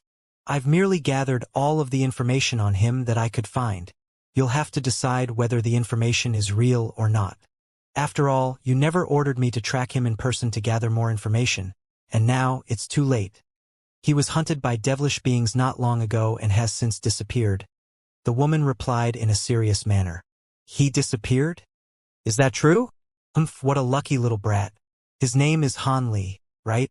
How dare a mere ascended cultivator like him disrupt Ling Long's mental state? Because of him, she's been unable to make a breakthrough that should have come easily to her. He deserves to be killed thousands of times for what he's done." Patriarch Ao Shao said as a hint of killing intent flashed through his eyes. "If you really want him dead and he manages to return alive, I can take him out in your stead. That way, no one will be able to link his death to you," the woman suggested in a cold voice. Patriarch Ao Shao shook his head without any hesitation. "There's no need for that." The masked woman seemed to know a lot about Silvermoon's situation, and she asked in a slightly surprised manner, "Why is that? Has young Mistress Ling Long already been made aware of his existence? I've kept all news of this man a secret from her this entire time, and she's constantly been by my side, so she hasn't had any interaction with the outside world. However, she suddenly received news about this man a while back from a friend of hers, and thus, she was made aware that he had ascended into the spirit realm and become a body integration cultivator. That's why she insisted on coming with me on this trip. If something happens to that Han brat, she'll inevitably suspect my involvement even if there's no evidence, and that would make it even more difficult for her to iron out her mental state. Of course, if he perishes by the hands of devilish beings, then that would be a different story altogether," Patriarch Ao Shao explained. "That makes things rather troublesome. However, it's not impossible for me to make it so that he does perish by the hands of devilish beings." The masked woman chuckled in response, seemingly very eager to have Han Li killed. "Don't even think about it. No means no. Our battle against the devilish army is about to commence. All body integration cultivators are extremely valuable resources that can't be expended without good reason. Otherwise, I would have killed Tian Kue already. In comparison with that Han brat, I'm far more eager to see him dead," Patriarch Ao Shao commanded in an implacable voice. "In that case, I won't meddle in this matter. Having said that, I really am very interested in the so-called freakish cultivation prodigy, the masked woman chuckled. Liao Ying, how many years have you been a shadow guard of mine? Patriarch Ao Shao suddenly asked. The masked woman faltered slightly upon hearing this before asking in a surprised manner. Around 50,000 to 60,000 years now. Why do you ask, master? Back when I saved you from that spatial storm, you vowed to serve me for 100,000 years and signed a 100,000-year soul contract with me. I intend to transfer the remaining on the contract to Ling Long. What do you think? Patriarch Ao Shao asked in a serious voice. Master Ao Shao, I signed that soul contract as I was grateful to you for saving my life. But the main factor contributing to my decision was the fact that you're a Grand Ascension cultivator. Otherwise, I would have repaid you through an alternate method. The woman's brows furrowed slightly with displeasure upon hearing this. So the only reason you're against this is because Ling Long's cultivation base is lacking? Patriarch Ao Shao asked in a calm voice. Indeed, I've watched Ling Long grow up from a little girl, and I've become quite attached to her. As such, I would be more than willing to serve her, but her cultivation base is a little too lackluster. At the very least, she has to be at the body integration stage before I can consider this. As you know, there are some rules among us Liao beasts that even I can't go against. The woman sighed in a rather forlorn manner. Patriarch Ao Shao smiled and said, if that's the only issue, then you can rest assured. Ling Long will be able to progress to the body integration stage within the next century, and there's even a chance that she could reach the Grand Ascension stage in the future. What do you mean by that? Master Ao Shao? The masked woman asked as a hint of bewilderment flashed through her eyes. I haven't told you this yet, but Ling Long has already awakened the 7-star moon physique. Do you think what I'm saying is an exaggeration now? In order to avoid potential mishaps, I haven't revealed this information to anyone else, Patriarch Ao Shao said in a solemn manner. The masked woman contemplated the situation in silence for a while before nodding in a slightly reluctant manner. I see. In that case, I would be open to considering this, but I'll have to verify everything for myself. Patriarch Ao Zhao's expression eased upon hearing this and said, good. With you by Ling Long's side, I won't have to worry about her before she reaches the height of her powers. Let's not drag this out for too long. I'll prove to you that Ling Long has awakened the 7-star moon physique and transfer the soul contract over to her within the next few days. The masked woman nodded before asking, I'm naturally willing to cooperate, but may I ask why you're in such a hurry, Master Ao Shao? Could it be that you're preparing backup options for young Mistress Ling Long, as you're not confident in the upcoming battle? If I didn't have any confidence, then I wouldn't have made this trip in person. I don't know what the Elder Devil race is planning, but with the Grand Ascension stage beings of the other races on our side, we have a good chance of securing victory. I can't disclose any further details than that, but it's necessary for me to take some precautionary measures. Even without this devilish tribulation, I won't be able to withstand my next heavenly tribulation anyway, so I have to start thinking for the future when I'm gone. Patriarch Ao Shao said with a nonchalant smile. The masked woman's heart stirred upon hearing this, but she didn't say anything further. After a while, Patriarch Ao Shao continued, There's nothing else I need you to take care of for now, so you can go. We're going to begin investigations to weed out the devilish spies on the island soon. Make sure you don't get discovered. Otherwise, the ensuing misunderstanding could lead to a lot of trouble. At the very least, you'll no longer be able to use your current false identity. Yes, Master. I'll be taking my leave now. The masked woman nodded before her body gradually turned transparent again, and she vanished amid a burst of faint spatial fluctuations. Following her departure, Patriarch Ao Shao sat in silence by himself for a while longer before heaving a faint sigh and closing his eyes again. Meanwhile, in a small mountain range close to 100,000 kilometers away from Deep Heaven City, there was a group of red-robed human cultivators hiding on a mountain summit while appraising an extremely secluded small canyon in the distance. The group of cultivators was comprised of men and women of all ages, and there were a few elderly men and women among them who possessed immense magic power. However, all of them were looking rather worse for wear and seemed to have only arrived here after a long journey. An elderly man with 2 long swords strapped to his back withdrew his gaze before turning to an elderly man beside him with a scar on his face.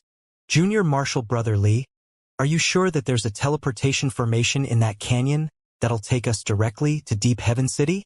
Rest assured, Senior Marshal Brother, this teleportation formation is designated for elders of Deep Heaven City, so extremely few people know about it. I only heard about it as one of my old acquaintances is a heavenly guard looking after the formation, and he unintentionally revealed its existence to me during a drunken rant. The scarred elderly man immediately replied, I wouldn't be so confident.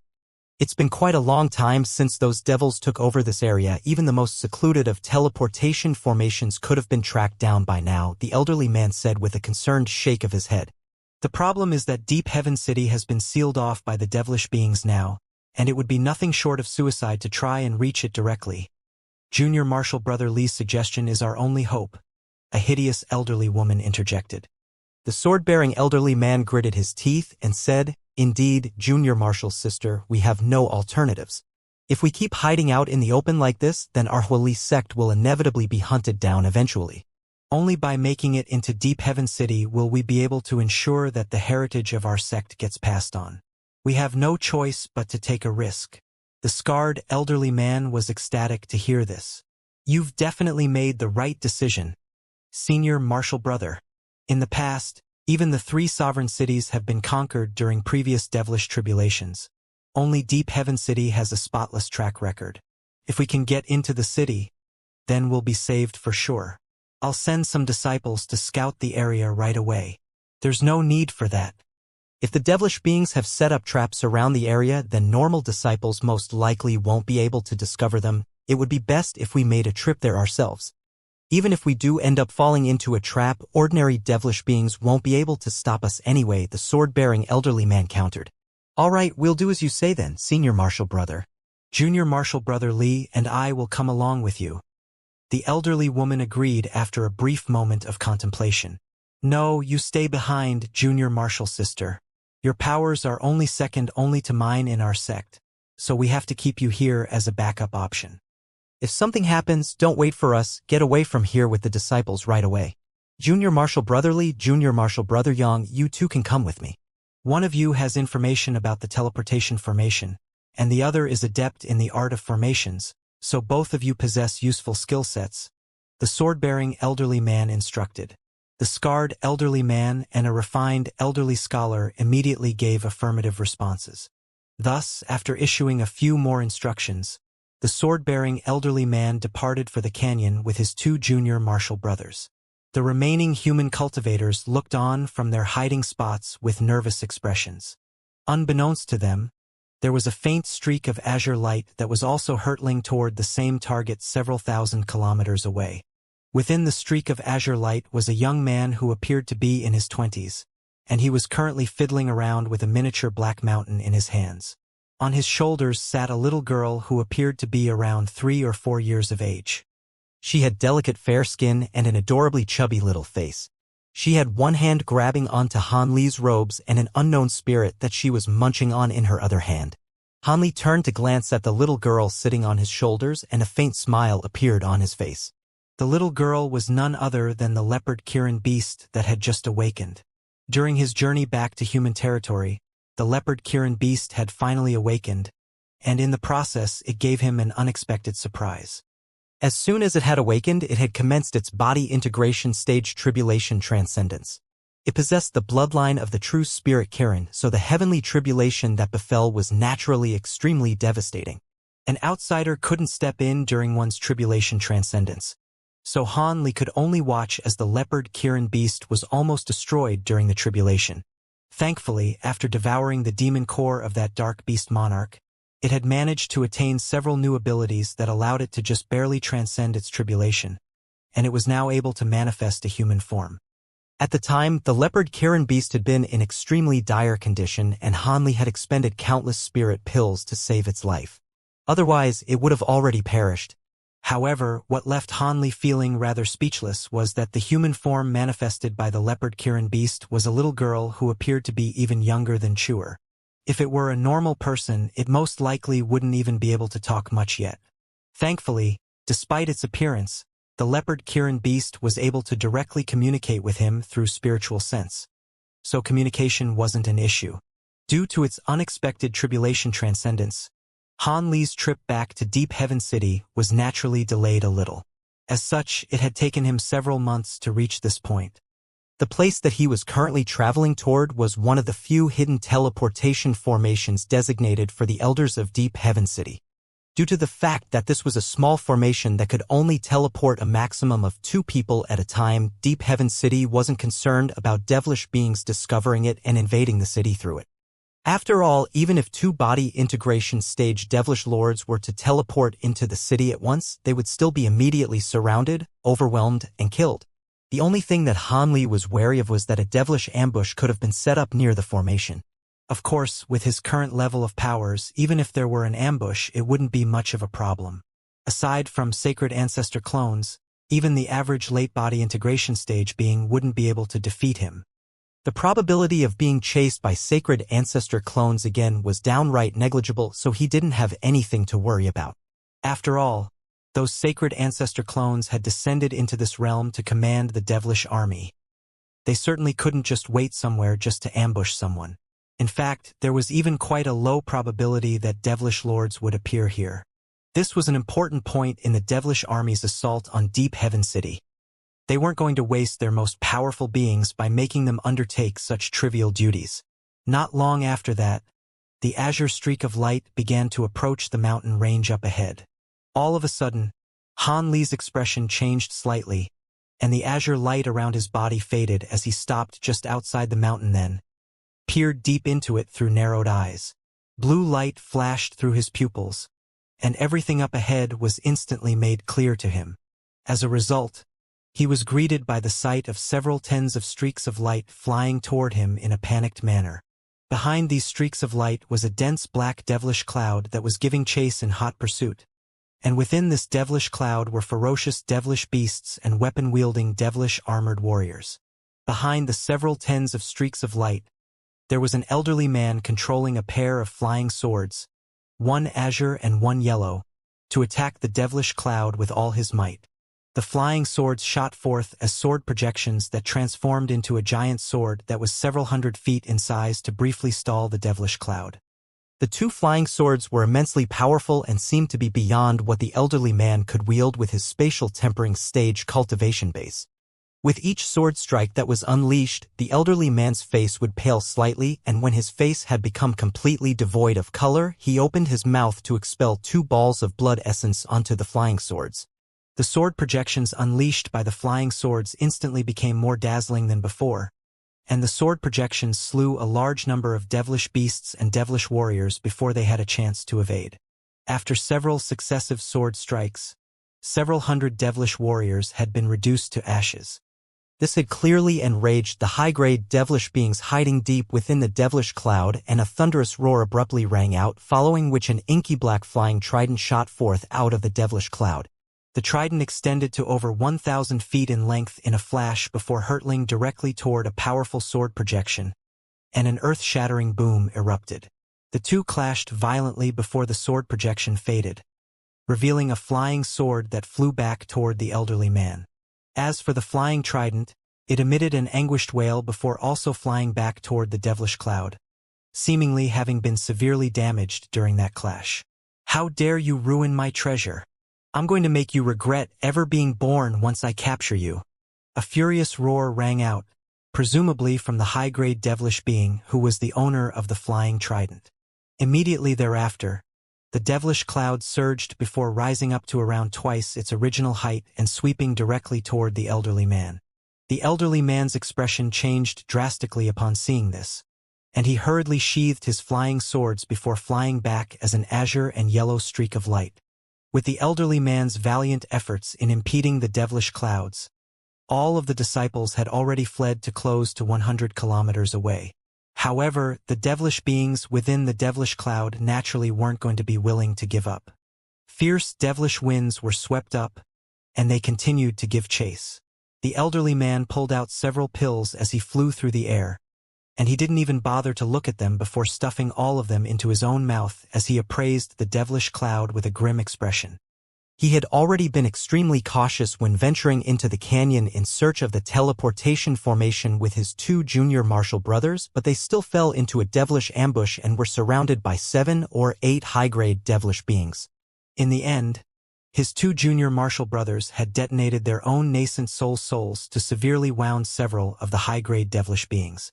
Otherwise, even he would have most likely also perished at the scene. Even so, they were currently in a dire situation, and it seemed that he was only delaying the inevitable. The flying swords that he was wielding were the most prized treasures of the Holy Sect, and even though they were powerful enough to stall the devilish cloud, wielding them required a vast amount of energy expenditure, and the elderly man's magic power had almost been completely spent. This was also why he hadn't continued to remain behind to keep the devilish cloud at bay. Even though most of the disciples of the sect had managed to escape, it would only be a matter of time before they were chased down by the devilish cloud. On top of that, this area had been taken over by the devilish army, so unless a miracle were to take place, it would be virtually impossible to truly escape. The more the elderly pondered the situation, the more his heart began to sink. He knew that they were in a virtually unsalvageable situation, but he could only hope against hope that they could somehow be saved. Thus, the group of Huali sect cultivators continued to flee, and soon, the edge of the mountain range was in sight.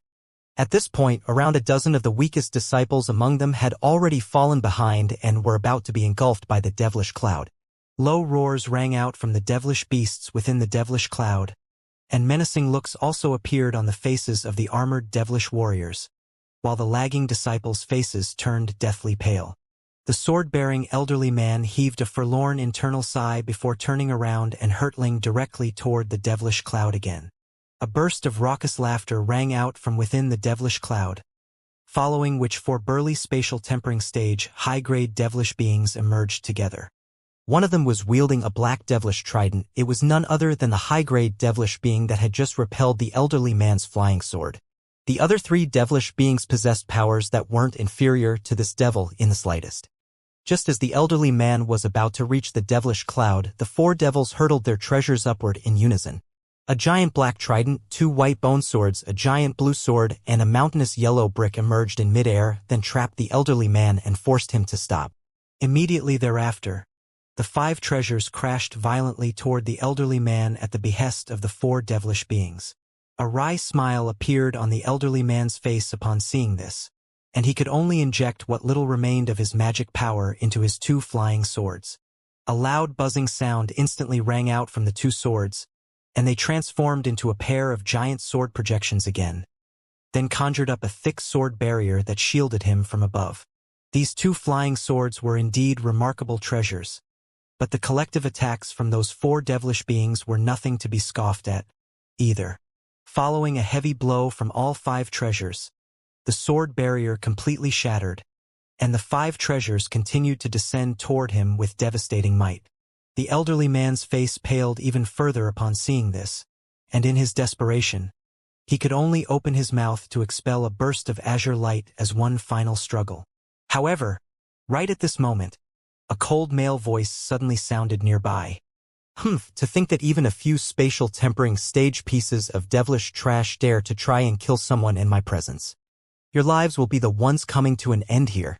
As soon as the male voice trailed off, a loud thunderclap rang out and a humanoid figure appeared no more than 10 feet away from the elderly man, then made a grabbing motion upward in a nonchalant-looking manner.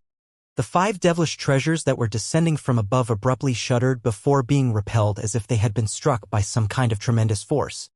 At the same time, the 4 high-grade devilish beings instantly lost control over their treasures, and this was naturally quite an alarming turn of events for them.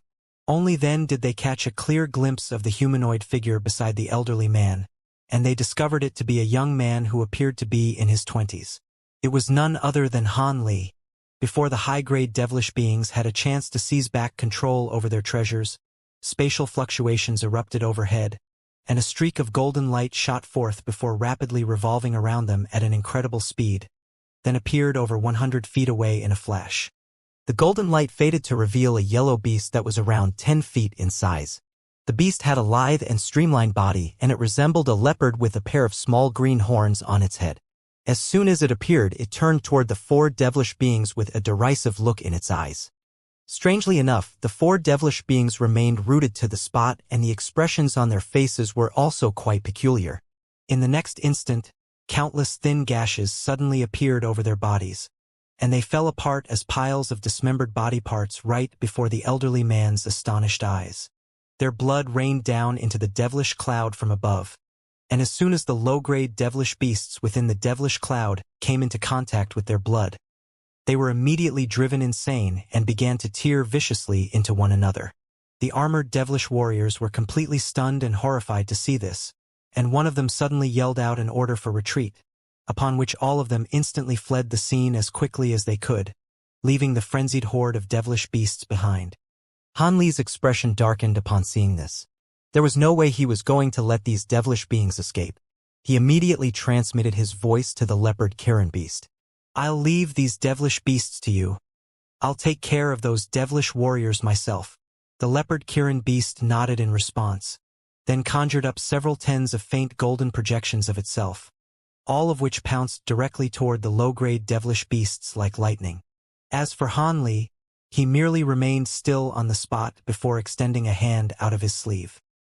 He made a casual grabbing motion, and a ball of piercing golden lightning suddenly emerged amid a loud thunderclap.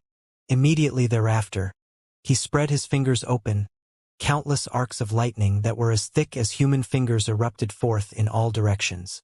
Radiant golden light flashed, and the arcs of lightning reached the fleeing devilish beings in a flash before striking them viciously from behind. These low-grade devilish beings were naturally no match for the fearsome powers of the divine Devilbane lightning, and all of them were quickly reduced to dust amid rumbling thunderclaps and flashes of golden light. The nearby devilish cloud and devilish winds were also eradicated by the golden lightning, and at this point, all of the low-grade devilish beasts had also been reduced to piles of blood and flesh by the leopard Kirin beast. Everything had transpired within the span of just a few breaths, and before the elderly man even had a chance to react to the situation, all of their pursuers had been slain. Only then did the elderly man return to his senses, and he hurriedly turned to Han Li with an ecstatic look in his eyes. "Thank you for saving us, Senior. Are you an elder of Deep Heaven City? I guess I technically am. Where did all of you come from? Why did you come here instead of hiding somewhere more secure? Don't you know that the area around Deep Heaven City has already been taken over by devilish beings?" Han Li asked in an indifferent manner. "We are cultivators of the Huali sect. Unfortunately, the location of our sect was discovered by devilish beings, so we had no choice but to leave. We stumbled into a devilish ambush near the teleportation formation up ahead, and we were almost killed as a result," the elderly man hurriedly explained.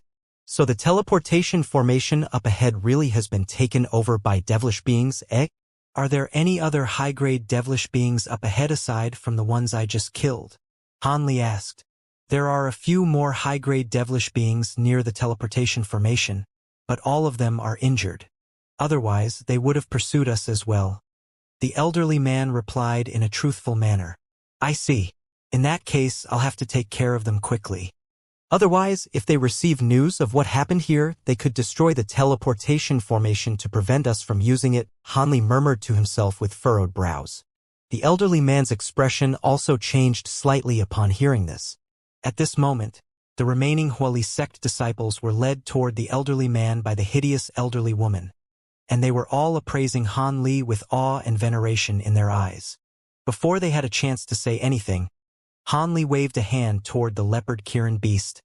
An azure light flashed from his body as he hurtled directly toward the canyon up ahead. The leopard Kirin beast also quickly followed along as a streak of golden light. In the blink of an eye, the two of them vanished into the distance. The elderly woman hurriedly flew over to the elderly man with a solemn look on her face. "What should we do, Senior Marshal Brother?" "We follow that senior, of course. With him leading the way, we should be able to make it into Deep Heaven City. Follow me, everyone. This will be our final chance to make it to safety." The elderly man replied without any hesitation. The elderly woman immediately nodded in response.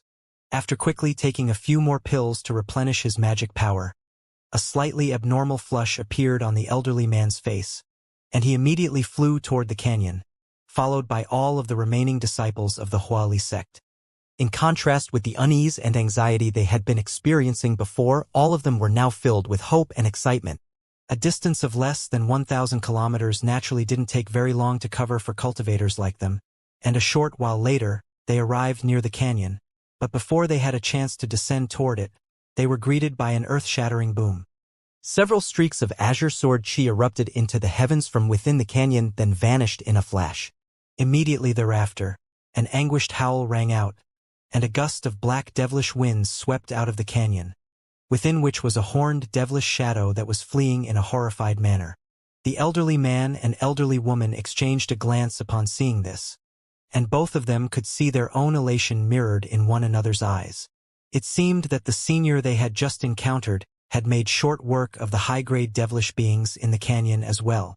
The elderly man immediately drew his flying swords while the woman opened her mouth to expel a remarkably thin silver flying blade. The two of them naturally intended to stop the devilish being's nascent soul from escaping. However, before they had a chance to do anything, a cold harumph rang out from within the valley, and a streak of sword chi that was over 100 feet shot forth before sweeping through the nascent soul. A cold light flashed, and the nascent soul was reduced to nothingness before it could even utter a single sound. The azure sword chi then faded into an azure flying sword that was only around a foot in length before flying back into the canyon. Han Li's indifferent voice then rang out from deep within the canyon. If you want to enter Deep Heaven City as well, then hurry up. The devilish reinforcements could get here at any moment. The elderly man was ecstatic to hear this, and he immediately yelled, "Everyone, full speed ahead." All of the cultivators immediately hurtled through the air as if their lives depended on it, descending straight into the canyon as streaks of spiritual light. Inside Deep Heaven City, two nascent soul stage guards were chatting idly as they stood at the entrance of a teleportation hall, which had been surrounded by many powerful restrictions. All of a sudden, one of the dozen or so teleportation formations in the hall began to radiate dazzling white light and emit bursts of loud buzzing sounds. Someone's teleporting into the city. Activate all of the restrictions right away and inform our superiors of this. One of the nascent soul stage guards immediately yelled in an alarmed manner. The other guard immediately flipped a hand over to produce a palm-sized blue formation plate, then slammed his other hand onto it. A burst of five-colored light erupted from the formation plate amid a dull thump, and all types of fluctuations instantly appeared around the entire hall. At the same time, light barriers and golden and silver runes emerged to seal off the entire hall. In a pavilion near the hall, over 100 meditating guards abruptly rose to their feet without any warning, then flew out of the pavilion as streaks of spiritual light. Spatial fluctuations suddenly emanated from the buzzing teleportation formation, following which an azure humanoid figure emerged. As soon as Han Li opened his eyes, he was greeted by the sight of around a dozen guards appraising him with wary expressions as if they were anticipating a battle, and he smiled as he said, "I've only been away for 2 or 3 years. Have you all forgotten about me already?" The leader of the guards identified Han Li right away, and an ecstatic look appeared on his face as he said in a respectful manner, "Ah, it's Senior Han. This is fantastic news. I'll inform the elders right away. Many of the elders have left us with instructions to report back to them as soon as we receive any news about you." "I see. I'll be paying a visit to the elders in person. By the way, there will be some more people arriving through this teleportation formation," Han Li said in a nonchalant manner. The guard was rather surprised to hear this, but he still immediately bowed in response. "There are others? That's no problem. We'll be sure to take good care of them." Thus, Han Li emerged from the teleportation formation and strode out of the hall. Not long thereafter, white light flashed again, and another 2 humanoid figures emerged within the teleportation formation. They were none other than the sword-bearing elderly man and the hideous elderly woman. Han Li paid no heed to this and rose up into the air before flying back toward his own abode. During his flight, he released his spiritual sense throughout the surrounding area, and he discovered that compared to when he had first left, Deep Heaven City was currently a lot more peaceful. Aside from the patrolling guards on the streets, there were very few vagrant cultivators around. The number of patrolling guards had also increased by several fold, and all passing cultivators had to undergo stern examinations before being granted passage. There was a tense atmosphere throughout the entire city. With the enormous spiritual pressure that Han Li was giving off, there were naturally no patrolling guards who dared to get in his way. Thus, the stone pagoda that he had been residing in quickly appeared in the distance, and he flew directly into the hall on the highest level. After looking around, a faint smile appeared on his face. Everything was identical to how he had left it, but the floor was spotlessly clean, clearly indicating that the room had been regularly cleaned and looked after. It seemed that his disciples hadn't slacked off during his absence. Han Li sat down onto the chair at the center of the hall, then swept a sleeve through the air. 2 talismans immediately shot forth before vanishing into thin air as 2 balls of fire, following which Han Li closed his eyes and waited in silence. Moments later, 2 humanoid figures appeared outside the hall amid flashes of spiritual light. One of them was a handsome blue-robed young man, while the other was a young Taoist priest with a wide grin on his face. They were none other than Han Li's disciples, Hai Yuetian and Qi Lingzi. Elated looks immediately appeared on their faces at the sight of Han Li, and they immediately rushed forward before extending respectful bows. "We're so glad you've made a safe return, Master." "Oh? Did you two think that something had happened to me?" Han Li asked with a hint of a smile on his face. "It's been a long time since you returned to Deep Heaven City, and there were some rumors being spread in the city, stating that you may have already perished by the hands of a sacred ancestor. However, those rumors are clearly all false now that you've returned safe and sound," Hai Yuetian said in an excited manner. Qi Lingzi also nodded emphatically in agreement. "Those rumors aren't entirely unfounded. I did indeed encounter some trouble and was forced into an extremely perilous situation by some sacred ancestor clones," Han Li said as his brows furrowed slightly. Qi Lingzi and Hai Yuetian's smiles immediately faded upon hearing this. "But that's all in the past. I'm back now, aren't I? On top of that, I encountered a great opportunity during this trip, and I can now begin preparing for a breakthrough to the late body integration stage," Han Li continued with a smile. "You're going to make another breakthrough? That's fantastic. I look forward to the day Master becomes the most powerful cultivator in Deep Heaven City. Allow to congratulate you in advance, Master. With your incredible powers, even a sacred ancestor clone would be no match for Master after you reach the late body integration stage." Qi Lingzi and Hai Yuetian were both extremely elated to hear this, and immediately began to flatter Han Li. Han Li couldn't help but chuckle with amusement, but a thought then suddenly occurred to him. How is fellow Taoist Ice Phoenix doing? I don't seem to have detected her presence with my spiritual sense. Hai Yuetian and Qi Lingzi's smiles stiffened upon hearing this, and they exchanged a peculiar glance before one of them replied in a hesitant manner. "Master, Senior Ice Phoenix was invited to a gathering." Han Li was immediately able to identify that something was amiss, and his expression darkened slightly as he asked, "Are you two hiding something from me?" Qi Lingzi's heart stirred upon hearing this, and he hurriedly replied, "We wouldn't dare. Master, it's just that we're not sure how to inform you of the situation. Truth be told, Senior Phoenix isn't attending this gathering of her own volition." "What do you mean? Is she being forced by someone else?" Han Li was rather surprised to hear this. It seems that someone became aware of Senior Phoenix's true form, and they've constantly been nagging Senior Phoenix during the time you've been away. Due to your absence, there was no way for Senior Phoenix to avoid his harassment, Hai Yuetian said as a resentful look appeared in his eyes. Han Li's eyes narrowed slightly upon hearing this, and after a short while, he asked in a cold voice, "Fellow Taoist Ice Phoenix is a spatial tempering cultivator.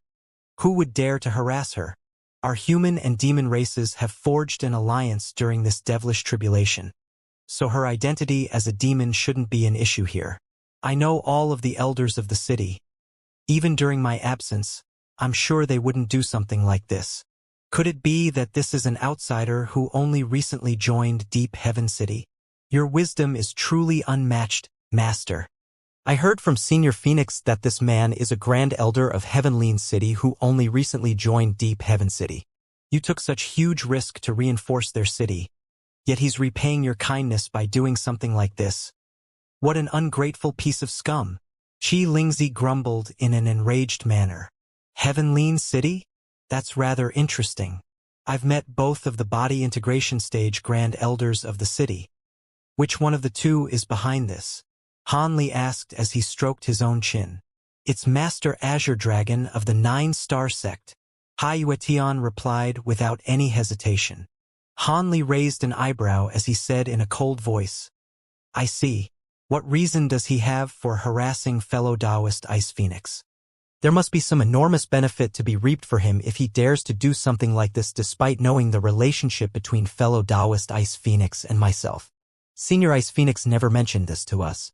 But we heard through other avenues that this Azure Dragon seems to wish to engage in dual cultivation with Senior Ice Phoenix, and is willing to make her one of his concubines.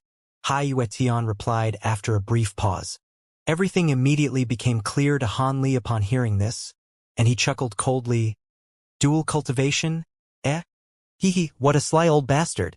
He didn't know how Master Azure Dragon had managed to identify the Ice Phoenix's true form, but it seemed that he was aware of the benefits of Ice Phoenix origin in Qi, and that was why he was trying to court the Ice Phoenix at all costs. As for why he still hadn't achieved his objective, this was partially due to the Ice Phoenix's unwillingness to oblige, and also due to the fact that he couldn't force himself upon her as he had to maintain his reputation in the eyes of the other body integration cultivators in the city. Of course, the reason why he dared to be so reckless in the first place had to be because he had thought that Han Li had already perished. Han Li contemplated the situation for a moment before asking, what is fellow Taoist Ice Phoenix's stance on this? Is she against this? Of course she's against this. In the beginning, she constantly hid in the pagoda to avoid this Master Azure Dragon. But after that, he somehow forced her to meet him a few times outside the pagoda. Senior Ice Phoenix was very careful and made sure to meet him only in places where there were many people around. But I heard that this Master Azure Dragon is becoming quite impatient and has threatened on multiple occasions to use force if Senior Ice Phoenix continues to resist. We've always been very concerned about this, but we know that the Elder of the city won't step in unless that Master Azure Dragon actually does something out of line. I'm assuming this is also why Master Azure Dragon had refrained from taking drastic measures up to this point. Xianxia was clearly smarter than Hai Tian and offered his own analysis. Han Li nodded in response as a hint of killing intent flashing through his eyes. Perhaps so. Do you know where this gathering is being held? I heard that it's going to be a small exchange convention held at the Origin Pocket Pavilion. However, only cultivators at or above the spatial tempering stage can attend the convention. So we were unable to accompany Senior Ice Phoenix. Hai Tian replied in a resigned manner. You two wouldn't be able to make any difference even if you had accompanied her. So be it, I'll make a trip there myself and bring her back, Han Li said with a dark expression before rising to his feet. He then flew directly out of the stone pavilion, and Xianxia and Hai Tian were both quite startled by Han Li's abrupt departure as they hurriedly extended respectful parting salutes. When the two of them raised their heads again, Han Li was already nowhere to be seen. The two of them couldn't help but exchange a glance upon seeing this. Master normally doesn't interact much with Senior Ice Phoenix. I didn't think he cared that much about her. Do you think Master has feelings for her? Perhaps we'll have to start referring to Senior Ice Phoenix as Mistress soon. Hai Tian said as a suggestive smile appeared on his face. Hee. It's best for us not to discuss our seniors like this, but it's certainly a possibility. Xianxia was giving quite a straight-laced response, but the look on his face clearly indicated that he was very curious as well. Hai Tian naturally rolled his eyes at him upon seeing this. At this point, Han Li was already several tens of kilometers away. He had stayed in Deep Heaven City for quite some time, and during that time, he had visited the renowned Origin Pocket Pavilion on 2 or 3 occasions. The pavilion was rather far away from his stone pagoda and he couldn't fly at full speed in the city, so it would take him some time to get there. As he was flying through the air, there was a contemplative look in his eyes, indicating that he seemed to be pondering something.